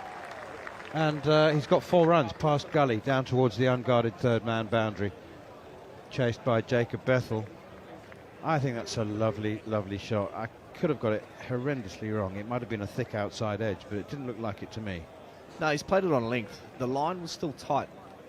The sort of 4th stump line just outside off stump. Because the length was slightly shorter, he was able to get his hands through the ball. He's definitely intended to hit the ball back with a point. Whether he got exactly how he wanted, I don't know, but the length was there for him to play that shot, and he's executed it well. Well, it's just an awareness of where the gaps are, and hit it late, take advantage. Potts in again, driven by Ravindra down the ground for 4 more. Back-to-back boundaries. Little tinker in the field there. Ben Stokes has moved a man into the gap between conventional gully and second slip, so he's a sort of floating 4th slip, and Potts has pitched it up, saying, come on, drive it then, and he did, Rachin Ravindra, and he drove it beautifully for 4. He started exceptionally well here, Ravindra. He looks confident, his feet are working well, playing forward and back. The most important thing is he's building a partnership with Williamson. Here is Potts again outside the off stump. Rachin Ravindra leaves that one alone. Mid-on is quite straight, but mid-off is quite wide, which would suggest that Potts would be bowling more back of a length than drive length, but every now and then the surprise ball. Yeah, it can be a couple of things. You could try putting your mid off slightly wider to try and entice a drive down the ground with the bowler coming around the wicket. If the batter's coming out in front of the pad, it does create an opening between bat and pad. So just depends on what tactics they're thinking of with that. Here's Potts again around the wicket. Rachin Ravindra pushes out towards cover point, and no run, straight to the field. 160 for 2. Williamson 20. Rachin Ravindra 17 off 11. So it is a flying start. He started really well. I haven't seen his feet move this well since he's been back from India, to be fair. The Indian series that they've just played. It takes a little bit of time to readjust back to slightly more bouncy cricket pitches, and he is still young and he's still learning that part of his game. Here's Potts once again, and Ravindra pushes defensively to mid-off. Again, straight to the field of Ben Stokes, and there's no run. Talking of India, Anton Devcic, I cannot help wondering whether there was a significant emotional hangover. I mean, it was truly one of the most unlikely and exceptional upsets in the history of Test cricket. So many firsts. India had never lost 3 in a row at home before. New Zealand had never won there, hadn't won 3 in a row away from home, and they barely had 48 hours to celebrate. You know, I mean, apart from the long flight back, it was straight into the England series, and in fact, some players had to go to Sri Lanka to play in some T20s. Yeah, it would have taken its toll for sure, because it's such an absorbing place, India, at the best of times. Here is Stokes again, and beaten past the outside edge is Kane Williamson. That doesn't happen very often. The other thing that I feel plays a factor is, and this is from personal experience, I always found going from India back to, or subcontinent, back to New Zealand, where the wickets are so different, I found that a really hard transition. I found it harder than going from New Zealand to India. So I'm not sure whether the planning or the prep for the players was as good as what they probably could have, and I think it's just taken them a little bit of time to potentially adjust back to New Zealand conditions. Here is Stokes again, and Williamson up onto his toes. How many times have we talked about the fact that this man is about 5'9", 5'10", but makes himself look like he's 6'3". Gets on top of the bounce, opens the face of the bat, and steers it down to the third boundary for 4. As easy as you like that was. Not a bad delivery from Stokes. Actually quite steep bounce there, and Williamson he just raises his hands, doesn't he, and makes sure he gets contact well under his eyes. And 9 times out of 10 he finds a gap between the 3 or 4 slips that they've got there. Fantastic cricket shot. In the years gone by, decades gone by, preparation was seen as the absolute key. It was a crucial ingredient to success in Test cricket. Outside the off stump here from Stokes, out and left alone by Williamson. But such is the modern schedule that its preparation has now been so condensed, and it's been completely redefined. Warm-up games are a thing of the past. This year, guess how many warm-up games in all tours, Test tours, that were actually played? Well, I know England played 1, so there has to be a minimum of 1. So it's a 2-day game, yeah. 2-day game. Here is Stokes once again, and Williamson is forward, and that's pushed out towards backward point. No run. Ben Duckett Fields. Well,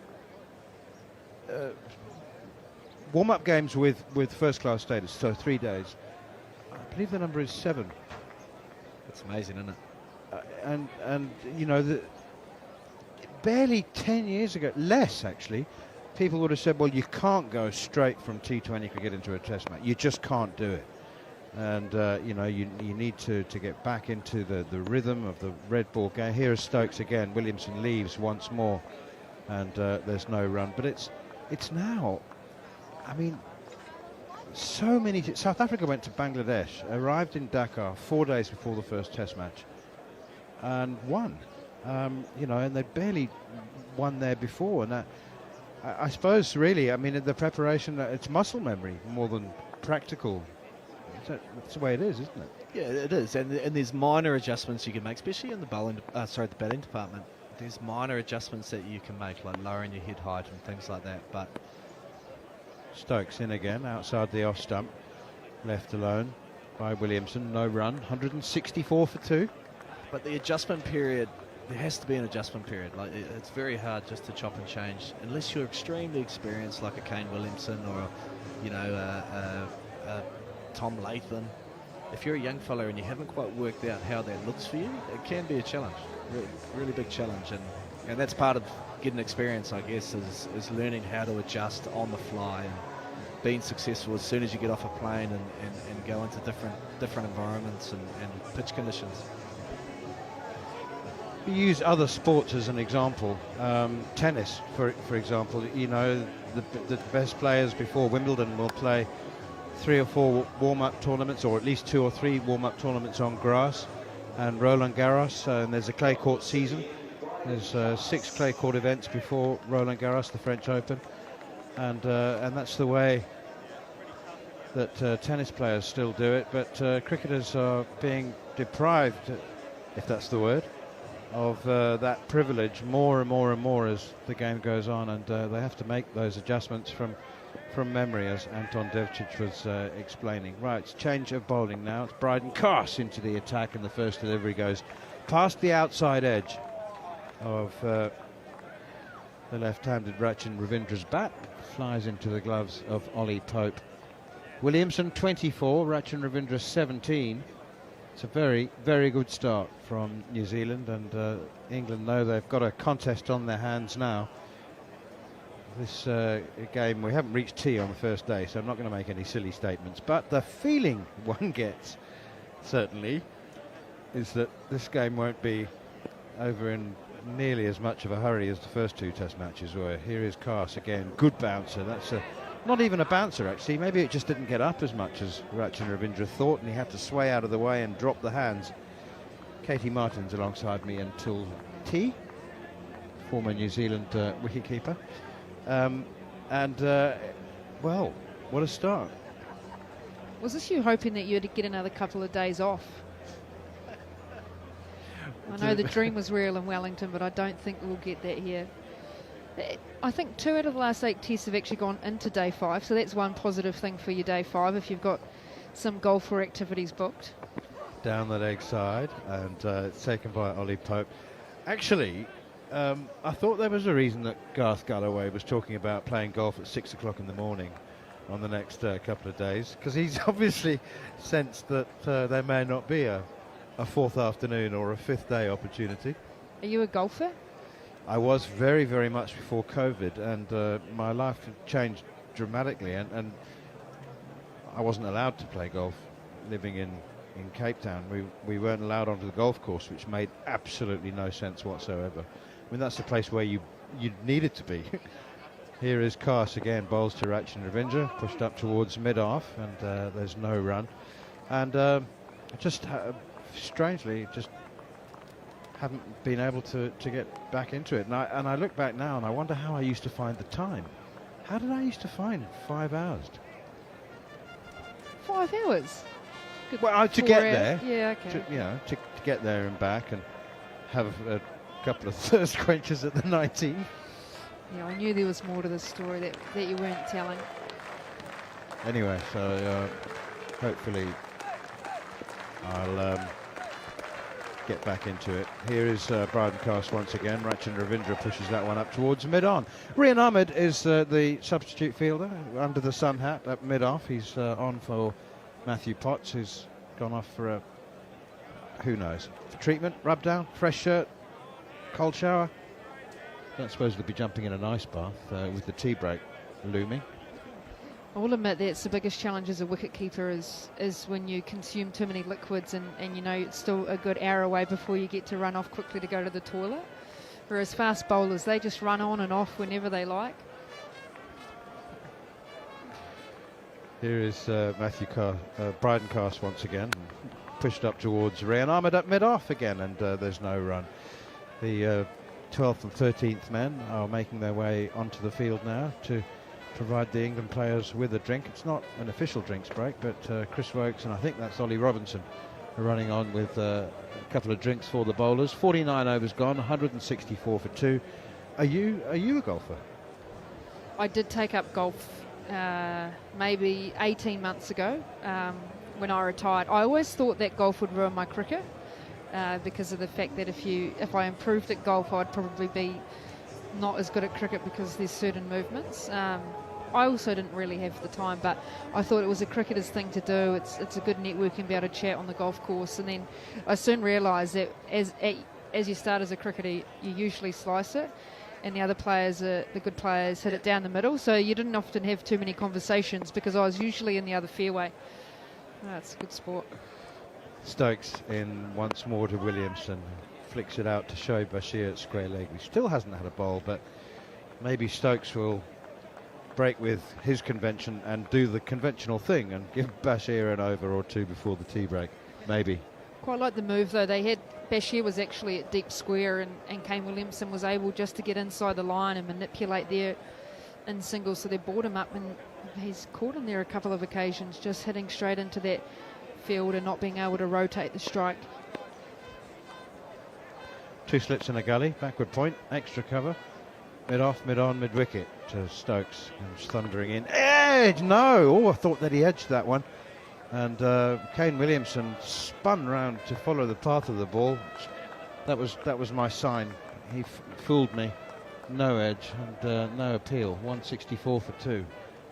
Williamson averages, well, it's creeping up towards 100 on this ground. 251 and unbeaten 200 over 1,400 runs. Average is 97. I think he looks forward to a trip to Hamilton. I think you'd ask what it is about a ground that someone loves so much, and it is very much like a home comfort. You just know the intricacies of the ground and the wicket. Here's Stokes once again, back of a length. Williamson up onto his toes, guides it into the gully, and there's no run. And you've got the same seat that you always sit at. It's always a dogfight. If someone takes your seat, you're like, hang on, this is my seat. This is one of my home grounds. I think there's about 4 in the Northern Districts region, which is what we're in at the moment. And so you have that nice comfort. The ground you understand, you know the intimacy of the crowd as well. So Sometimes when you're not in good form, you love just to pick up a wicket and take it around the world just to help you out. Although he's not been in bad form for a while, Kane Williamson.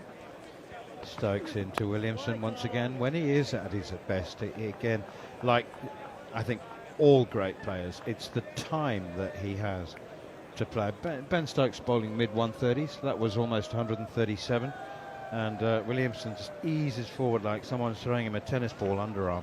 He just guides it, pushes it ever so gently into the offside. He actually took up table tennis for a period, and he had a table tennis set up at his own home, and he used to do that to try and work on his bottom hand. Here's Stokes again. Williamson leaves alone in animated style, swivelling around with the bat up above. I've heard that that players have done that before they go to the subcontinent. It helps apparently facing spinners on turning wickets. Just gets the wrists moving, is that right? Yeah, and a bit of hand-eye coordination as well. So he's tried many different things over the years. He's such a unique character in terms of the way that he prepares for the game. He quite often just has underarms at training, just likes to have underarms, very simplistic in terms of the way that he loves just feeling the ball, hours and hours of throwdowns. Here's Stokes once more turned away by Williamson off his hips, down, or off his left hip down to Bashir, who's gone back to deep square leg. So constant tinkering with the field as always from Ben Stokes.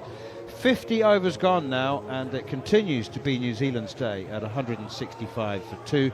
We've a little over 15 minutes to go till the tea break. More from Katie Martin, and then it'll be the one and only Dan McHardy to take you through to the break. They've absorbed pressure really well, these New Zealand batters. 2 down in the 50th over is not a bad position they've been compared to the rest of the series. Wicket starting to just not do as much, less deviation than we've seen throughout the series so far. Continuing rotation of his bowlers from Ben Stokes. Sun's coming out more. It's getting hotter, isn't it? Hello, Katie. Hello, mate. You good? Fantastic. How could you not be to see this site? Full house. They were in so early. Pretty compelling watching at the moment. 165 for 2. Stern examination in the second session. Runs have been harder to come by from my vantage point anyway. As Car's operating from the city end, he's predominantly worked from the broadcast end. With the breeze pushing from the offside to the on. As he bowls to the right-hander Williamson. 2 wickets to fall in this session. That of Young for 42 with the score at 105. I think the first 100-run partnership for New Zealand in the series. And then it was Tom Latham, strangled down the leg side, frustrating for him. Potts getting his reward. Carson again, short, pulled away, down at the fence. 4 to square for 4. In fairness to, who's that in the deep? And it's Potts. He lost it, I lost it too. I thought it was going backward of square, closer towards Bashir at long leg. It's gone forward of square, and he's copping a little bit of ribbing by the New Zealand fans who probably imbibed a little on a Saturday in the sun, 26 degrees the high. Lovely stroke by Williamson, he's 29. I know you and Manners were talking about Kane Williamson and the work he puts in. Whilst there's a lot of differences between these two New Zealand batsmen out there in the middle, as Carson again, Williamson plays the ball late. That's a feature. He plays late. Ravindra has that forward press. He wants to come at the batsman. One's right-hander, one's left-hander. One plays at his pace. I was described Kane Williamson as serenity at the crease when Ravindra likes to be more assertive, but the commonality they have, other than being fabulous players, they both work so incredibly hard, and there is a message there for anyone listening on TalkSport 2 or watching via the TalkSport Cricket YouTube channel. You've got to work at this game. And these two, balls after ball, short, pulling, missing, hitting the body. Didn't arrive. They wondered if it's a fraction too pace, and that's a bit of an illustration perhaps. And hits his right side around the rib cage. He's fine, Williamson. You sort of feel like it's the apprentice and the master out there. so much conversation about whether Rutchin will be one of New Zealand's greatest batters by the way that he's just taken a duck to water to Test cricket. Just the maturity that he has already in his play, and the amount of times he's actually batted with Kane Williamson, and how much he has been able to learn off him through those partnerships. Whilst different, they just have a thirst for runs. Cast goes fuller this time, push straight back to the bowler in this fields, but there won't be a run as Stokes is around to field. You'll know Rutchin Ravindra in the Wellington way is your hometown, but he spent a lot of time with his dad in the mornings before school, having him throw at him, and then again after school as well. And yeah, I heard from those who worked with his dad, you were never supposed to book a meeting after 3 o'clock because you'd be in a meeting by yourself. His dad was out helping. Down at the nets. Yeah, brilliant stuff. World knows all about him now. Williamson leaving alone, tempted there for a second to play a cut stroke, but New Zealand have left well in this inning. They have played their type of cricket. Gary Stead laboured that point between Test 2 and 3, didn't he? At the end of the over, it's 169 for the loss of 2. You're listening to live and exclusive coverage of New Zealand v England on Talk Sport 2, about playing their game, which is, I guess, more of an old-fashioned when you compare it to how England go about, especially the batting. And respect the element of time. Maybe an indication they felt like they tried to keep up with the Joneses. It's an interesting point. I read an article the other day actually where someone said, okay, if you put Brendan and Ben and Gary and Tom's shoes, what would it be like in terms of where New Zealand's Test cricket is at the moment? And I think in a way it's unfair to be able to say that because everyone has their own style. Coaching styles are quite different as well, and it's the resources that you've got within your team. The England captain doing a heavy lifting day into his 16th over. He starts full wide of off stump, attempted drive, skews off the bat into the covers, no run. Bashir's there to field. Or maybe Tim Southee would have had a hard conversation like they did with Jimmy Anderson. Yeah. Well, you look at New Zealand's success and you look at the 2021 World Test Championship, that was very much built around Ross Taylor, Kane Williamson in their batting, and then you had the 4 bowlers with Wagner, Bolt, Southee and Jameson. But you'd fresh faces who arrived and performed. Devon Conway, Cole Jameson. To just add to that really strong trio. Pushing Henry back down the pecking order for a time being as Stokes brings Ravindra onto the front foot, he defends. And you look at this side, the New Zealand side, for a long period of time, it's very much built around Kane holding control of that middle order, batting for time, others accelerating around him. You think Ravindra, you think Mitchell, Phillips, how they've been able to move the innings forward. So when they Mitchell play, gets going, yeah. He can, well, England know all about that, what he did in England. So New Zealand pushed the game forward more with their middle to lower order, based upon the traditional way of wearing down a side, and then as you get into 70, 80 overs, you're able to make the most of the older ball. Stokes in again from around the wicket, back of a length. Defending his Ravindra, sort of curbed his enthusiasm. He came out a shot of minutes, wasn't he? Especially wide of off stump, going at the ball. Stokes had 2 gullies in. Wanted Potts to hang in that channel. Ravindra got 4 fours away quite quickly, not all. Assuredly, there were a couple of beautiful shots. That little flick, straight flick down the ground through mid-on. Sign of what he's capable of. He's 17. His head starts the series, hasn't gone on. Theatrical flick of the wrist through a 4-ball on leg stump. Takes it to forward square as Potts does the feeling in the crowd. Give him just a little bit more after that misfield in the previous over. 170 for 2. Honestly, because of this crowd, the intimacy of this crowd and the banks, because the boundaries are quite small and the banks go up, when you're fielding on the boundary, even as behind the stumps here, you sort of feel like the crowd's on top of you and the noise just sort of comes from high to low, and it's a lot louder than what you expect. And when Hamilton people have a couple of extra lemonades, it gets a lot louder as the day goes on, and there's usually one person that just goes all day in the stand, and you think, come on, mate, just 5 minutes. Yeah. Stokes back over the wicket to Williamson.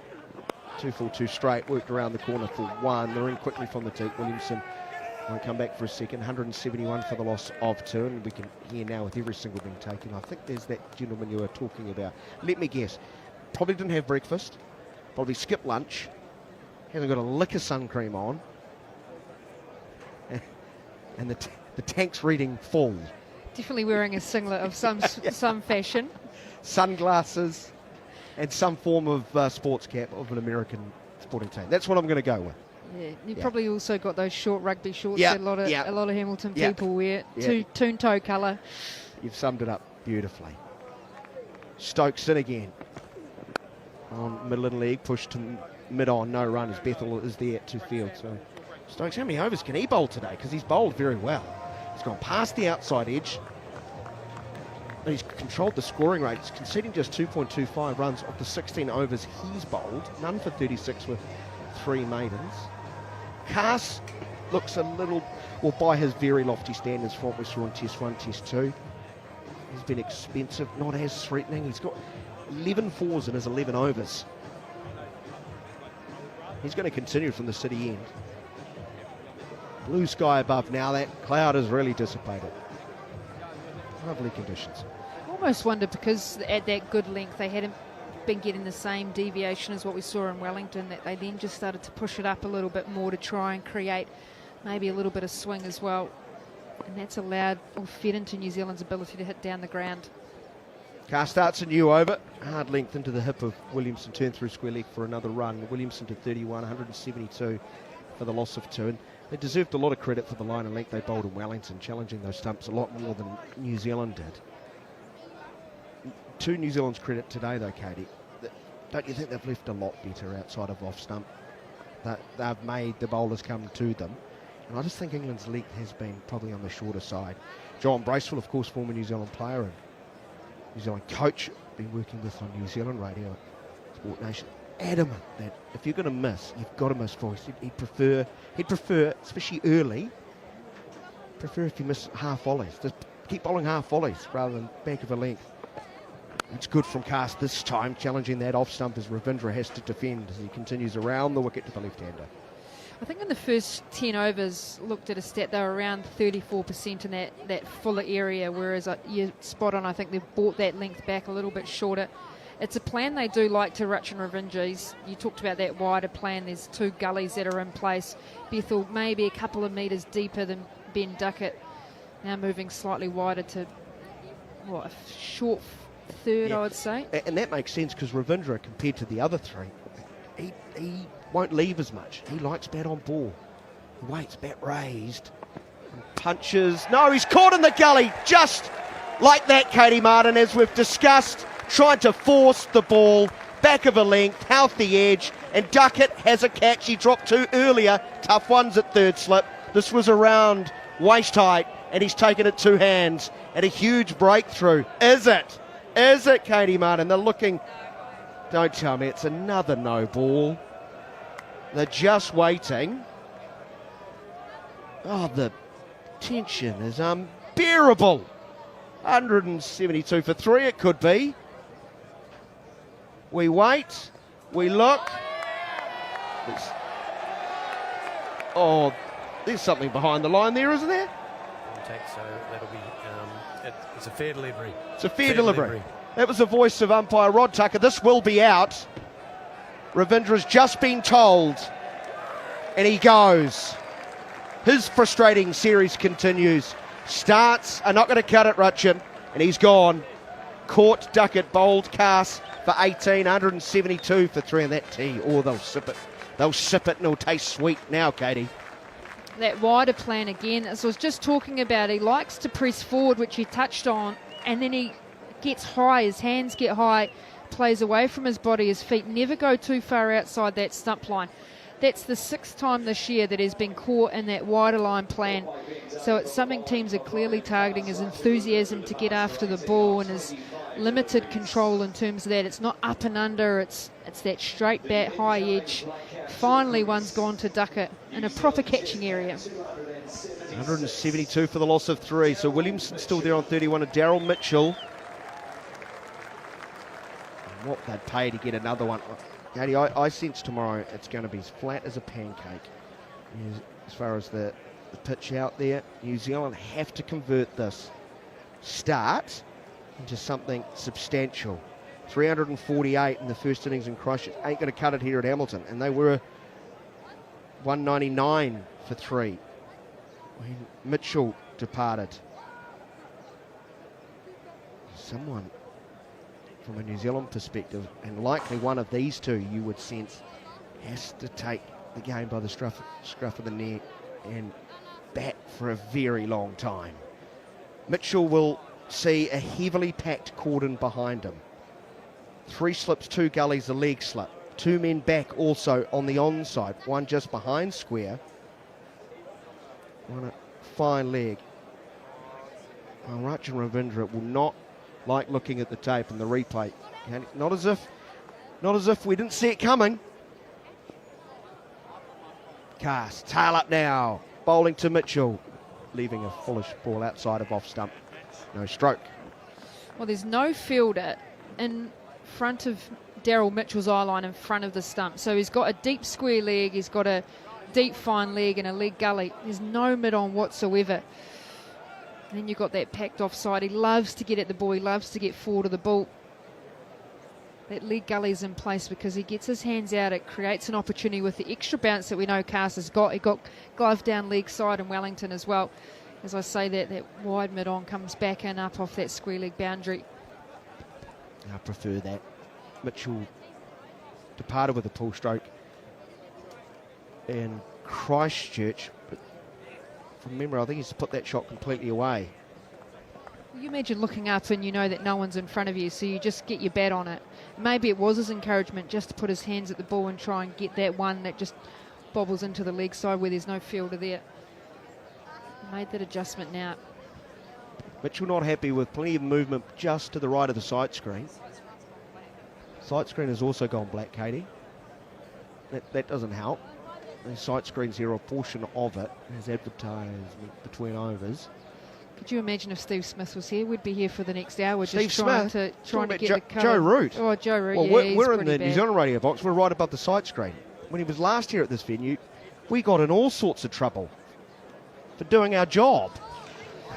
My question is... we weren't allowed to move. Yeah, well, that's fair. I mean, you boys just roam around. But I wonder if... What, above the sight screen where there's no sight screen? Yeah. Right, People. okay. I've had someone, a bowler, that couldn't deal with someone walking... So they were bowling, and behind the wicketkeeper was someone, and they had told them to move because it distracted them. That was a new one for me. I thought, you need to get... Distracting the bowler? Distracting the bowler. Wow. I thought, okay. You might need a little bit of help. Your head might not be in the game. Yeah. It might not be appropriate. But do you think this was like this when Rachin Ravindra was batting? I didn't notice it. Change colour. No, any opportunity to get an ad out after a wicket, probably failed. So what they do is they have temporary white sort of panels that they can put over the electronic part of the sight screen. Problem is they're reasonably see-through, aren't they? I was going to say to you, how do you describe what that looks like? There's sort of a line in between both. I reckon if that was Joe Root or Steve Smith, they'd be saying there's too much, there's bright white within it that would be distracting for them. When you put white on black, it turns grey. Looks grey to me.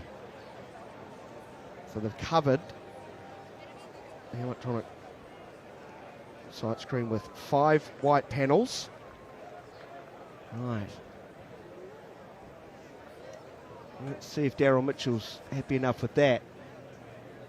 Carster's at the top of his mark. Seems a long time ago. Rachin Ravindra was caught in the gully by Duckett. Here we go. From over the wicket, Carson again. Coming forward, Mitchell, long way forward, turning the ball in front of his front pad to the onside, no run. Cast now on the wickets.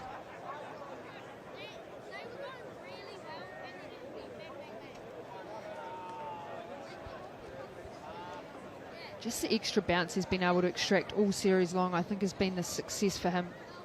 He's got very subtle in terms of his deviations. That extra bit of bounce is very uncomfortable. Plenty of catches around the bat.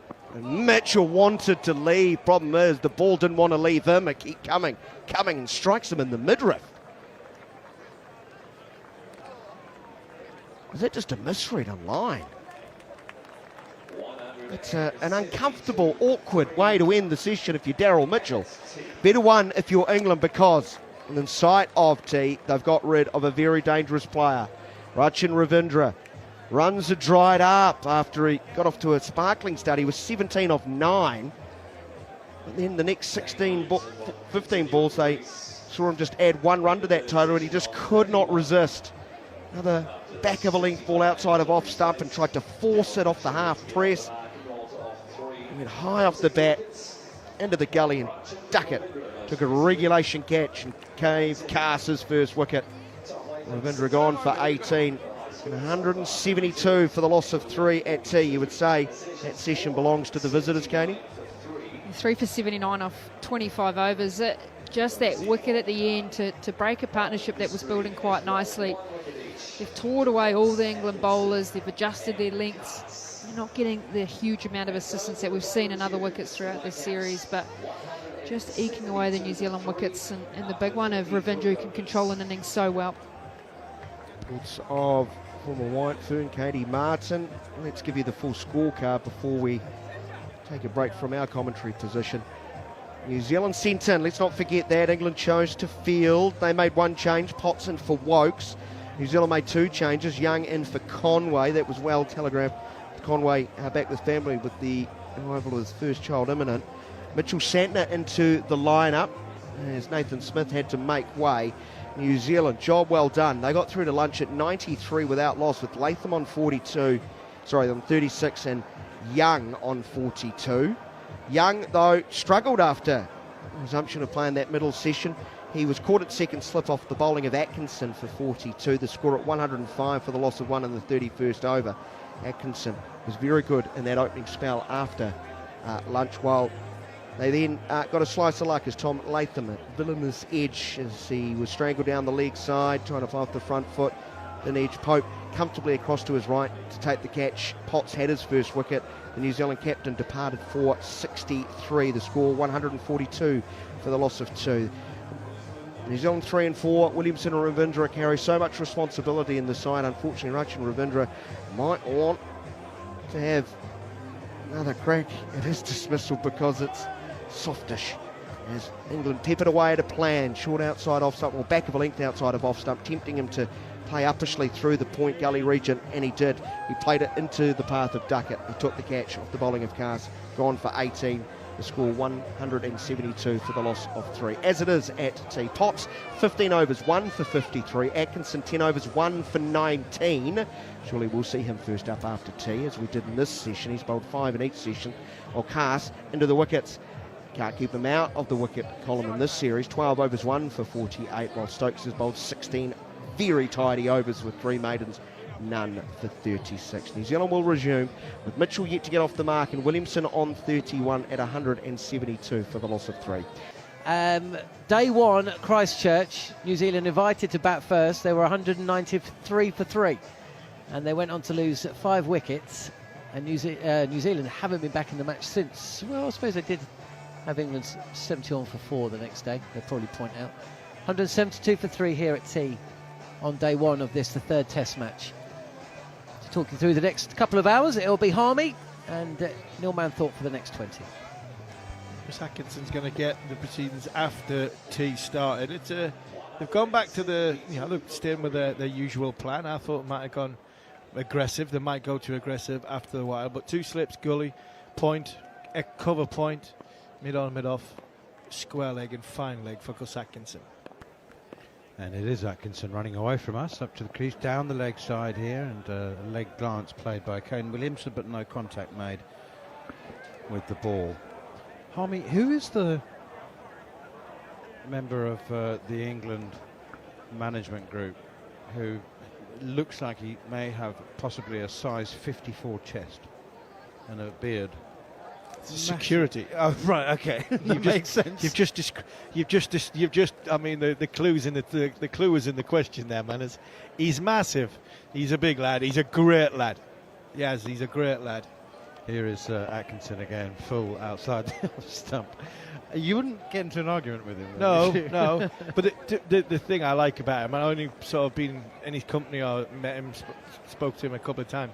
He's so gentle, so softly spoken, and that's always a good sign of a hard man and a good security guard, because you wouldn't want to mess with him. He doesn't walk around as very, very imposing because of his size and his stature.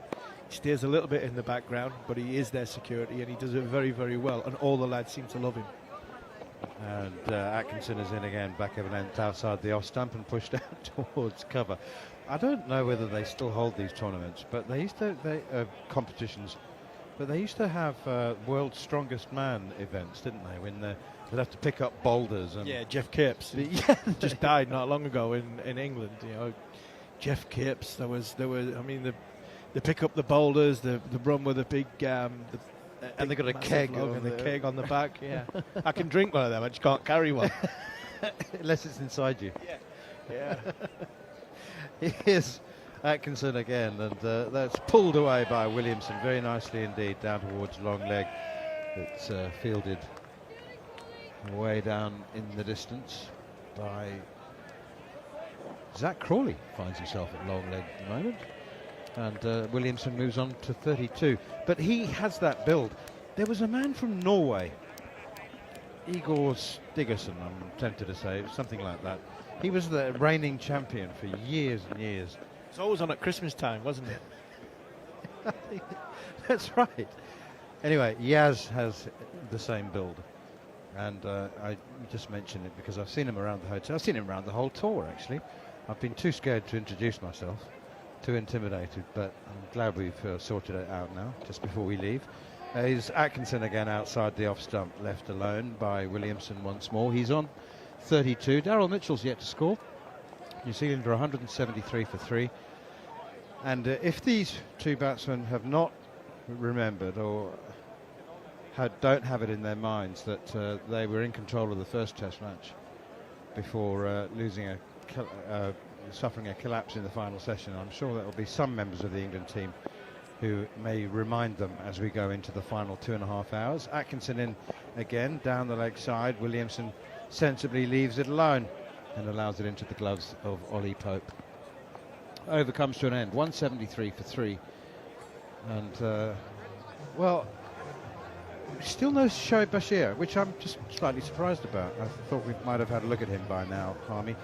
The other thing is, I just mentioned this to John Norman, there's nobody who can offer 3 or 4 overs of gentle medium pace, see if it'll swing, you know, because of the humidity, and just thinking like a Daryl Mitchell type. Yeah. Paul Collingwood from my era.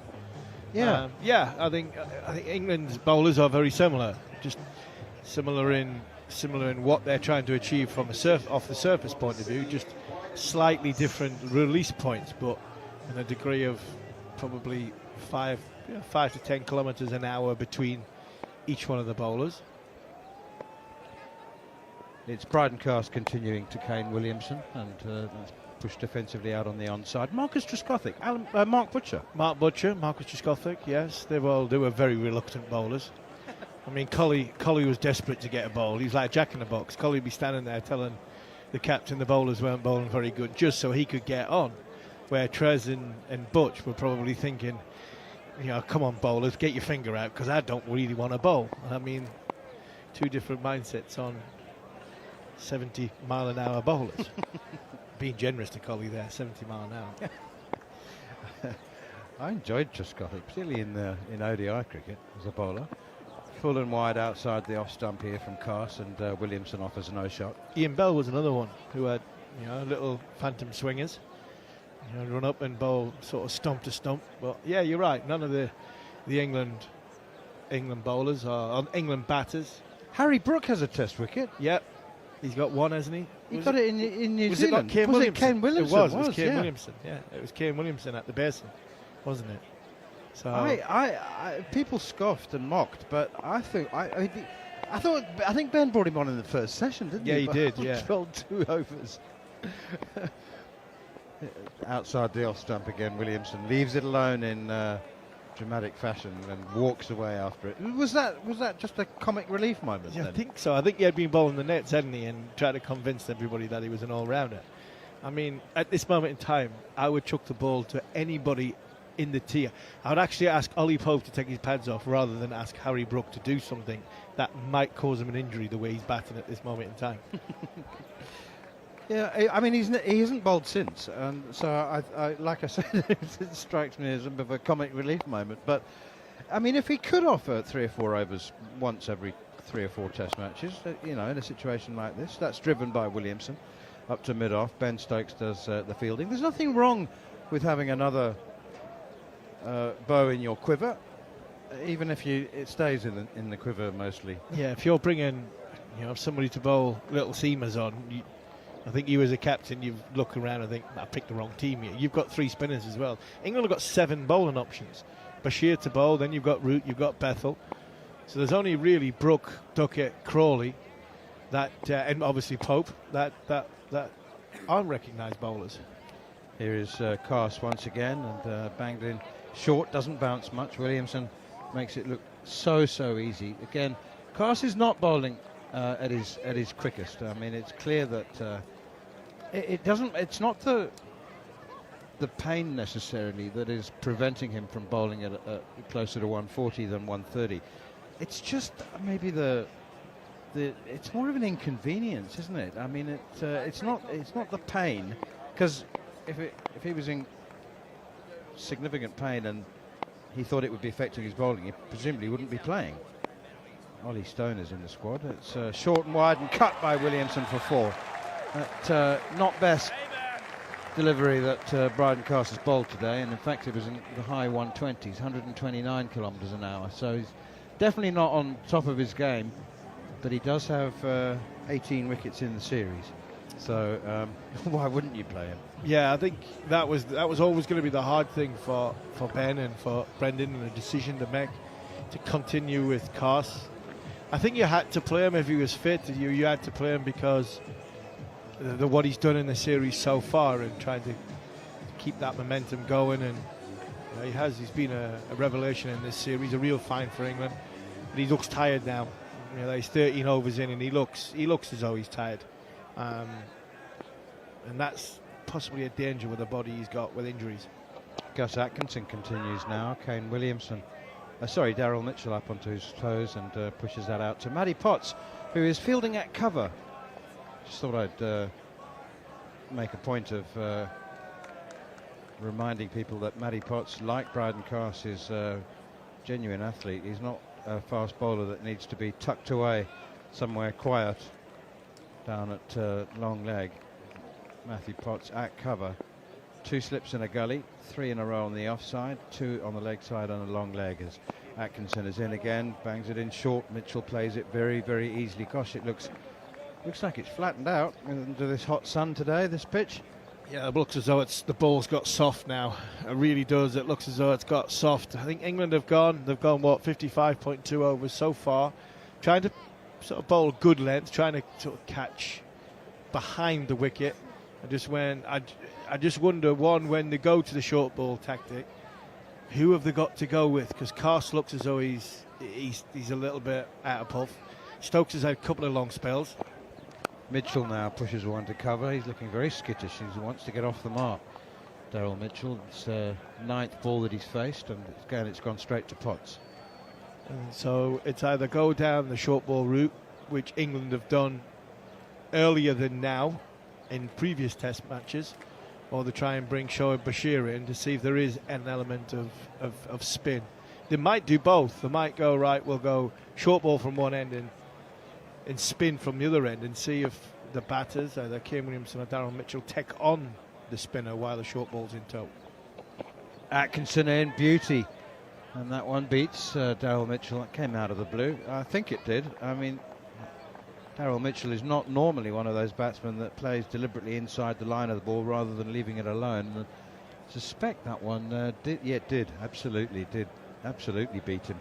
And it got him just fending for it as well. So a little bit of movement unexpectedly off the seam. So it's not completely flat.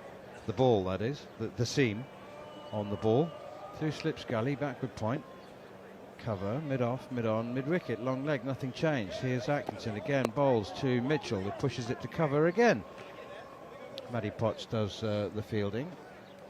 Atkinson about to complete his 12th over, figures of 1 for 20, so comfortably the most economical of the England seamers today, conceding a fraction over 1.5 and over. There's a buzz around the ground, and the grass banks have noticeably thinned out. I think it happens when there's a little lull in a quiet spell during the test match. People sense it, and Atkinson is in again. It's left alone outside the off stump by Mitchell, and they're also thinking, well, it's 4:15. This might be a good opportunity to go and see if the queue has died down for whatever snack or late afternoon concession stall they want to visit, and maybe a visit to the bathroom, get another drink. But I enjoy moments like this because they're actually very rare. They're few and far between in Test cricket, and it normally means that it's a signal that we're about to have an explosion of action. Yeah, we're going to have an explosion of action, hopefully. And to carry on what you're saying, Manners, we're not far from town, so a little bit out of the groundsman's gate, you get a chance to walk into, I mean, the shop, there's a little shopping precinct, the food court and everything like that. Literally a 2-minute walk away, so town is close. Bryden Carse in, edged along the ground and all the way along the ground virtually, but it did look like an edge from Williamson, fielded by Harry Brook. That's the reason, one of the reasons that I had Seddon Park and still do. It brings a smile to Kiwi faces, but I have it in my top 5 favourite grounds, and one of the reasons is because of its proximity to the city centre. I mean, it is literally. How long did it take us to walk to the ground this morning? 6 or 7 minutes? Yeah, 5-6 minutes. And that's on the Waikato River, and so yeah, I just find it really super convenient if you are staying in the city centre. That is. Here's Carse again, short and pulled by Williamson, and that looked odd. It was a sort of short arm bunt. It didn't hit it hard at all in the end. It's almost like he checked the shot. Hitting it to Atkinson at mid-on. Pace again, the pace of the ball just coming off the surface is not quite there, not quite as consistent. That probably Kane Williamson's thinking that's going to bounce a little bit higher. Was it 133? So not one of Carse's quickest deliveries. I think it's there is an inconsistency in this surface from a pace point of view. Here's Carse again, Williamson at his absolute best with all the time in the world to play this defensively. I'm not going to hold you to this because it's not your area of expertise, and I know that neither of us has covered ourselves in glory with our research. Okay, it's me, I'm sorry, I haven't covered myself in glory with it. But did you read somewhere that New Zealand has a higher percentage of golf courses per capita than anywhere else? Was that, do you tell me that? Yeah, I think it is. Obviously, it's not as big, not a massive island. Scotland might be up there. Driven down the ground for 4 by Williamson. It's a shot that leaves Carse on his knees, and he's just clearly struggling a lot with that left foot, and you can see him just flexing it now, and he's landed on it. It's pain every single time, and Williamson has taken advantage of what turns out to be a half volley and drives it through long off for 4. Yeah, I was right. Scotland is up there. Scotland's then Australia, then New Zealand, then Australia, Ireland, of course, then Ireland, yeah. Ireland in 4th place. Ayr, that is. Northern Ireland is in 5th place. It's short and pulled by Williamson. He's got a bottom edge on that and hasn't timed it at all. So flapped it to Gus Atkinson at wideish mid-on. Let's complete the top 10. This is most golf courses per capita. Scotland, New Zealand, Australia, Republic of Ireland, Northern Ireland, Canada, Wales, United States, Sweden and England. That's interesting. Top 10. Sweden bit's interesting. Yeah, and you can only play 6 months of the year. That's it, yeah. Well, to be fair, you can only play 6 months of the year at certain places in England. Two slips in a gully. Carson bangs it in short, up onto his toes goes Williamson, pushes it out to extra cover, and Jacob Bethel does the fielding. 181 for 3. Kane Williamson now 40. Daryl Mitchell 11 balls and yet to get off the mark.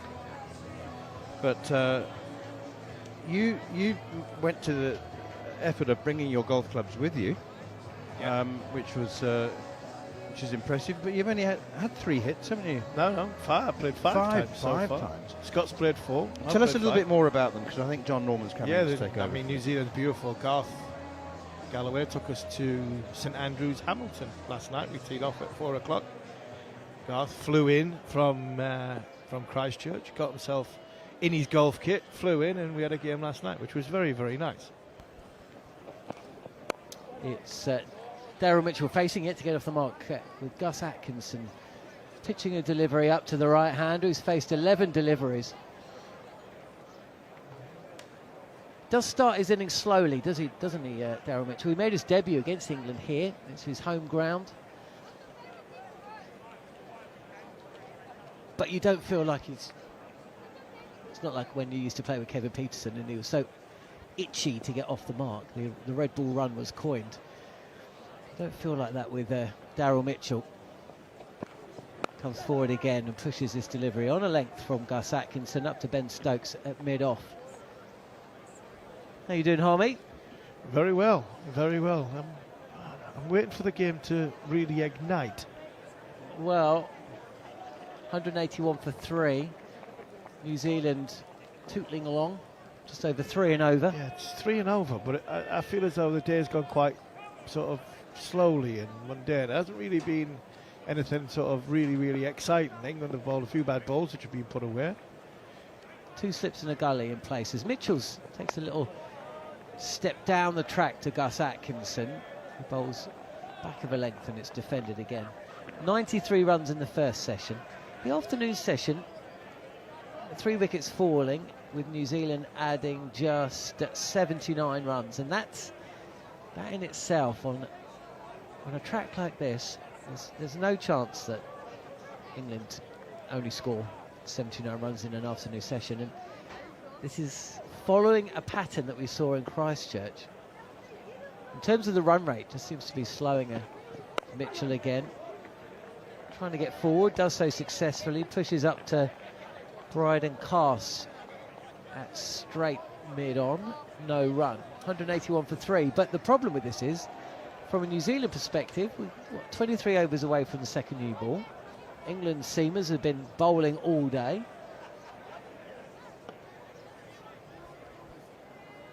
They've got to avoid falling into the trap that they found themselves in on day 1 in Christchurch. Well, pitched up a touch, angling in on the pads. Mitchell's forward, pushing up to mid-on, no run. Yeah, going into the trap of game's going nowhere, and then all of a sudden, bang, bang, and you're 200 for 5, staring down the barrel. You've made a change of Santner for Smith, and Smith's, I think, a more competent batter than Santner. So you lengthen your tail. Your tail's been blown away in most of the test matches so far, so there's so much, I think there's so much onus on this partnership. I really do. If New Zealand want a chance of winning the test match and getting a big score, it's on these two. Forward is Mitchell. Can't beat mid-on again. Pitched up a touch. A little bit of movement from, it's actually a Yorker. Really dipped. Looked like it was going to be a full toss on the pads, and then suddenly it dipped right at the last minute, and instead of being smashed to the right of mid-wicket, it was pushed to mid-on, and Daryl Mitchell has faced 17 deliveries and is still yet to get off the mark. England look as though, especially Carson Atkinson. It's only natural, but they do look as though they've had 2 back-to-back test matches, even though they haven't spent masses amounts in the field. You still, the adrenaline and the energy and the things you have to use, places you take your body to, they look as though they've had back-to-back games. Potts has been a little bit more energetic. I think Stokes has been really good. I think Stokes has bowled really nicely. But again, the game's just in this slow holding pattern where you go, somebody just get a hold of it by the scruff of the neck, and whether that is Daryl Mitchell coming in and the minute he's 0 of 17, but he is a fast scorer, or England go bang bang and all of a sudden New Zealand are 200 for 5. Is he that fast a scorer, Mitchell? Short wide, cutaway 4. That was in the slot for Williamson, despite 4 fielders on the offside. It was there to be hit, and hit it was. He did, he hit it very, very well, and it was there in the slot. That ball did deserve to go to the boundary very, very quickly. I think Mitchell likes to fast scoring. You say he takes his time getting in. I think Mitchell likes hitting boundaries. He does like hitting boundaries, likes hitting boundaries down the ground. That was a bit of a pie from Potts. Has picked up a wicket though today, and this is straighter, and draws Williamson forward, pushes it to Gully where Duckett fields. They put cheese in their pies here in New Zealand. That had a thin coating of Edam at the top of it as it was deposited to the boundary. It did have a thin. No, actually, I don't think it had a thin one. I actually think it had a thick one. Dripping. That was dripping with dripping. cheese. Yes, it was asking to be dealt with. Speaking about dealt with, the ball is getting dealt with. And England are just trying to change it, possibly going a bit softer. Maybe it's Joe Root who's the designated shiner of the ball. He's trying to put pressure on Hassan Raza to possibly change it, because England might get one that's a little bit harder and a little bit more pronounced seam, and possibly change their fortunes. I'll ask you to assess this field that England have got in a second, as Williamson again just defends, pushes to cover, no run. 2 fielders on the boundary on the leg side. Short ball. At deep square and at fine leg. Haven't seen many short balls so far, and you wouldn't expect Matthew Potts to be the bowler who's going to be operating the short stuff. No, there's been a couple of drag downs. And then the offside field. Heavily populated, that's for sure. Slip cordon, which was once 4 strong, is now 2.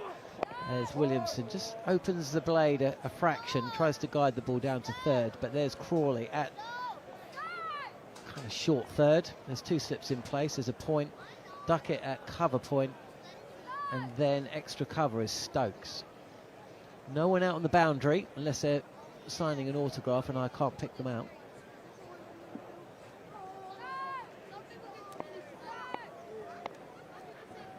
$185 for 3 then, New Zealand, as Potts is in again, and Williamson coming forward, and as is his want, he's turning a defensive shot into one that, if he steers it correctly, it's going to pick up runs, and real risk-free shot, but this time it's fielded at second slip.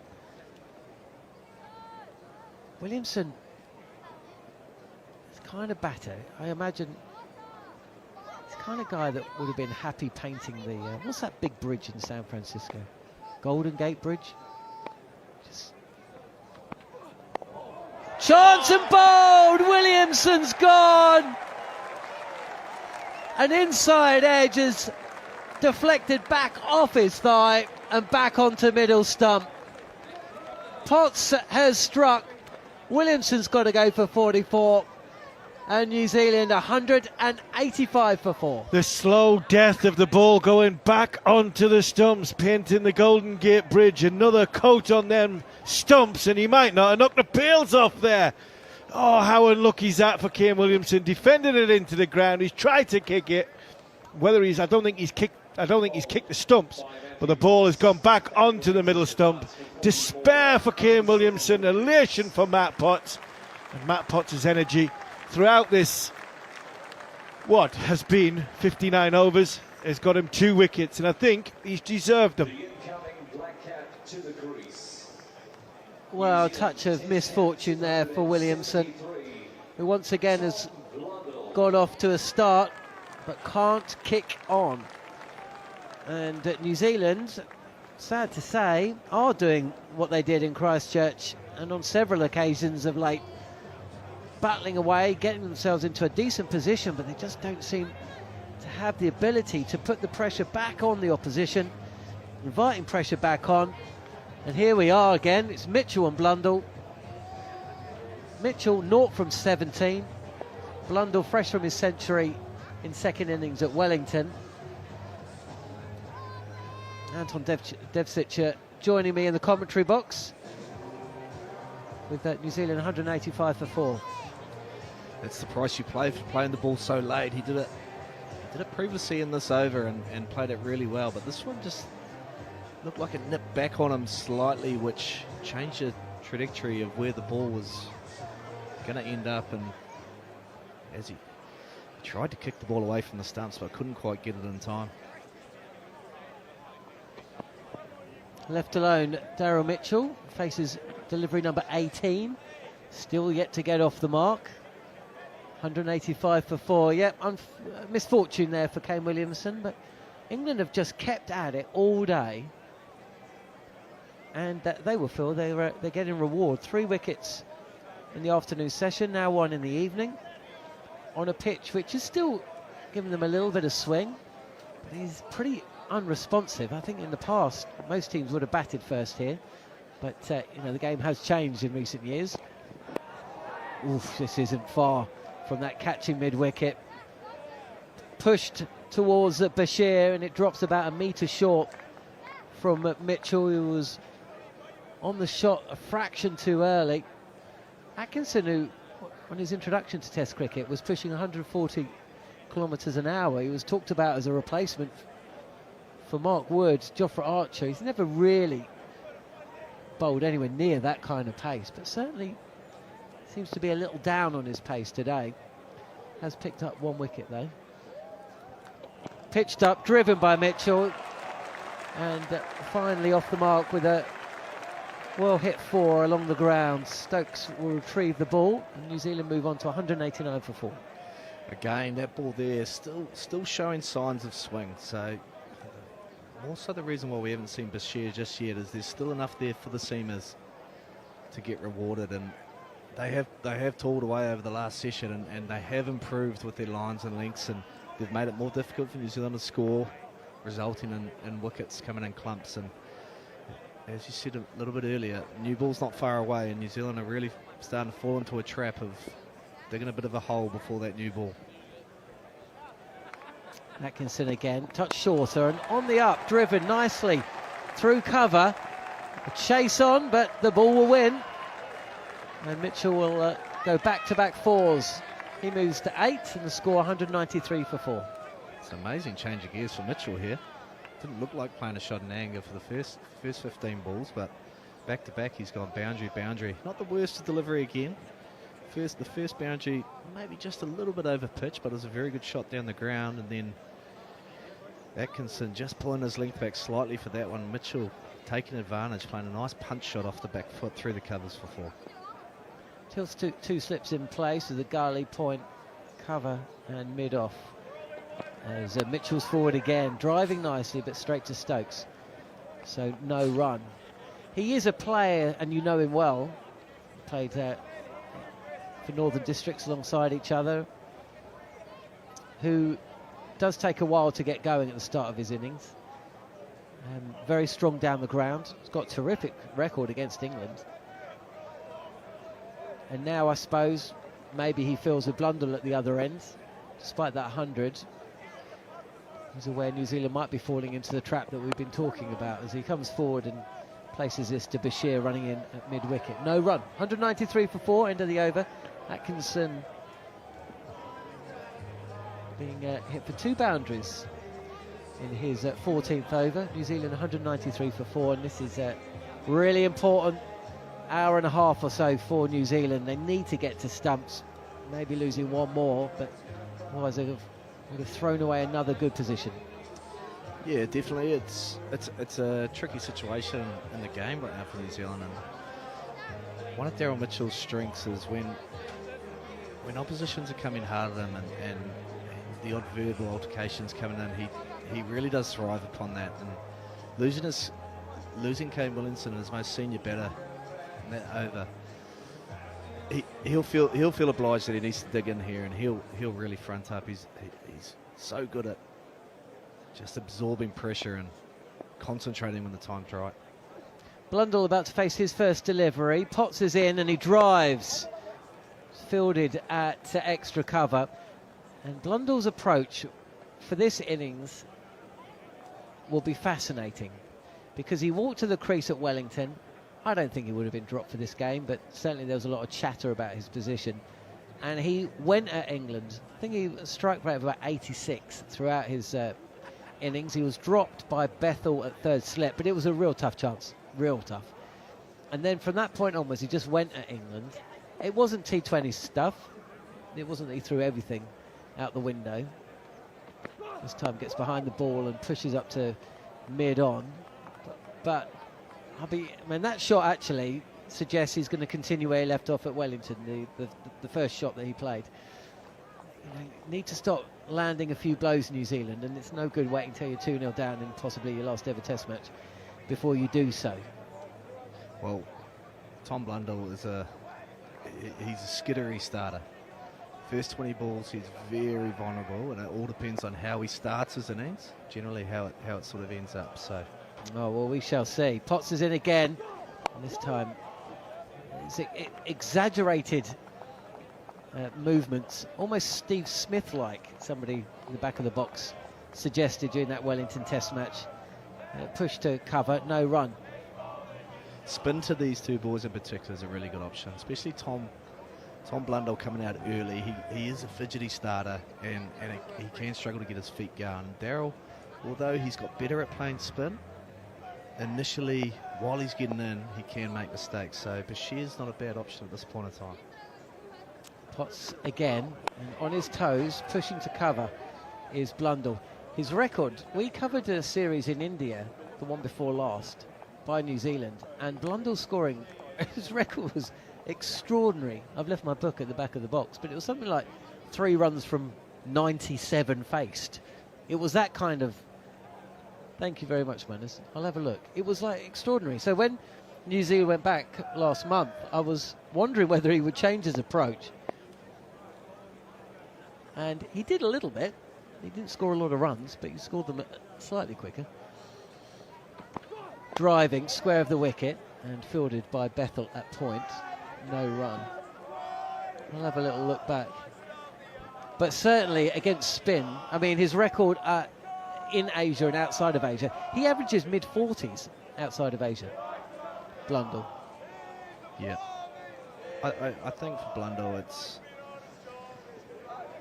At times he comes out and bats and he feels like he needs to dig in, where he's a natural striker of the ball, and situational stages of the game might not suit him at times, but I don't think he's quite found the approach that he needs just to be consistent. This is on the up again, or on his toes rather, Blundell, pushing the ball back to Potts, who fields. So, I mean, for a maiden of dot balls, certainly a fidgety start from Tom Blundell. Would have felt on another day he could have pierced the gap through cover with a couple of those drives. But he's not getting into position particularly well. I don't know if you can have a trigger movement after he's hit the ball, but essentially it's the opposite of a trigger movement, I guess.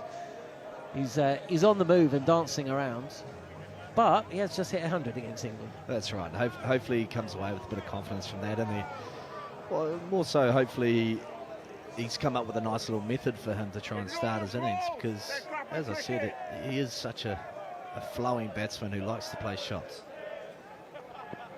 Beaten this time is Darren Mitchell coming forward. He's hit on the pad by Gus Atkinson, who's continuing from the Tim Southee end.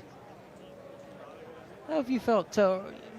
What's your feelings about Gus Atkinson? He's taken to Test cricket in incredible fashion. I think he looks really simple to me, and his approach is really simple. He looks to hit the seam and just hit a hard length. Short and ducked by Mitchell. No run and a wide given. And obviously, when you've got a little bit of pace about you as well, if you can be consistent and heavy for long periods of time in Test cricket, you're going to get rewarded. And you know, he's been battling away a little bit today with line and length, but the effort's always there, and he is new to the Test sort of game, and I guess the novelty and the excitement's still there in his game, and the question will be how long can he keep that going? Here he is again, and this is driven on the up by Mitchell, trying to pierce extra cover, but the ball has flown off the outside edge. And there's a dive at Ghali by Duckett, but can't prevent the ball from sailing away to the boundary. 198 for 4 New Zealand, and that shot, if the 2 in the over that preceded it, suggests that Daryl Mitchell has had enough and he's going for his shots. It was a bit of a dive in desperation from Duckett. He wasn't anywhere really near that, but he gave it a good effort. He was horizontal for a period of time there. Again, a really hard length from Atkinson. Mitchell just pushing back, pushing his hands hard through the ball. Trying to land a couple of blows is Mitchell. Pitched up, and this is played defensively by Mitchell, who's moved to 12 from 26. Give him 18 deliveries to get off the mark, but 3 fours. Here's that record, I found it. Tom Blundell, 97 ball 13, a 44 ball 2, a 48 ball 8. That was it against India in 2021. That's difficult to do, to be fair. That's yeah, it was. It was difficult to watch. Left alone this time by Mitchell. 198 for 4. If you're just joining us on TalkSport 2, maybe getting in from a night out back home, New Zealand got off to a really good start. Century partnership for the opening wicket. 93 without loss at lunch, but England hitting back in the afternoon session with 3 wickets of Latham, Ravindra and Young. And a few moments ago, Kane Williamson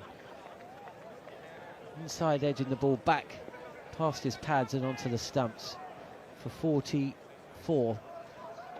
Now it's Mitchell facing Gus Atkinson, who bowls straighter, and it's Shoaib Bashir fielding at mid-wicket. 198 for 4 then, with Blundell yet to get off the mark. He's faced 6 deliveries. And Daryl Mitchell, I mean, these two, as has been mentioned a couple of times on commentary throughout this series, formed quite a formidable partnership against England back in 2022, and weighed in with runs when England were here at the start of last year as well. Mitchell actually hasn't scored many runs since then, nor has Blundell, apart from that 100 in second innings in a losing cause. So Atkinson comes in, and again Mitchell's playing defensively and sees off the end of the over. 198 for 4. Daniel McCarty coming in after a word from Anton Devcic. I think going back to the point of the batsmen, especially when they're coming up with their game plans.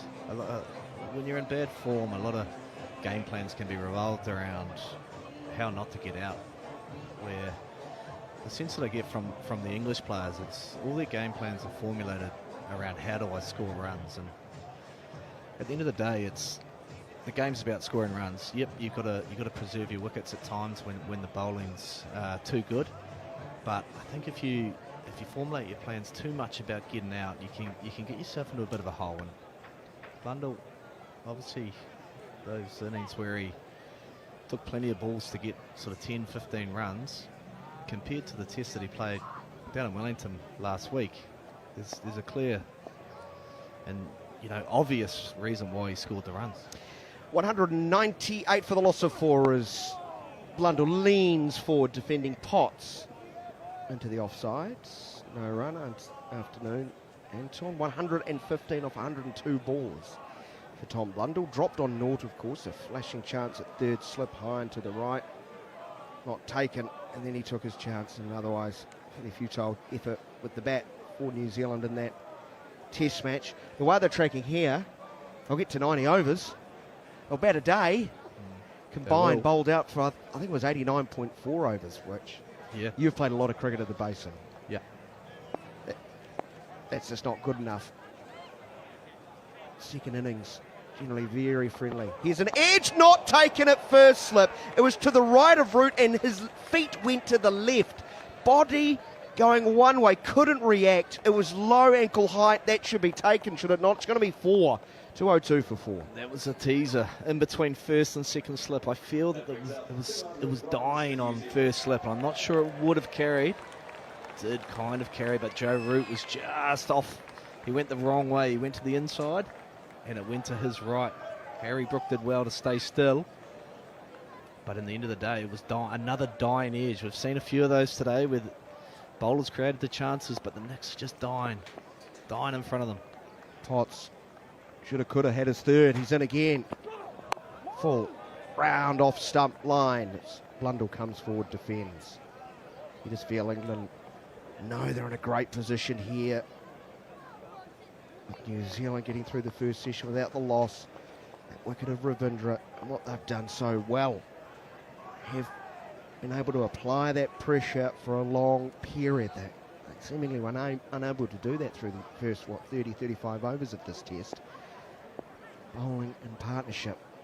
Potts, full-hearted individual into his 18th over already. This one's flipped uppishly, extravagantly. A lot of bottom hand from outside of off stump. It's travelled a long way towards mid-wicket. Well, tempo's clearly changed here from both Blundell and Mitchell. Mitchell looks a better player when he's playing shots, and Blundell's come out and I think he's taken some lessons from the last test, and he's worked out that he's a better player when he's been positive and putting a little bit of pressure back on the bowlers. But also in the back of their mind, they know that new ball is just around the corner, and they want to get a few runs before that comes. 2 slips, 2 catching covers as well. Driven into the ground to Bethel. Here's the squarer of the 2. More of a short cover and a short mid-off. It's probably the best description. Then there's a man further back, England captain. Stokes going through some warm-ups. I think he's going to return to the crease. He's only bowled 16 overs today. But he'll have to help them through to that new ball. How's the pitch playing? Is it a little bit too paced? It's a little bit... I'm not sure if it's too paced, but definitely the way it's arriving to the bat. I don't know whether it's too paced or the bounce is a little bit inconsistent. I haven't quite worked that out yet, but it's definitely not true. Wider of off stump, going back and pushing the ball forward to point into a gap is Blundell. Nice looking stroke. Won't get 4, got 2. They'll be content with 2. 204 for the loss of 4. When you compare it to the surface when they last played here, I think it was February 2023. Oh, I'm confused. What year is it? It's 2024. It's 2022, you're right. Yeah. They played South Africa here. It was first thing you notice, not emerald green. Looks like the grass had been thinned out, been reclaimed in the off season. They take off the top 25 mils and then resow it. And the grass, the thatchness wasn't there. So likely to be a bit drier. Yeah. From this vantage point, it might be deceiving from our commentary position, Tom. Deep dark brown at the moment, isn't it? Yeah. Is that an unusual colour? It is unusual, yeah, it is. And I said earlier that we've got a bit of rain late in the week, so I'm not sure whether they tried to prep it just a day early, just in case. Atkinson starts a new over. Punch drive off the front foot. Nicely played by Mitchell. Another number of crisp strokes through the offside. Picks up 2 more. He moves to 14. He's at 3 fours in that. 206 for the loss of 4. Will Young the first to go for 42. Latham put down the leg side. Slice of luck there for 63. Rachin Ravindra frustrating dismissal from his perspective and that of New Zealand fans caught in the gully. The bowling of Cast for 18. 3 for 172 at tea. All 3 wickets falling in the middle session. And it was Kane Williamson bowled. Inside edge, high on the bat. Bounce back, hit leg stump. I think the 9th time in his career he's played on. There's Atkinson, who's fuller on leg stump, worked up towards mid-on. There's no run. I guess when you play as late as he does with that angled bat, play it under your eyes, it helps you get, squillions of runs. It does, yeah. But it does bring the played on into the equation. I think he would have accepted that though. Like if he's going to play that way and he wants to play the ball so late, no matter how you play, you're always opening up certain ways of dismissals. Him hitting the ball so late might mean that he nicks the ball less, but it opens up another opportunity like the bowl. Tried to kick the ball away. Missed, hit leg stump. Mitchell driving and taken it mid-off. What a good catch by Stokes. not to the pitch. It's not all that high, but Stokes goes sweetly to his left and takes a sharp catch. England well and truly on top now. 206 for the loss of 5. Mitchell's gone for 14. Relatively soft dismissal there from Mitchell. Very interesting way of getting out. I noticed in the first class game that he played before this test series, he played against Northern Districts and got caught at cover both innings. Very similar shots. Just not quite to the pitch of the ball. And he's driven it in the air. And Stokes running to his left takes a nice diving catch. New Zealand, they're in a little bit of trouble. Daryl Mitchell has to depart for 14. 206 on the board, and Glenn Phillips comes out. And the story of the series, New Zealand light on runs. We'll start in the first innings, the first test, when they were 199 for the loss of 3, and it was Mitchell's departure that saw them ultimately come up well short what was required. 348, and well, second innings effort there was 254 on a very flat surface. Bowled out in Wellington cheaply in the first innings, and only got around 250 in the second against this English side, who you sense on a flat-looking surface come day 2 and day 3. They're only halfway there. What they need. Yeah, I'm amazed with that dismissal there, and more so on the back of what I saw in the last first-class game that Daryl Mitchell played. The identical dismissal. 2 innings in a row, and then he hasn't quite got to that one. And you're right, New Zealand are in a spot of trouble now, and it's got to give credit to England. They probably weren't at their best in the first hour of the first session, but Agreed. they've gone in at lunch and they've had tea and they've worked it out, and that's a sign of a quality team, being able to work it out on the run and being able to adjust your plans. Atkinson running in, clearly injured. But they've done a bloody good job at pulling this back and opening up opportunities for wickets. So Phillips, the right-hander, on strike. 2 slips behind, a gully. He gets a full delivery, shuffles forward, punches up to the man who has the catch, Stokes. 206 for 5. Atkinson, 15.4 overs. 5 maidens, 2 for 35. I thought he was excellent. That first fell after lunch. Doing an excellent job here. He got rid of Will Young. He looked so assured leading up to that lunch break. Less so after the resumption of play. He lasted 2.5 overs into that second session before he was caught at second slip. And it was a loose shot, wasn't it? Phillips driving, slicing off the outside edge. It's going to beat point, go down to the fence for 4. With a positive start from Phillips, but I'm sure the English bowler and fielders won't mind that one little bit. 210 for the loss of 5 as Phillips is off the mark with a 4. A little bit of luck there from Phillips, but again, I really like the length Atkinson's making them come forward now, and the ball there just still shaping slightly. It's not going as much as what it was in the first session, but still no Bashir. There's reasons for it. The English are feeling like they can get the job done with the seamers. Phillips waits, the right-hander. Tap as he plays away from the body on the back foot. Great fielding by Bethel, diving away, full stretch right hand, then turns it left hand. Prevents a run being taken. A successful over for England. They got rid of Mitchell, caught at mid-off, around to his left and low. Stokes took the catch, 210 for 5 at the end of the over. Mitchell gone for 14.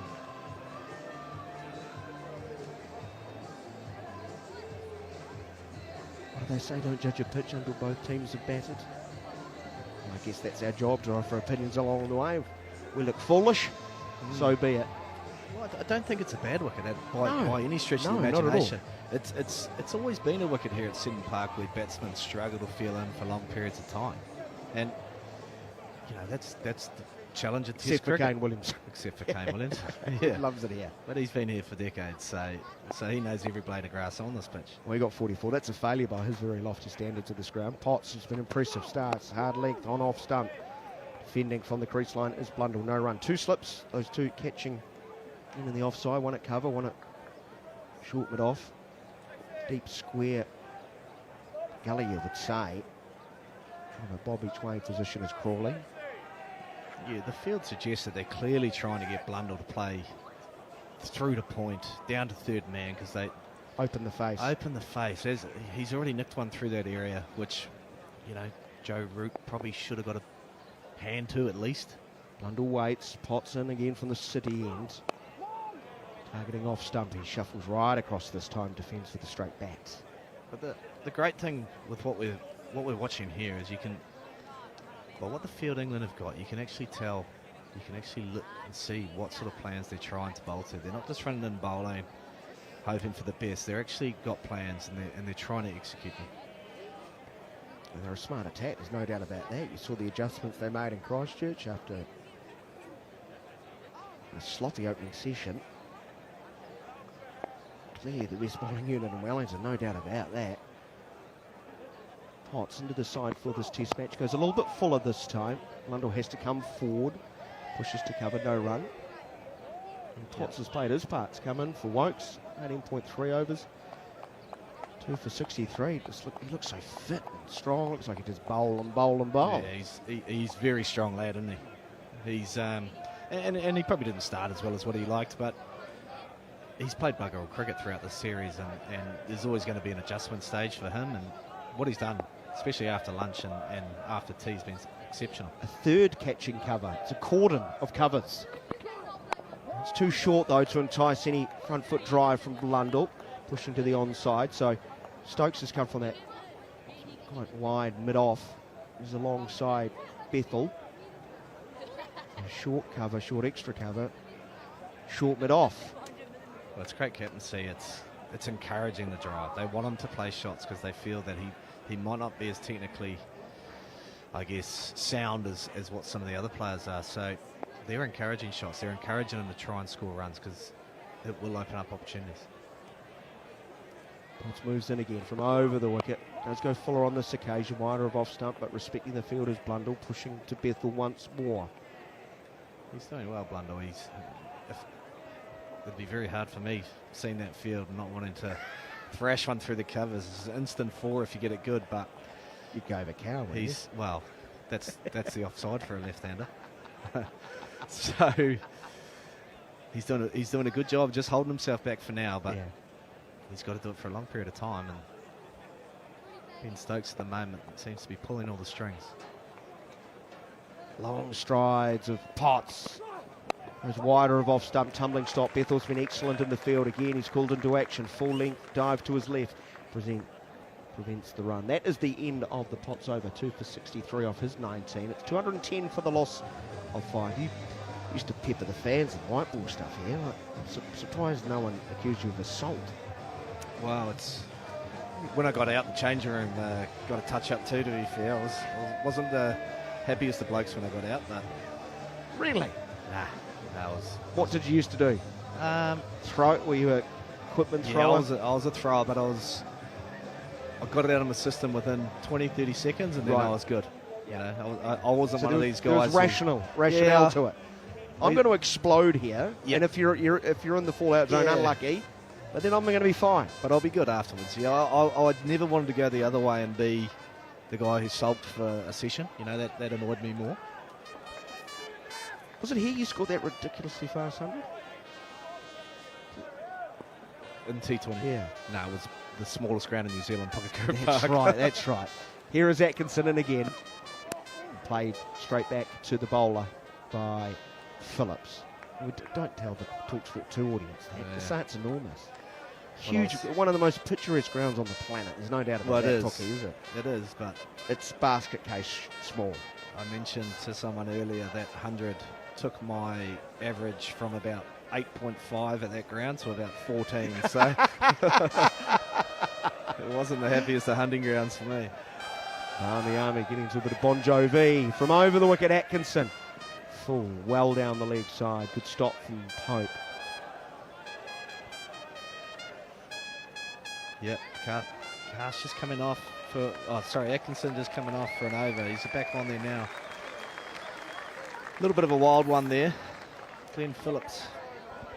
Just ginger on those feet, doesn't he? Yeah, I'm pretty sure it's his back foot when he lands that back foot. It looks, he's pulled out a couple of times in his run-up.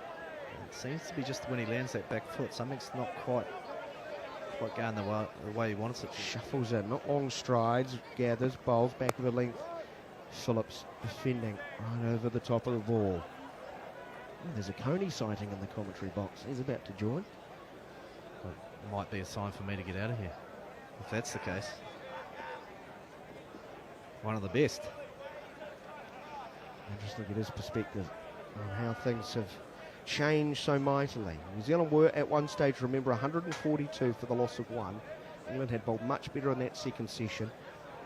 Maybe deserved their slice of luck. You have to say, it's unlucky for Tom Latham, caught down the leg side.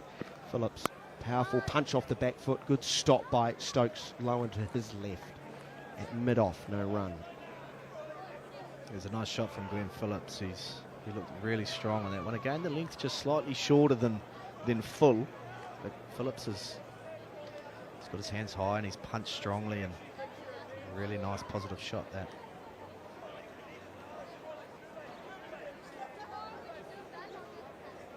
Bit of a change in the field here. Gully is coming into a cover and deep square going back. Atkinson might be thinking of a different plan. Short pitch bowling, potentially. Maybe a double bluff like the Southee instance. Let's see what Atkinson goes with. It's neither here nor there. That back of a length, tucking Phillips up. He's able to manufacture a run as he ungainly works the ball through the mid-wicket region. 211 for the loss of 5. 1 ball remaining in this, the 66th over. If you're just tuning into our coverage on TalkSport 2, England won the toss, decided to field.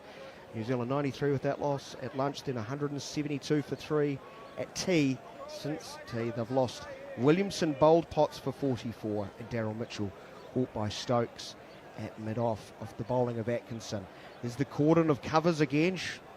3 short catches on the offside in front of the wicket, 2 behind at slip. Here's a stifled appeal for LBW.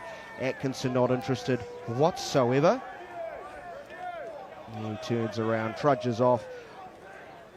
Will go to the umpire to grab his hat, but he'll be asked to bowl again. A no ball.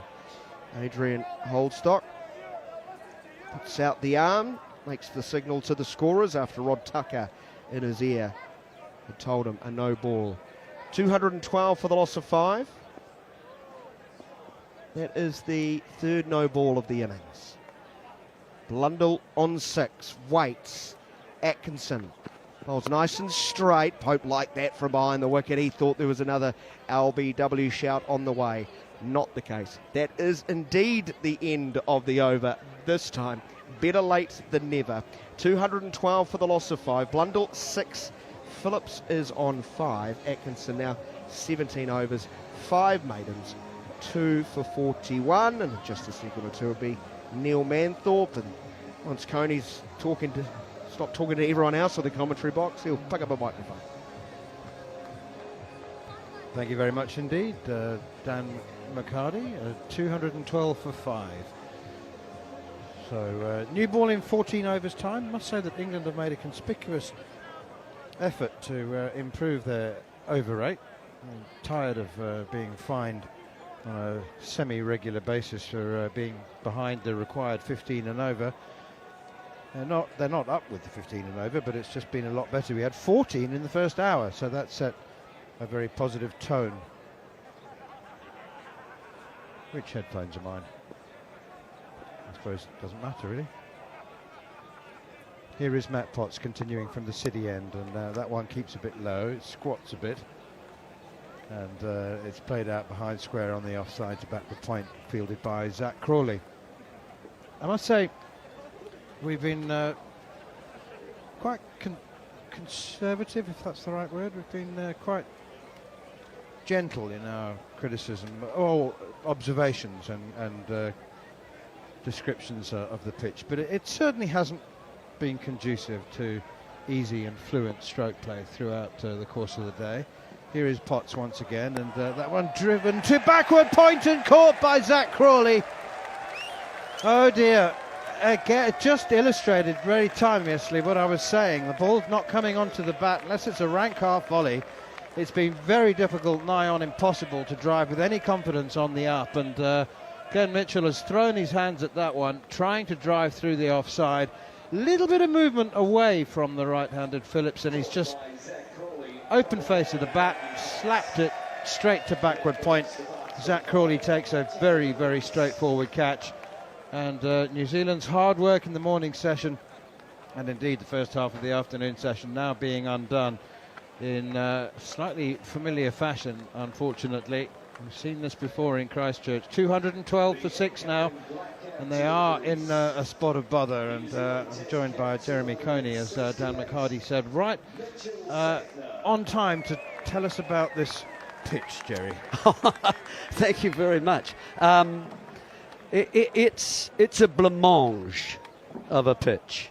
It is a pudding, and what I mean by that is it's fine through the air because it's not involving the pitch, but then as soon as it hits that surface, it takes every bit of friction out of the delivery, every bit of pace out of the delivery.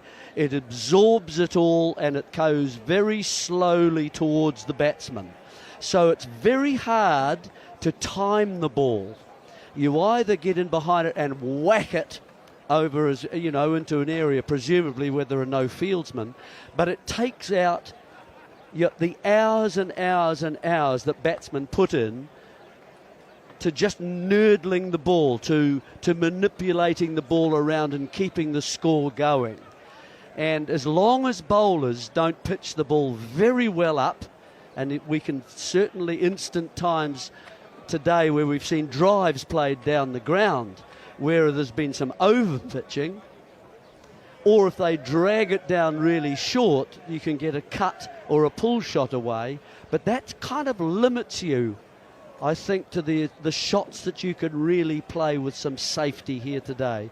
So it's not an easy surface to bat on. Left-handed Mitchell Santner's the new batsman. Potts is into him, and the first one is pushed away out towards extra cover. It's not easy to score on, but No. I sense that it's easier to defend on if you don't want to be. Yeah, don't well, want to get out. absolutely. If you look at the scores even this morning, 42, 63, 18, 40 odd, you can stay out there, but you've just got to be, I'm afraid you're rewarded with patience and just stay there and wait for that, as I say, that either very full ball or a very short ball. And if you're not prepared to do that, then it's certainly not a Phillips pitch. Forward comes Santner again and pushes this one straight back to Matty Potts, who has worked very hard today into his 20th over, and he's got just deserves 3 for 63. He has worked hard for that. And it's not a Ravindra pitch. It's one that you have to spend some time at. And Williamson, for example, and that's, I guess some people would say that's the beauty of the game, as you go from venue to venue, surfaces change, and you therefore have to alter and adapt your game. Off the back foot now, the left-handed Santner punches it up to mid-off, straight to Ben Stokes, and there's no run. I mean, we started the game with everybody behind the stumps. And perhaps one in front, something like that. Now you can see it's 2 slips. It's 2 in a sort of fine gully at the moment because there's a new man on strike. But you can see in the circle now, where you'd normally save singles, 3 on the offside, only 1 on the leg side at the moment, and 2 back behind square. Here is Matty Potts around the wicket to Santner, and again he's just into the shot a little bit too early, punches it in the end straight back to the bowler, although it looked like he was shaping up for more of a cut shot. But 67 overs gone now, 212 for 6. I think the best pitches are a little bit like toddlers, though, aren't they? They're changeable. Exactly, they have moods, and they can be capricious and unpredictable, and just when you want them to be at their very best, when you take them to see the grandparents, that's when they have a tantrum. They let you down badly. I mean, it's really interesting because it's hard to say, you know, 2 days before this test match, somebody said, well, what's the pitch like at Hamilton? It's not like other grounds. You can't say, well, it's like the SCG. It'll turn early and turn more and more as the game goes on. It'll be dry, and you sort of that it has a characteristic that is more or less predictable, but I'm not sure that there is a trend with Seddon Park, although there have been some very flat, turgid pitches in the Very past. much so, you're right.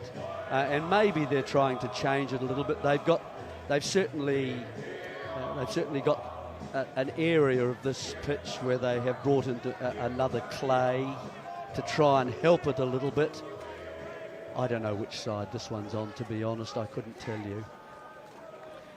I'm guessing the old side. Yeah, Stokes. Here's Stokes, is it? Yeah. It is Stokes. He's he's captain's bowled prerogative. Yeah, look.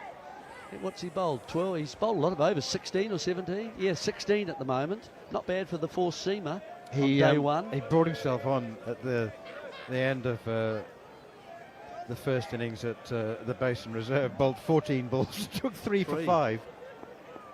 So he senses that the Mitchell Santner's the beginning of the tail, although he's actually a capable all-rounder, proper all-rounder. That one driven, super shot from Tom Blundell. It's beaten Rian Ahmed, the 12th man, who's given up the chase halfway down towards the long off boundary. That's a lovely shot from Tom Blundell. 216 for 6. Yeah, well, it's just very full, though, isn't it? And you can get to that as soon as it is full like that. You can get your drive away, and it beats Rian Ahmed there at mid-off. So it's only when the bowler errs in length, either very short or very full, that batsman can really score with some safety and purity. 2 slips in a gully, 3 men on the offside, backward point cover and mid-off. Driven, same ball, same shot, same result. 2 long half volleys from Ben Stokes, and both dispatched. Well, actually, it was a full toss. Yeah, yeah, it wasn't a half volley. It was straight onto the lower middle of the bat, and Tom Blundell with his 3rd boundary, the first one fortuitous, ending up in the drop catch between first and second slip. Rat ran down to the boundary, but now 2 lovely cover drives or off drives. 220 for 6 now. Tom Blundell up to 14. Here is Stokes once more, and this one flicked away off his pads, behind square on the leg side for another single. 221 for 6. New Zealand asked to bat first. It does beg the question, though, how will England? Well, that's what I was about to raise. I think every batsman in the game watches very, very closely, whether they're batting or not, whether they're in the field or not. They are observing very closely about what works on this surface, what shots are safe, which ones are in my locker bag, you know, that I can play so I can actually get some runs for my team here and for myself. And so they'll be looking at this and scratching their heads, I think, about what they can do. Stokes around the wicket to Mitchell Santner, short, wide and punched away through extra cover, and Mitchell Santner has joined the party. He's off the mark with a boundary. That was a quality shot, that, from Mitchell Santner, standing tall and punching off the back foot. Yep, 130 Ks, that sort of speed, and he just waited for it. And he could, because it's dragged down, you see. And that's the problem. I mean, Stokes has been too full and too short. That's why he's gone for those 3 boundaries. Here he is once again running away from us from the Tim Southee end, formerly the members' end. Perhaps to return, played defensively this time by Mitchell Santner. Perhaps to return to being the members' end. We still haven't managed to get confirmation of whether the members' end will remain permanently the Tim Southee end, but the general consensus is that it probably should. Commemoration of one of Northern District's most successful and popular cricketers. 389 test wickets for Tim Southee in his 107th and final test match. Here is Stokes once again up to the crease now, bowls to Santner, hits him on the pad, balloons up in the air on the leg side. Rian Ahmed fields and loses his sunglasses off his sun cap at the same time. Drinks break here at Seddon Park. 225 for 6 New Zealand, who,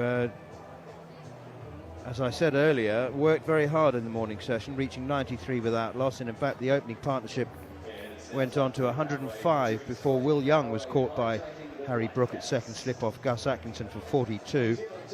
Tom Latham followed for 63, caught by Ollie Pope off Matthew Potts, and Potts picked up 2 more wickets as well, getting rid of Kane Williamson, played on for 44, and a short while ago Glenn Phillips caught by Zach Crawley at backward point for 5. In between times, Rachin Ravindra was caught in the gully by Ben Duckett off Bryden Cast for 18, and Daryl Mitchell caught at mid-off by Ben Stokes off Gus Atkinson for 14. Tee taken at 172 for 3. So it's been England's session now, with New Zealand 225 for 6. The 12th, 13th and 14th men, in fact in England's case the 15th and 16th men in the squad are on the field, providing their starting 11 teammates with some refreshment, and they're fighting their way very much back into the contest. Jerry, it gives me an opportunity to ask you about the first one-day international played at this ground, which I did give you a little bit, couple of minutes of advance warning that I would ask you, and you had no recollection at all of the match immediately, even though you were man of the match. Would you blame me? Well, it didn't. I mean, is it a memorable one-day game? One that should live long in the memory? I don't know. I mean, did any bits of it, fragments of it, come back to you? 210 for 8, New Zealand. Only that we won, and I think it was against Sri Lanka. Sri Lanka bowled out for 150. There you are. And did we bat first? Yeah, 210 for 8 in 50 overs. Yeah. So that wouldn't have been. John Wright smashed it to all parts of the popping crease, you may recall. Good old righty. That's excellent. Yeah, I think he made 40 off about 90 balls. I think that's round about what I got, but I no, I don't no, remember. yours it was a bit brisker than that, 46 off 60. But I think I felt for the man of the match, because I looked at the scorecard and I saw New Zealand 210 for 8, and it said at the top, New Zealand won by 50 runs. And then I saw that you scored 46, and I thought, well, you must have taken a few wickets as well, but yes, you didn't actually bowl yourself. 6 for. No. Not a thing. Didn't bowl. Not an over. Well, I've only got myself to blame. Can you imagine the man of the match award?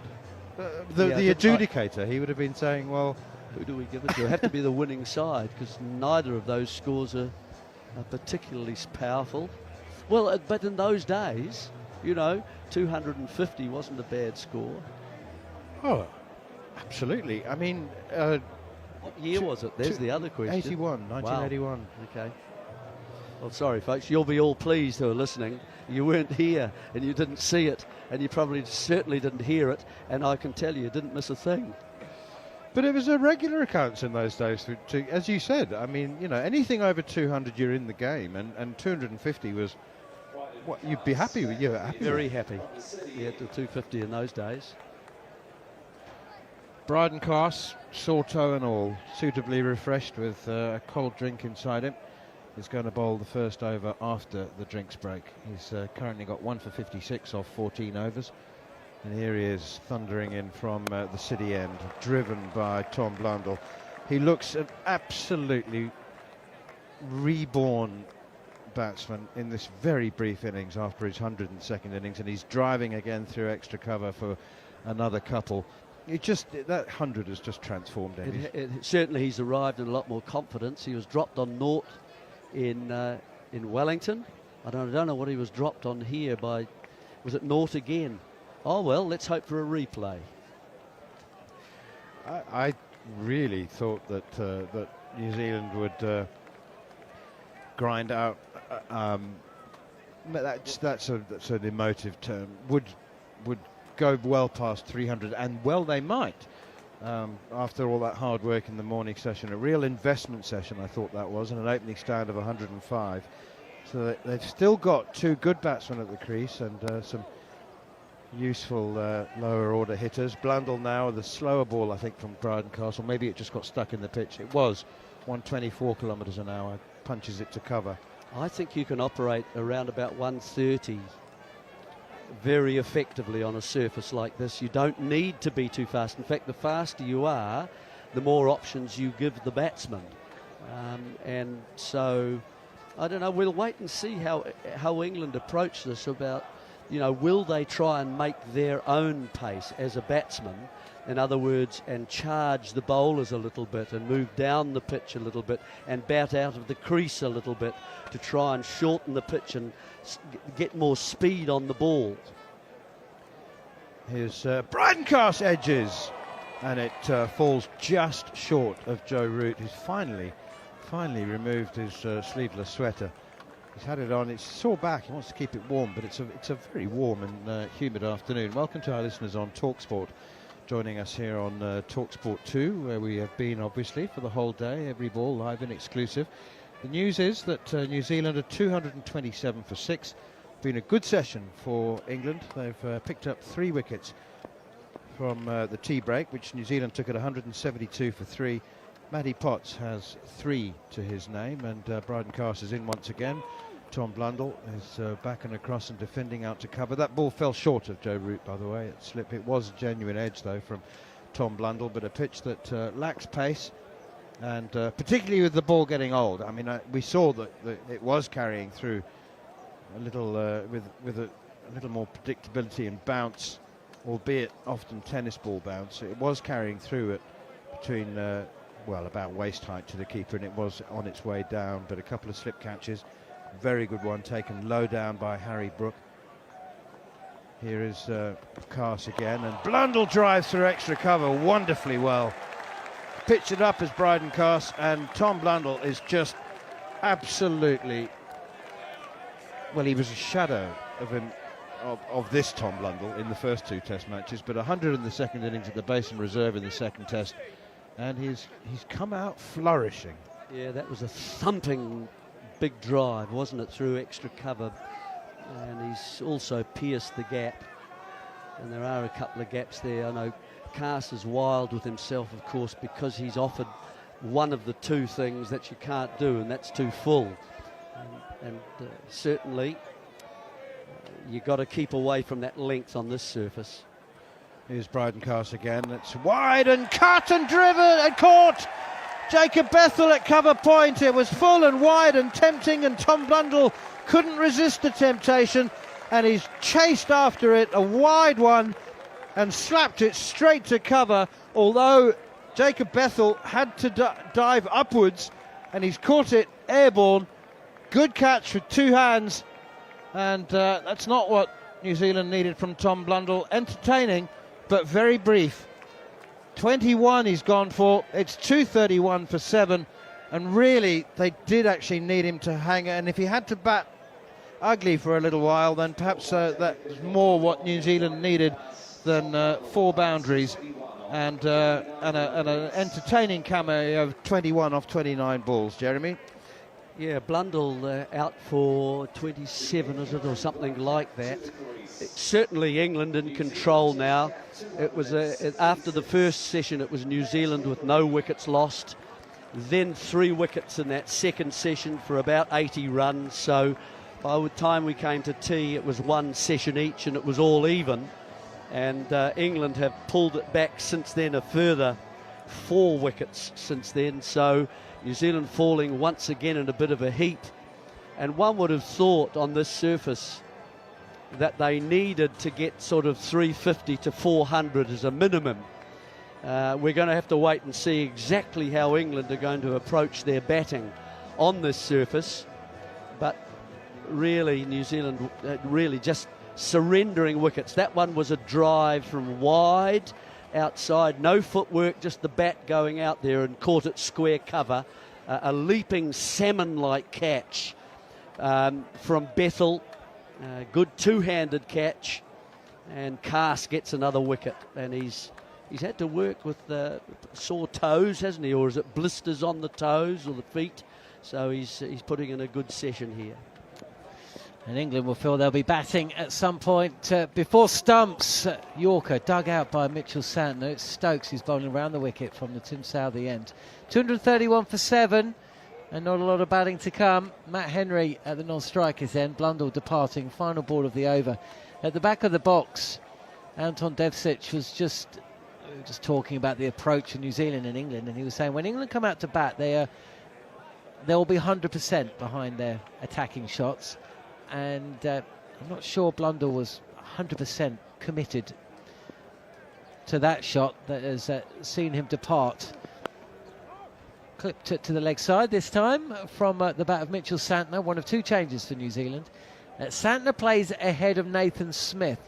What was the reaction in the Sport Nation box? Whilst expected, I think Garth had an inside whisper that may be the way that New Zealand were going yesterday. 231 for 7. Yeah, well, it was really a question, if you want to play a second spinner, then do you drop Smith or do you drop Southey? Those were the two issues, I think, and they are all bound together. That's the first thing. Two slips in place of Santner as he gets up on his toes and pushes this just in front of points. Bashir comes forward and fields. You know my feelings about this. I've said it and made it quite clear. I'm sure our listeners who have heard me as well. I mean, I personally think, well, Smith has got more wickets than Southey in this series so far. And then O'Rourke, and then Henry, in that order, ascending order from Southey. 4 wickets for him. Smith also had probably 3 or 4 catches dropped off his bowling in the first test. Could easily have got 5. Stokes again, and Santner readies himself short. And that's a fine stop, I think, from Ollie Pope. It is. And certainly saved a few runs there. The ball would have headed off to the boundary, but instead it's a dot ball. 231 for 7. The score remains here at Seddon Park. Smith has also bowled at a decent clip, I think, between 135 and 140. He swings the ball a little. New Zealand need a batsman and a player of that all-rounder class, of that ilk. They need him there. He's got a 40, hasn't he? And some runs. He's busy and athletic in the park. Got a run out, of course, of Brook. Wider in the crease, left alone by the left hand is Santner. And more importantly, he's the future. You know, he's 26, and so he's got another, well, a few years. And I think that personally, now that New Zealand have lost the series, they're not in the World Test Championship, that was the way to go. We are heading in it's a very different approach than perhaps England are taking with their selections. And that's highlighted, isn't it, right throughout this series. So, look, there's sentimentality versus what should be a sensible decision, to be honest. Stokes again, touch wider and down the leg side and clipped by Santner, who moves to 5. The score 232 for 7. I mean, there are times in Test cricket when a series is over that you have the opportunity to do that, to say, look, let's look to the future. Or you're in a county and you haven't done quite so well. You're in a league and your team isn't going to win the league, or they're not high up. Here's another chance to bring in a rising star, if you like, from your club. And so I personally don't agree with what they've done. Lots of people say, because I mean, if it was Southey of the past, yeah, by all means, I don't mind. If he was that iteration, and that's fine. But he's not. He's the Southey of now, and he isn't performing the role that he's supposed to do. So what about Smith playing ahead of Santner? I mean, when you look out at this track, we haven't seen Bashir bowl today. Santner obviously did what he did in India in that one test match. We commentated together as Cast continues, and up on his toes. This is deflected down towards backward point where it's fielded, no run. Well, I think what we'll do is we'll wait until we see how this surface, what happens to it. And it's the same as waiting. Let's see what England do on this surface when they bat as well. We can say at the moment this is a below par score now, 230 odd for 7. But let's wait and see, and then we'll make a better judgment, I think, about it once England have tried their best. Problem with a score of around 250, 260, if that's what New Zealand end up getting, they may push 300, you never know. Pushed back down the track by Santner is, of course, it's asking a lot of a spinner, midway point of the morning session on day 2 to come in and then bowling then. Well, no, he won't be bowling then. So we've got 3 seamers. Well, so I think they'll how many work overs around left with today? Those. How many overs left today? We've got well, we don't. 20. Well, what time is it? producer 10 Scott. 10 overs to a new ball if they wish to use it. Cast again, and Mitchell Santner ducks under this short delivery. It's 5:30 now, so we've got an hour of play. Yeah, okay, possibly not. Even if New Zealand are bowled out, probably 20 minutes or so at England, and then Mitchell Santner's going to have to bowl in that morning session. It may not be at the halfway stage, but you have 6 overs for Southey. Henry will probably bowl 9 or 10. O'Rourke will come in, and then Henry will come back maybe, or Southey will come back for a couple. England will go absolutely crazy at him, and then Santner's going to have to bowl. Pass continuing, and Mitchell Santner, well, trying to get on top of the ball and pushing it past Duckett at cover, but hits it straight to the fielder, no run. There's no doubt that England will have a crack at it. It's just how sensibly New Zealand bowl. Can they find a length where it's awkward for, as England have found in this, the last session here, they've dropped their pace slightly. They're only bowling at 130 to 134, down into 120s. They've pulled their pace back, and they've just bowled short of a length. 2 slips in place for Santner. Again, is getting behind the line of the ball and playing it back to Bryden Cast. Was absolutely furious with himself. The delivery before he dismissed Blundell with a similar looking ball, drivable length. But Blundell trying to steer the ball up and over the covers. Good diving catch from Bethel. I didn't mind Blundell's approach. It's better than just getting stuck at the crease. Picked up a couple of boundaries. He was a little edgy. Misdirected this time and helped fine by Santner, who seizes on the line and just helps it round the corner for 4. Jeremy's off. Back tomorrow. Where will England be in your next commentary stint? I'm going to say they will be 290 for 3 when Jeremy's back tomorrow at 5 p.m. on day 2 of 8 overs after a wonderful century from Santner.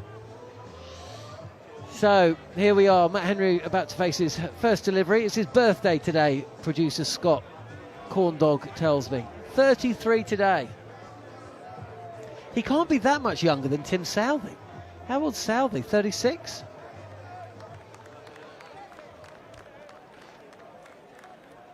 It's Stokes who is going to continue bowling. Another man in his 30s. Oh, am I joined by 2? I am. I've got a Kiwi on each side.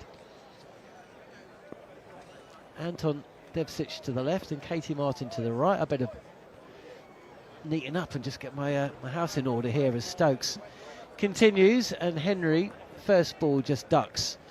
So where are we then, Katie? When you were last on, things were looking a little bit brighter than they are now, but there was, I did say at the start of the session, we kind of were here at Christchurch, and much like Christchurch, I don't think New Zealand scored enough runs in that afternoon session.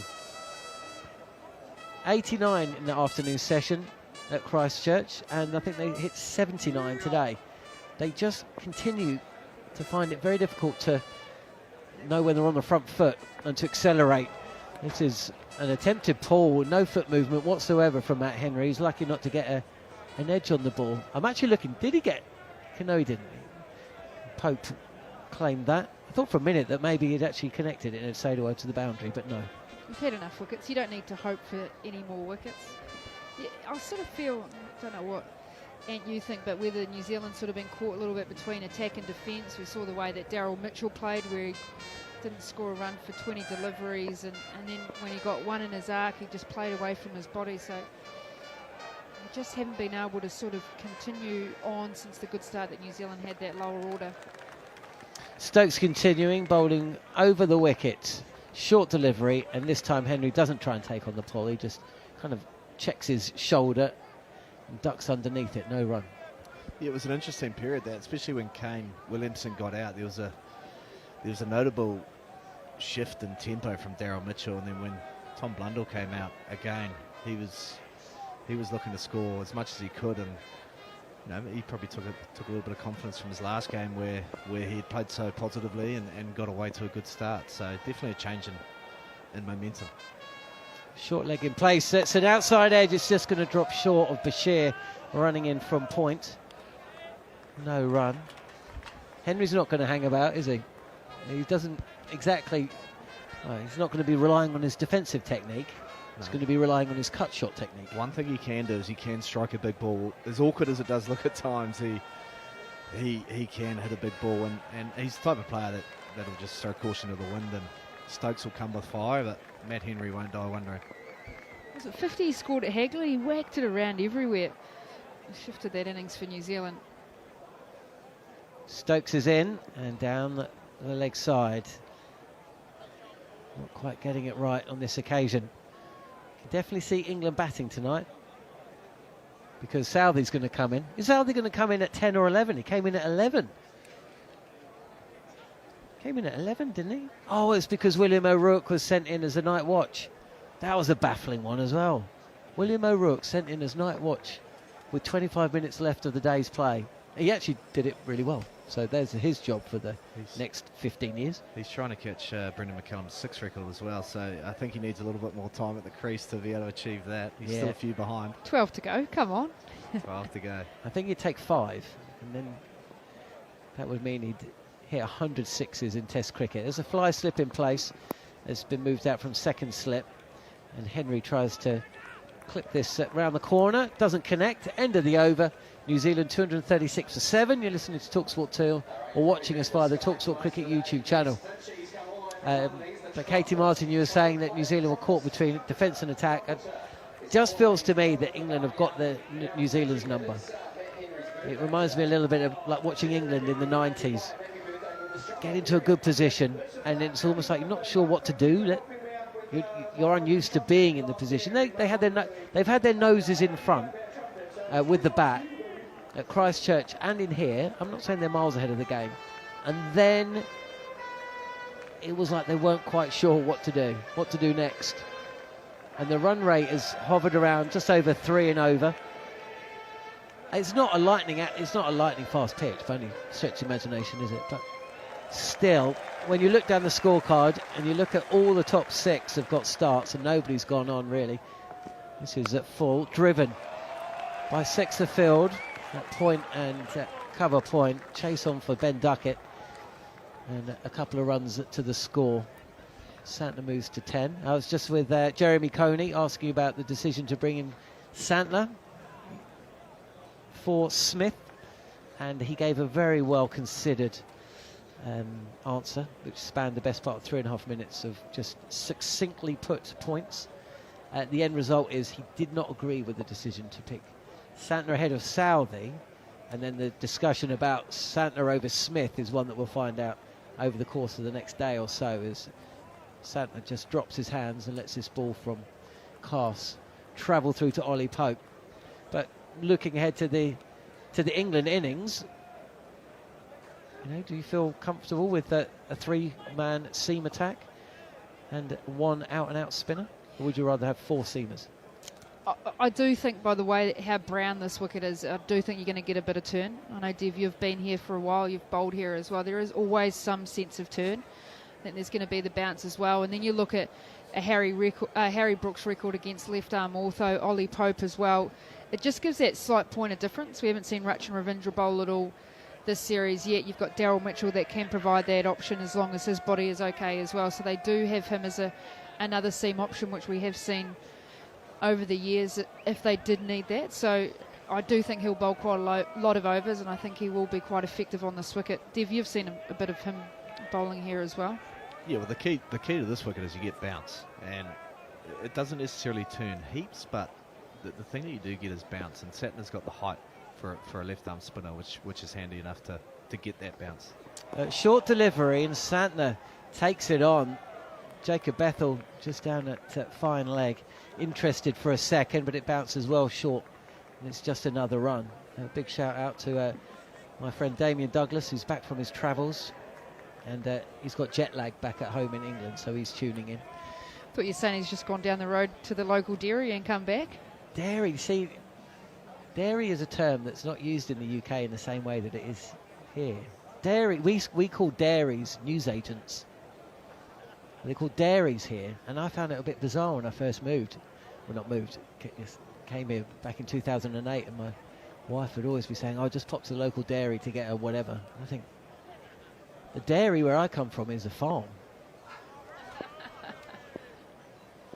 Cass over the wicket, dug in, and Henry, he stoops really low, he squats, but doesn't keep up, and the ball doesn't actually go too far from his helmet. Still waiting for Henry to take it on, aren't we? You just feel like it's going to happen.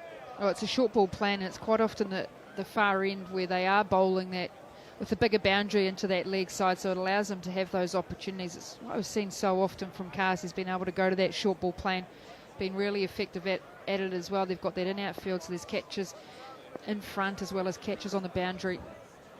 Yeah, 2 fielders out on the boundary. Zach Crawley at deep square leg, and Wayne Duckett, actually 3, as Henry comes forward and pushes his delivery back to Cass. No run. I think the smart thing that England are doing, Matt Henry's a guy who needs to free his arms, and every ball so far that he's faced has been at the body.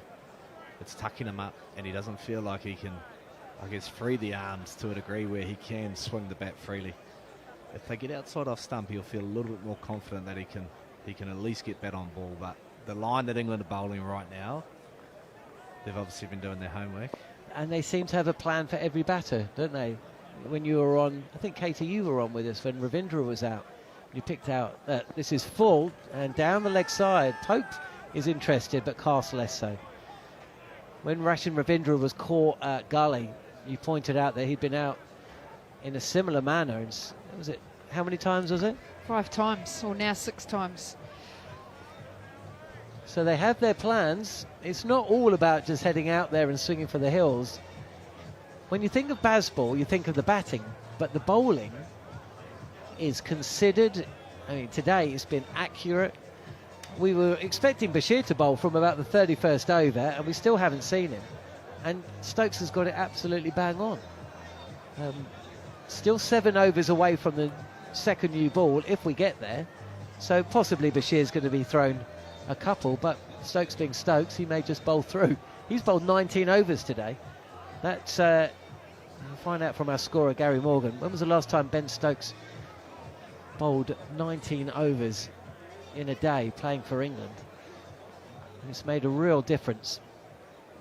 Now, Rain Ahmed is on the field. Have any idea who is off of it? Cass is here.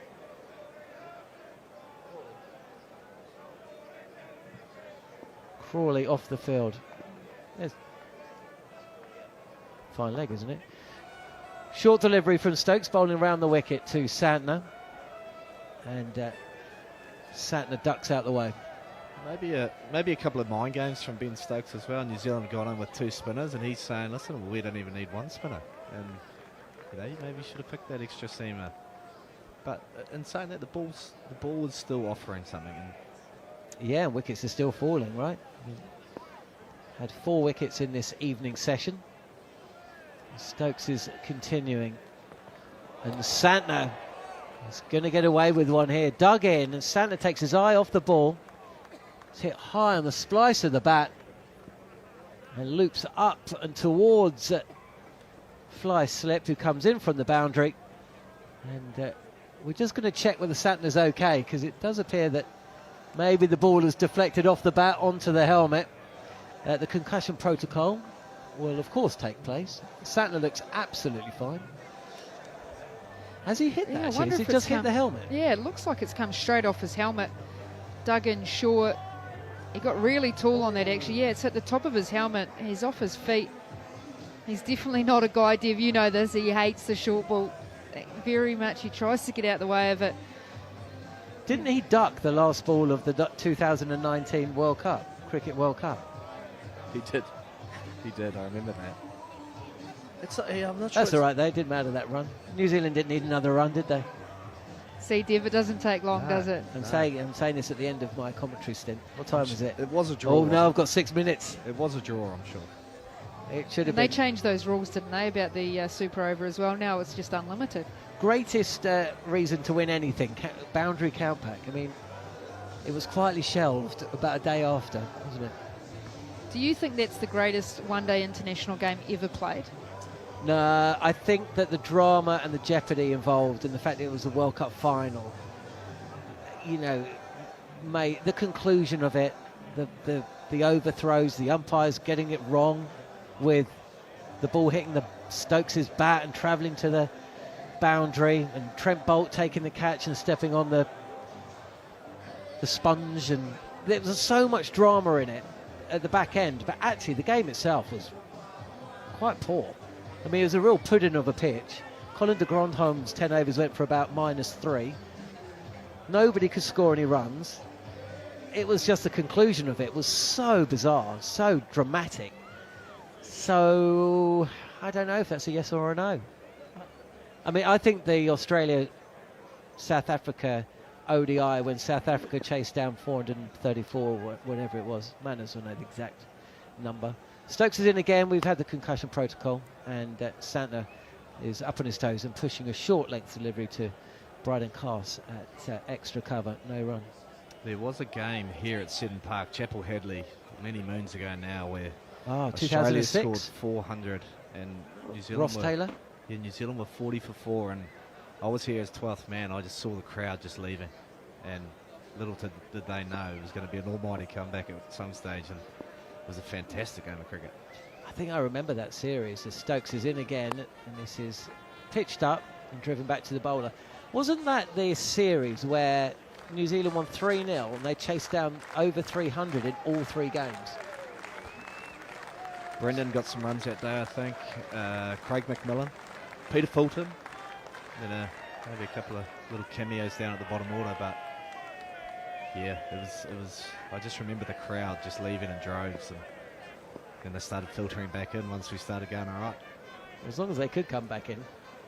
Stokes again, and it's a half leap appeal for LBW with Santner hit down the leg side really high up on the thigh pad, and Stokes realises immediately he might have actually got a little bit of bat on it as well, so nobody else is joining in, so Stokes aborts the appeal, fields and walks back to the mark. I think the game that you played against Australia was a better ODI. We were talking about that with Grant Elliott, 2015, with Kane Williamson hitting that 6 final ball of the match in the end. It wasn't like the last ball of the 50th over, but he hit a 6 to win the game.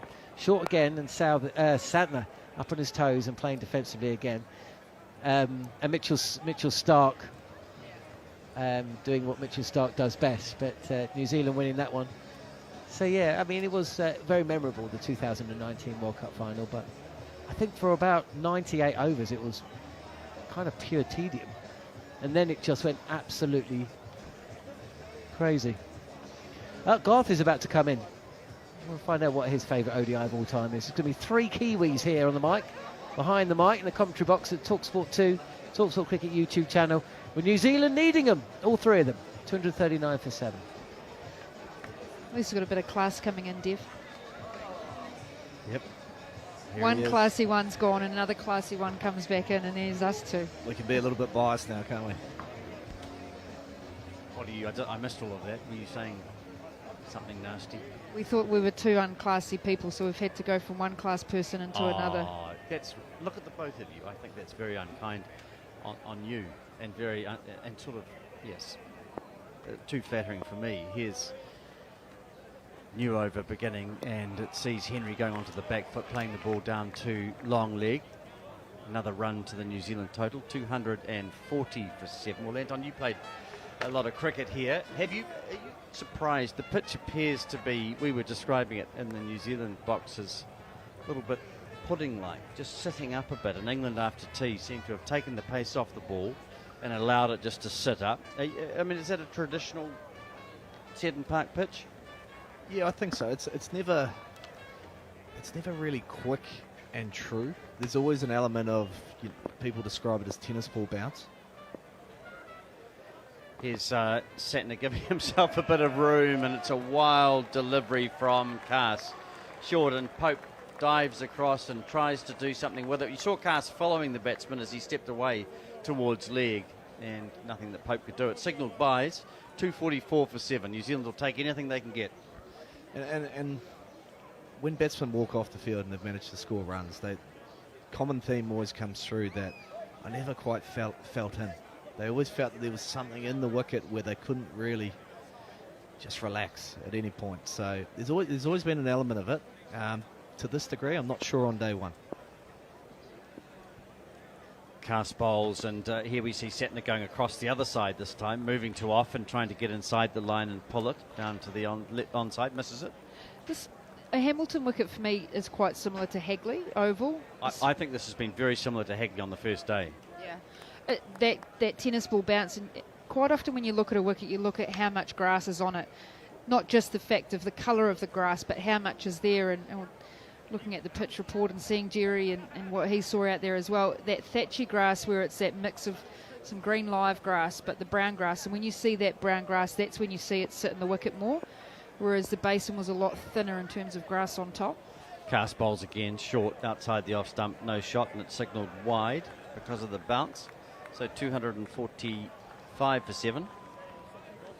I think, Dev, that's as well where you look at those slower ball options, because you know it sits a little bit more in the wicket. And you see a lot of catches more in front of the wicket, which we've seen today. A couple of catches scooped up in front, one slice off the face as well. Yeah, and especially in the first session, just watching the bowlers hand closely, there was very few traditional balls that they were trying to swing, though. A lot of them were three-quarter balls and just running their hands down either side of the ball. And as international bowlers, they're going to extract more out of a wicket like this than let's say first-class cricketers. But just notice that there's very few seam-up deliveries. Cass is going over the wicket this time to Santner. He's cramped up and he plays the ball back to the bowler. Yeah, well, I mean, it's an interesting surface. It does remind me. We heard Kane Williamson talking in Christchurch when he got runs, and saying he never felt like he was completely in. He had to wait for the ball. It was tennis ball bounce, and this feels similar. I think it'll get better, presumably, and I think England will get the best of it tomorrow. Yeah, it does tend to go a little bit docile on day two, late day 2, day 3. Becomes pretty hard for bowlers to sort of make inroads, but. Lovely conditions as the day comes to an end. Here's Santner teeing off on the first at a golf course, but unable to catch up with it. 245 for 7, so 5 overs and 1 ball till the new ball will be available. We might see Bashir for an over or two. Well, let's hope so. Let's hope it spins as well, for New Zealand's sake. Spoken like a spinner. Yeah, well, if you could call me that. I do. No, I'd like to see him bowl. Just to get a gauge of what this wicket actually is like, especially being day one. If he gets anything out of the wicket, then fingers crossed New Zealand spinners can do the job also. Here's Cass, last ball of the over, down the leg side, and it's off the. Well, they're appealing for caught behind, are they? Well, they are. Cass is. It's been taken by Pope. It was just pitching on leg and going down the leg side. And it was all very much a casual appeal, really, from Cass. The players are getting together. The timer is running out, and they have reviewed, have they? Yeah, Anton Devicic is signalling that there's a review. So obviously Cass, who looked confident all the way through, is thinking that Santner has just picked up an edge. We saw Tom Latham strangled down the leg side earlier in the innings. 245 for 7. As we do that review. Katie, take us through it. This will be the second one, choked down leg side. No, I think that's just touched the thigh pad as it's gone through, just underneath. It appears that it's touched the thigh pad there, but we'll confirm that. Well, there you are. Yeah. Umpire Rod Tucker is agreeing with you. It's high on top of the thigh pad. It's not often Rod Tucker agrees with me, I can tell you that from experience. Well, you're a chirpy wicket keeper, that's why. 245 for 7. There we are. Good, clean and easy, quick DRS decision being made. 245 for 7. Latham 63, Young 42, Williamson 44. Ravindra 18, Mitchell 14, Blundell 21, Phillips 5. Santner is not out at 11. Henry is 1 not out. Potts 20 overs, 6 maidens, 3 for 63. Atkinson 17 overs, 5 maidens, 2 for 41. Cass 18 overs, 2 for 71. And Stokes 20 overs, 6 maidens, none for 49. Am I right in saying, Dev, you were with the England boys when they were last here on tour, helping them out? Yeah, I was lucky enough to get the call up from Mr. McCallum. It was a great tour. I thoroughly enjoyed myself. You went to Mount Maunganui and to Wellington? Yep. Yeah. So I did the whole lot, apart from the golf trip at the start, which I still haven't quite forgiven Brendan about. That's the best part. A big part of the current England setup. But gee, they turn up on match day. They're hard and they're very committed as Stokes bowls and Henry's forward playing into the offside. Yeah, well, that's the thing that I noticed the most is, yep, they definitely enjoy themselves when they can, but I guess, especially the coaching staff that they've got now, they're a bloody good coaching staff, and they make sure that they get around all the players, whether it be individually or in a group or whatever the situation. They make sure they're mentally ready. That's the key for that coaching staff. We had a dinner in Christchurch at home on the Tuesday before the first test there, where as Stokes bowls and Henry ducks under one. We have a foundation in Christchurch called Maya Health Foundation, which I chair, and we raise money for hospital projects like the helipad and the children's area, and we've just raised $6 million, so £3 million for a mental health outpatients for young people in Christchurch where there's such a need, having had the earthquakes and that dreadful mosque shooting and so on, and then COVID. A lot of young people suffering, and so it's a beautiful unit. But Brendan Baz was one of our. I made him or asked him to be an ambassador early on as he pushes this ball into the covers when we set up 10 years ago, and he's done so. And he agreed that we could have a dinner at our place and he would come. And it's been quite hard to organise because he's away all the time. But anyway, we said, look, can we do it when you come out here with the England lot? And he said, yeah, and I'll bring the coaching staff. So we had Wayne, the manager, who's a wonderful, wonderful guy. Paul Collingwood, who's a character, Marcus Trescothick and Jeetan Patel. It was an awful lot of fun. Fantastic bunch of people, actually. And they obviously, they're close to the players, but onto the back foot is Henry trying to pull through the onside, no contact. But they want the players to think for themselves, it feels like. They want them to come up with the answers. Is that a fair comment? Yeah, I think it's bang on. I think more so the fact that I think they just want them to play the way they want to play, rather than, Ben Stokes playing the way that Marcus Trescothick wants them to play. Give the ownership over to the player, and then they can review and reflect their game a lot more honestly than what they would if they were playing a different version. Stokes bowls to Henry. He's trying to play into the onside, and he succeeds. Just a sort of swatted pull shot off his hip. Not a particularly elegant one, but he picks up a run. Cricket's such an interesting sport because you typically fail more than you succeed. We know those club cricketers, when you score 100 as a no ball, another no ball.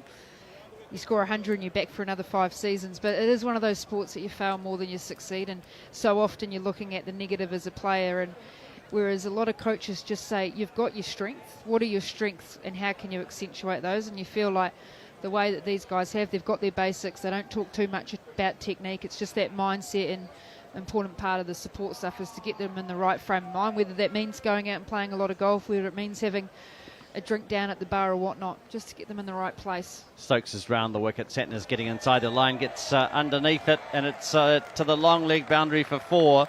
So Santner finally catches up with 1. 251 for 7. Santner is 15. Henry is 2. Well, the thing that struck me about these guys is we had 2 lots of 10 who paid 20. They paid 25 grand per 10 people, so 50,000 to come to dinner. It's a lot of money. We had a chef, and it wasn't me cooking. It was a really good dinner, in other words. And the wine's provided by Pegasus Bay, one of our great vineyards over here. But they just mixed and mingled, and we moved them around on the table, and they're very relaxed and engaging. Yeah, you look at the coaching staff, don't you? And every single one of them's played a lot of cricket, and they know how punishing it can be on the mental side. So Stokes bowls, and good shot from Santner as he's onto the back foot playing a drive. Bashir misfields at cover point to dive, and then he has to turn and chase. And good running from the New Zealanders as they pick up another 3 runs. Yeah, so for that coaching staff to then, I guess, go against that grain and say, listen, you've got to do that, or got to do this, probably just doesn't suit their style. And you know, one of the things that Brendan said to me once is, you know, when they did go on that golfing trip, he wanted the English boys to miss training before they got into it, just so when they turned up, they were actually switched on, rather than going through the motions and, you know, just turning up day in, day out, getting what you need to do, getting bored, trying a few things. You know, he wanted them really switched on for a short period of time, and he yeah, it was interesting. I think that's an interesting thought, isn't it? And the thing is, they obviously, when they are here, they train hard. There's a perception, I think, around, you know, some cricketing people that all they want to do is play golf and, you know, and eat good food and so on. But what I've seen, and I saw them at the Sofitel, we were staying in the same hotel there. What I see there is a side that on match day, they're leaving the hotel at 8:30 or whatever in the morning. That they are the first team here. This is down the leg side. And Santner can't catch up. And when they get to the ground, they are absolutely switched on and uncompromising. I mean, they play the game in a good spirit. But this, you know, I just think they've had a lot more intensity than New Zealand in this series. Yeah, in case in point, the last series they came, Jimmy Anderson, Stuart Broad were in, you know, coming to the latter half of their career, let's just say, and there was an optional training one day, and both those guys were the first there doing their work. And we're welcoming our listeners from TalkSport, 254 for 7 it is, and make that as we look to see where Mitchell Santner has swatted this delivery over the boundary for 6, was it? Yeah, 6 runs. So a short delivery from Cass is dispatched over long off for 6. Santner 24 not out, and Henry is on 2. New Zealand are 260 for 7. If you're just joining us, welcome to our TalkSport listeners. Young 42, Latham 63, Williamson 44, Ravindra 18, Mitchell 14, Blundell 21, and Phillips 5. New Zealand 260 for 7. Potts has 3 for 63, Atkinson 2 for 41, and 2 for 71 for Cass. And we're watching Cass now at the City end at the top of his mark. As we've had 76 overs and 2 balls, so a new ball just round the corner. Here's Santner again trying to catch up down the leg side, and I think Cass thinks that was very close to the leg stump, judging by his reaction. Santner giving himself room. Yes, Santner looks like he's had enough of ducking and diving. He's just before this new ball, he's looking to score as many as he can.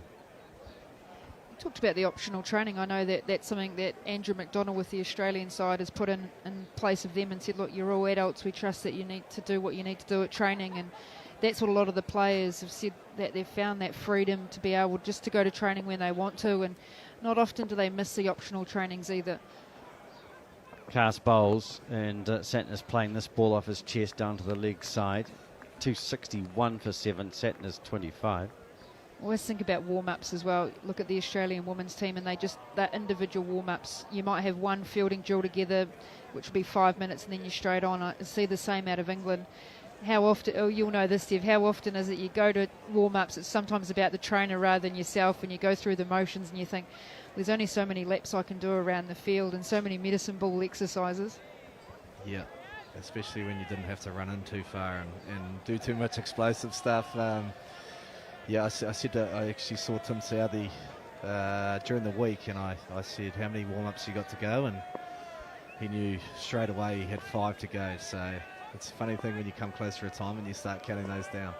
I'm Garth Galloway. You're listening to Anton Devcic, former New Zealand white ball cricketer, and Katie Martin, former New Zealand cricketer, as Cass bowls, and this ball is driven into the offside. 261 for 7. 1 ball remaining in the over, and then it'll be Neil Manthorpe back on air.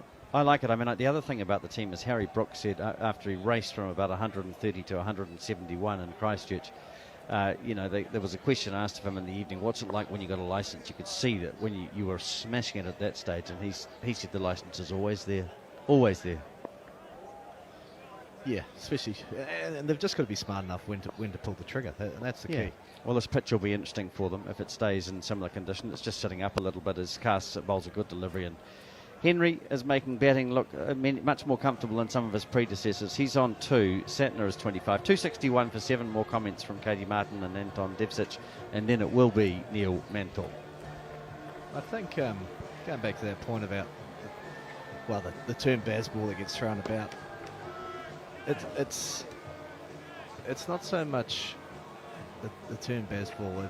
It's just the freedom to go with your gut feel. I think obviously you've got to be responsible for your own performance, and you know, you look at Joe Root, and he has his own version of the way he goes about I guess the term Bazball compared to someone like a Zach Crawley or a Ben Stokes. So you know, they're all professionals and they're responsible for their own performance, and they definitely get their work done when they need to.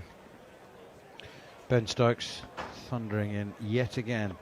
Short and wide and slapped straight back over the bowler's head. What a shot from Mitchell Santner. It's just 4 this time, but he knows what's coming, and he's set himself and he's prepared to take it on, and he's taking it on to great effect and with great entertainment value. And remember, he's been hit on the helmet, flush on the helmet, by a Ben Stokes bouncer already, so I don't know whether there's an element of carefree joie de vivre, at least I'm still healthy and here, about this attack, but it is a remarkable counter-attack. He now clips one off his pads down to Ben Duckett at long leg, and they go through for another single. Santner's now on to 30 from 41 balls. 4 fours and a 6. Matt Henry very, very much playing the junior, well, he's playing the observer role actually. He's 2 from 17. And once again, New Zealand can contemplate the possibility of getting the score up to about 300, and I think that I think there's a chance. I'm not saying that's a definitely competitive score, or that it's par or anything like that. I'm just saying that I think there's a chance that could be very much in the game. I don't think that it's a driving wicket. England's top order don't mind a drive for me. They yeah. And it's a bit risky, I think. Yeah, I think it is a bit risky, but I think England will execute it a lot better, because I don't think they'll try and drive it on the floor. I think they'll drive it in the air and try and drive it over the top of the field. Right, that makes a lot of sense. Here's Stokes again, and Matt Henry steps inside a bouncer and helps it on its way for 6 onto the grass banks.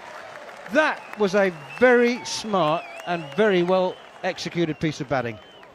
Yeah, Stokes won't mind it. It was a ball to going down towards the leg side, and it was a good hit. It was a help on its way.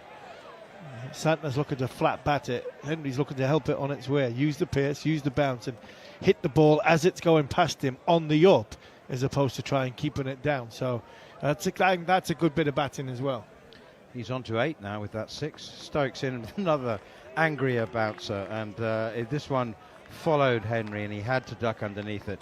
Well, the reason I like what you say is that it makes so much sense, and now in retrospect, the New Zealand batsmen who got caught, who got into trouble driving, were caught in 2 minds. They didn't have the courage of their convictions to actually hit through the line. And that's exactly what you look at. Phillips, he's trying to sort of hit across it.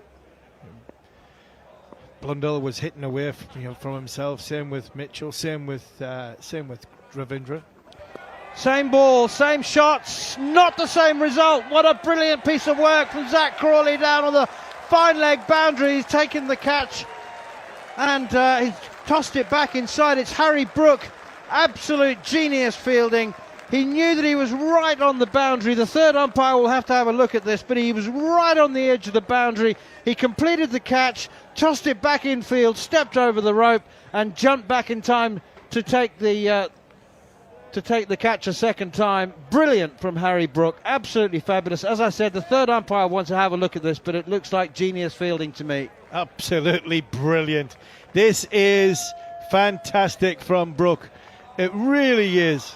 I mean, he gets to it early enough, knows he's going over the boundary, gets 2 hands on it above his head, flicks it up in the air, gets 2 feet behind the line, and then as he's coming back over the line, gets in the air early enough, momentum going back over the rope, and takes a comfortable catch the second time round. It's a fantastic effort to get rid of Matt Henrys, who's we see this is special. Standing, the guard of honour from England for Tim Southee as he makes his way to the crease. That brings a lump to your throat, that does.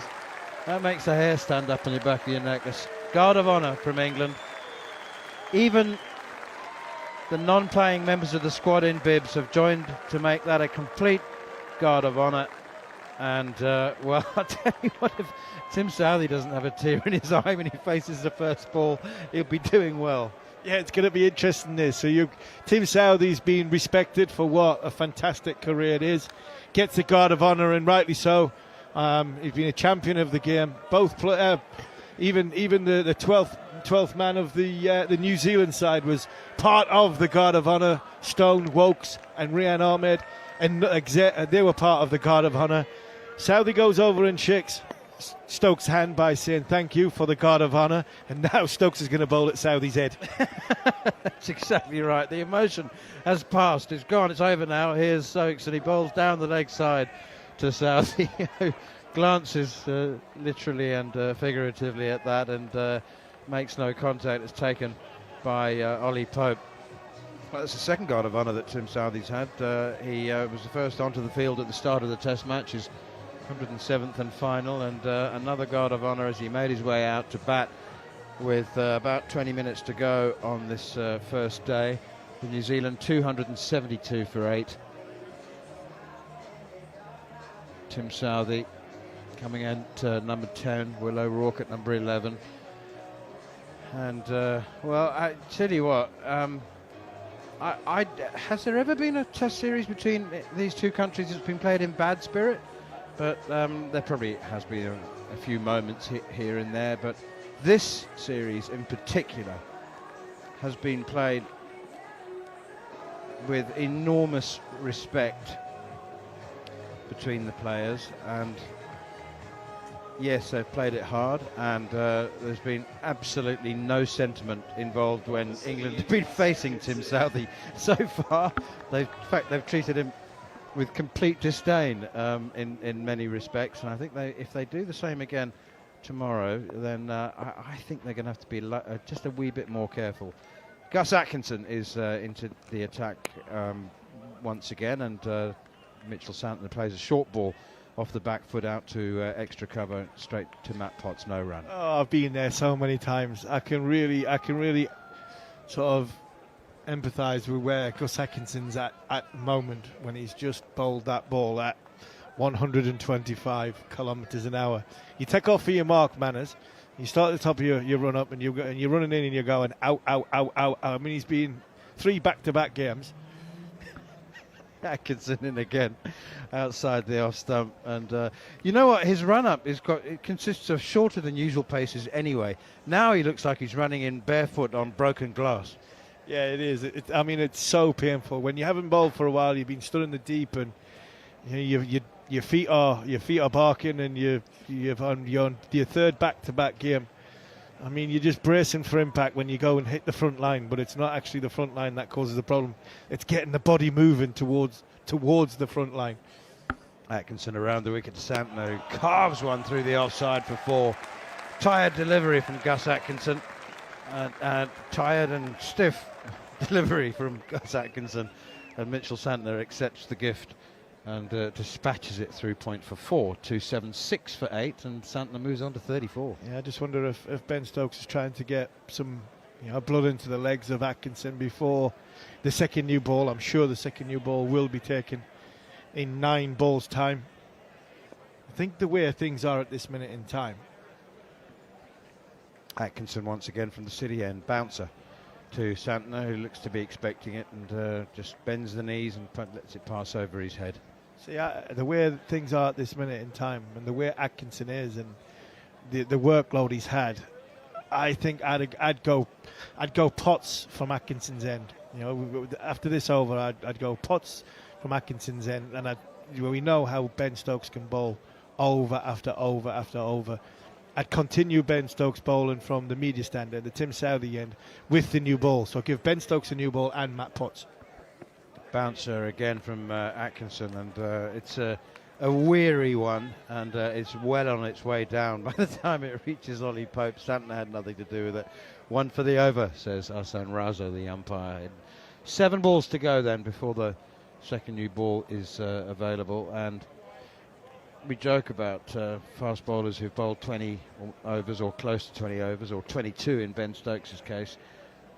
Do they want the new ball or not? But it's a lame joke, because of course they do. However they're feeling, a fast bowler wants to get his hands on a brand new ball. Another bouncer from Atkinson. What will Ahsan Raza do here? Is he going to signal no ball? No, he's not. So that's another bouncer for the over. So, sorry, just say again, it's you want Matt Potts, who's got 3 for 63 off 20 overs, him at one end? I think because of the energy levels of where they're at, I think I might have turned to Potts, because he's fresher, he's had less workload in the series, I think. You look at Gus. Gus has been through a hell of a lot on this trip, and he's had a heavy workload. Stokes, we know he can bowl long spells, and he's in the middle of one of them now. His engine's going. I'd leave Stokes on at the end, the Tim Southee end, and then bring Potts back with the second new ball from the end he started at this morning, because we're only probably going to get another 1 over from Stokes, 2 overs from that other end.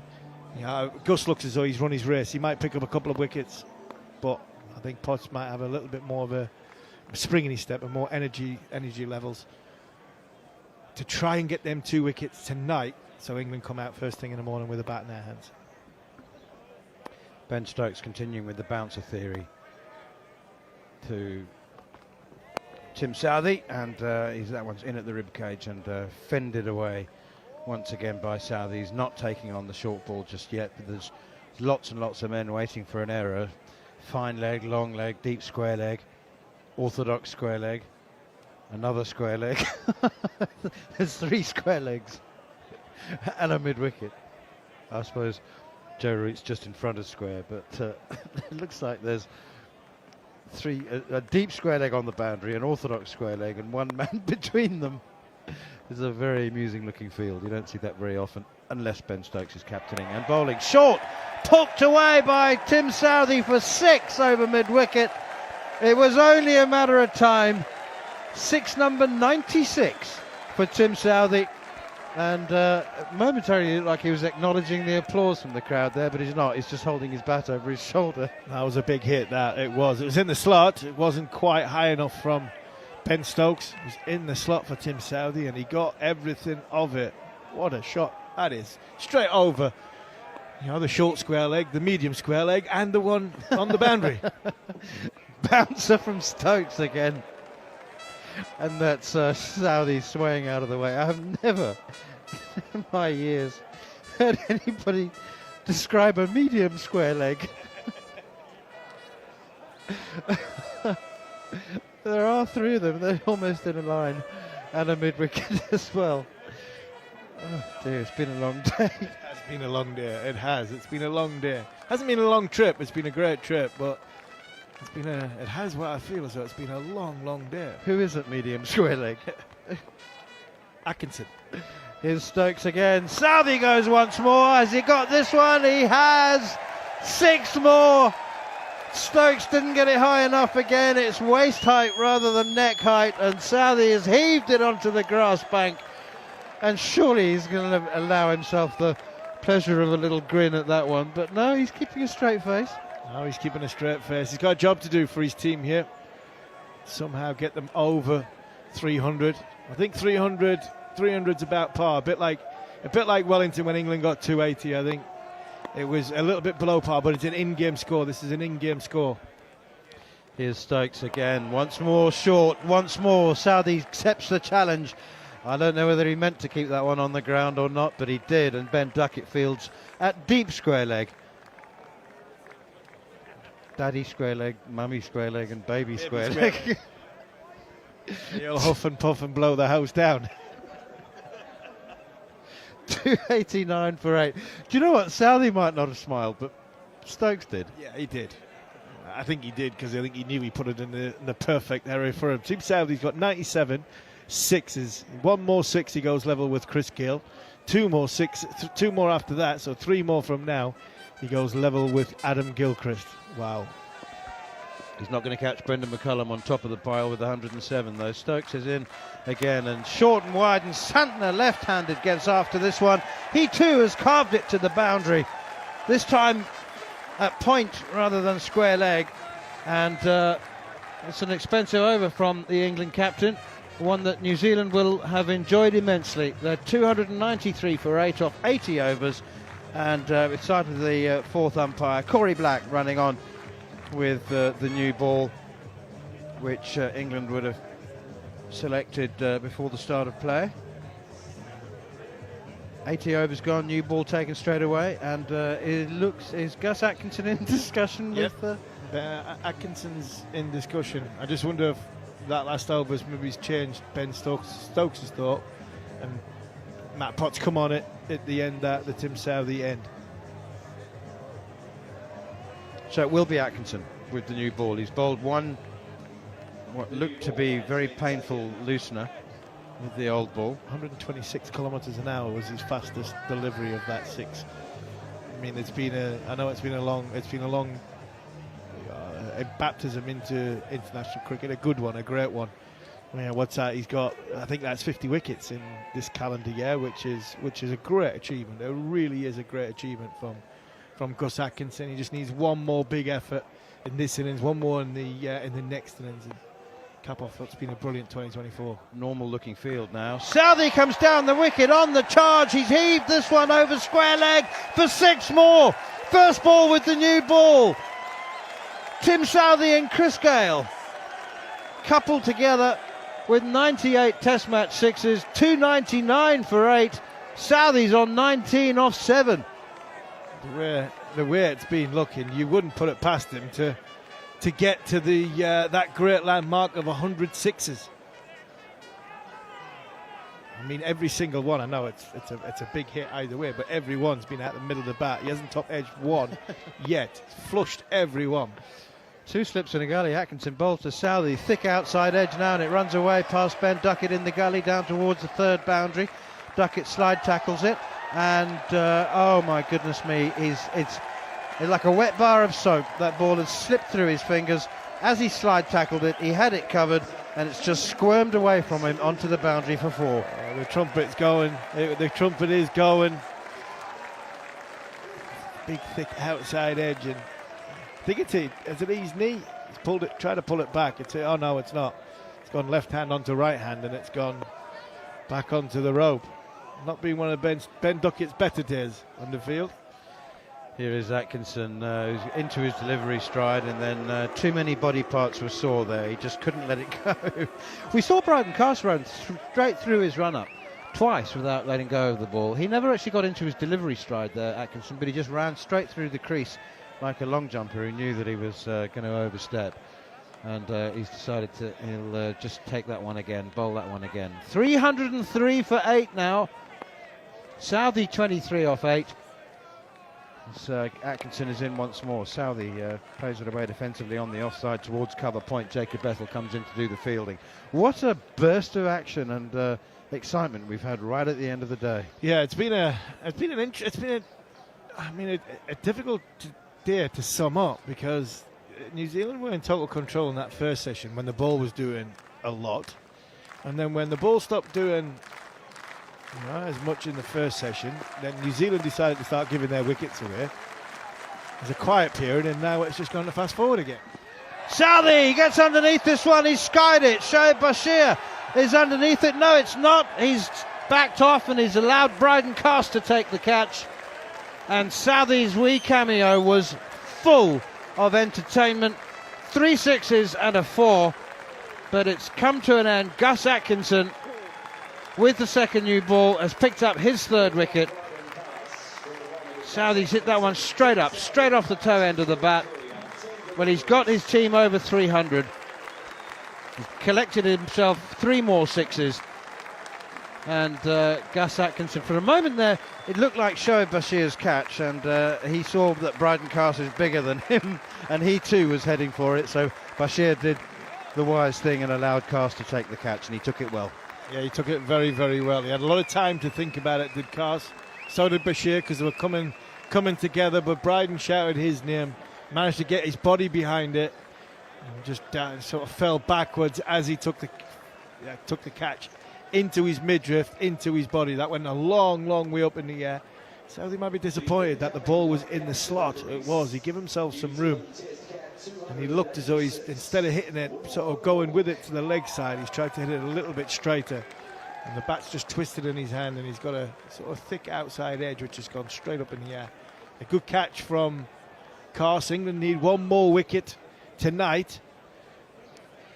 And they will be hoping 6 minutes left. England's batters, Crawley, Duckett, will be hoping that England can get that wicket in the 6 minutes, because that means they won't bat tonight, but they will come out first thing tomorrow morning with their pads on. Preparation time tonight. Think about what they're going to do tomorrow and not have a dodgy 5-10 minutes in the field before they have a 10-minute window to put their pads on. Will O'Rourke's the last man, and the first delivery is a short one from Atkinson, which he defends. If England do want a wicket tonight, Harmy, then they're going to have to get Mitchell Santner, because Will O'Rourke's the immovable object. Yeah, he's not taking a... I mean, Will O'Rourke is coming into the infancy of his career. If he plays as many test matches as Tim Southee, he'll have a wonderful career. But it wouldn't surprise me if he gets 26s, never mind 98 sixes. You can see Will O'Rourke scoring 26s. I can't see. Unless he top edges a few over the keeper's head. Atkinson in to Will O'Rourke once again. He's got a wonderfully sound, solid defensive technique, and he prods forward to this one. Now, Atkinson is in a prolonged but mostly lonely appeal for leg before here. Hassan Raza says not out. Was it pad first? Yeah, he's gone for it. Ben's gone for it. It squared Will O'Rourke up, and it hit his back leg, but it hit him high. It hit him miles high. I can't see this being overturned. It's straight. Don't get me wrong, it is. It's straight, and it has hit the pad, but I think it's hit right at the top of the pad, and I think it's comfortably going over. Well, Atkinson knew that it was very, very straight. Oh, it's hit him a long way above the pad. Yeah. Just wonder if it's clipped the front pad, though. Is this clipped the front pad? Yeah, I think it's clipped the front pad, yeah. So that might make a little bit of a difference. If it's clipped the front pad, it's going down leg side. I mean, Atkinson was appealing on direction rather than because it was middle stump. He's going for the direction. It's just clipped the front pad, but Will O'Rourke is he's a foot outside his crease going forward, and he's 6'3". He's 6 foot. He's bigger than that. Is he big? Yeah, I think he is bigger than that. 6'5". 6'5". Yeah, I would say 6'4", 6'5". Yeah, gone over the top. Comfortably gone over the top. Not out. You're on screen. You're on screen. Line good, height not so good. 2 days ago, New Zealand had a pretty full training session, and I was walking to the ground at pretty much at the beginning of that session, and he passed me heading back to the hotel, and I said, "Everything all right? You're not practicing?" He said, he had a big smile on his face. He said, "They told me I've done enough. They've given me the session off." Yeah, I think he has as well. I think the efforts he had in India just before here, where I thought he bowled brilliantly, really came of age, as probably come away from that New Zealand tour as, I think, inked in seamer for New Zealand for a considerable time to come now. I think he's a mainstay now of this New Zealand side, and I don't think he's changed my mind on that since we've been here. I think he's been excellent. Really, I don't think he's had the luck that he potentially as well as he's bowled. It is Matt Potts from our commentary end, the Tim Southee end, and it's Mitchell Santner on strike now. Pushes that one out to extra cover, and there's no run. 303 for 9. I don't know that we'll have time for another over after this one, which means that all of England's concerted and conspicuous efforts to improve their over rate are still going to see them fall 8 overs short of the day's allocation of 90. Haven't had a single over a spin. That hasn't helped. And I think there have been, I don't think that match referee David Boone will actually, I think by the time he considers all the extraneous stoppages, I think that'll come down to more like 2 or 3 overs. Potts in again. Santner, who's played very, very well in his first test in the series, comes forward. guides that one gently out towards extra cover. Yeah, I think there's been quite a few stoppages. Helmets been hit. England have used 3 DRSs, not straightforward ones either. So they've took their time. There's been quite a few stoppages in the game. But what is 8 overs? That's half an hour, isn't it? I mean, half an hour is a long time. It's a long time to try and find half an hour in grace of, again, without sounding like an old man. If you said to England you've got 8 overs to bowl, they'll bowl them in the half an hour, especially when the first session had 28 overs. The first session was 28 overs. It was 14 a session, 14 an hour in that first 2 hours. So, yeah, a little bit slow as a gun. 2 slicks and a leg slip. Driven on the up by Mitchell Santner, beautifully over wide long off for 4 more.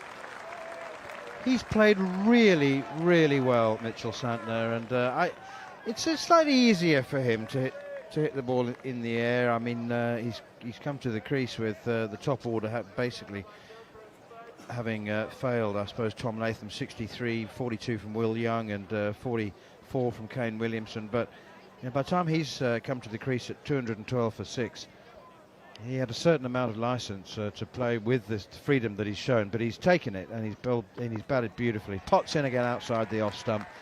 And the left-handed bespectacled Mitchell Santner leaves that alone. 42 not out from just 52 balls.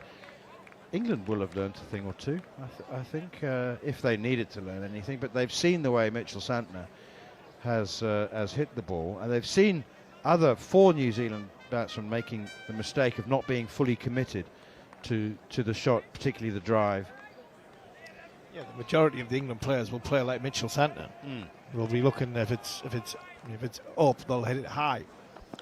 Half volley outside the off stump, driven away through extra cover, and a brilliant stop. Wonderful work from Jacob Bethell on the cover boundary. I thought that's beaten Bryden Carse's dive at orthodox cover, and Jacob Bethell had 25 yards to make, and the ball was racing across the outfield and a brilliant diving stop. An unbelievable bit of fielding by Jacob Bethell. He stopped this diving with both hands flat out in front of him, and he's got it in one hand, and as he's bounced up, he's still got the ball, and within seconds, by the time both feet have hit the ground, he's thrown that back in. Carter's gone here with cramp.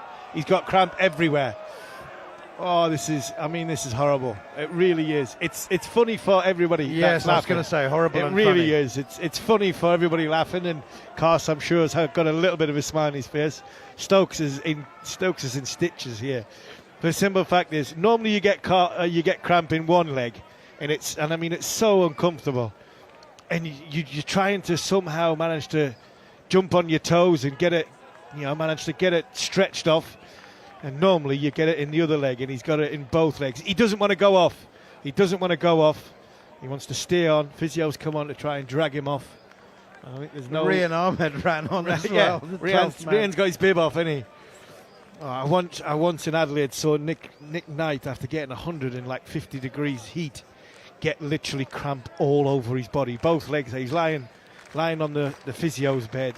In his cycling shorts, cramp in both legs, cramp in his arms, his body was just twitching.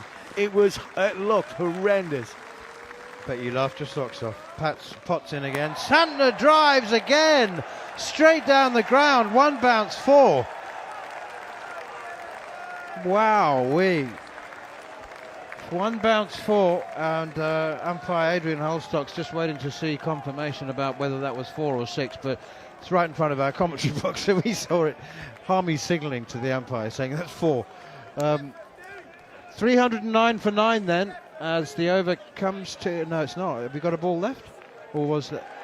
Signal 6? 6 and 50 really? for Santner, yeah.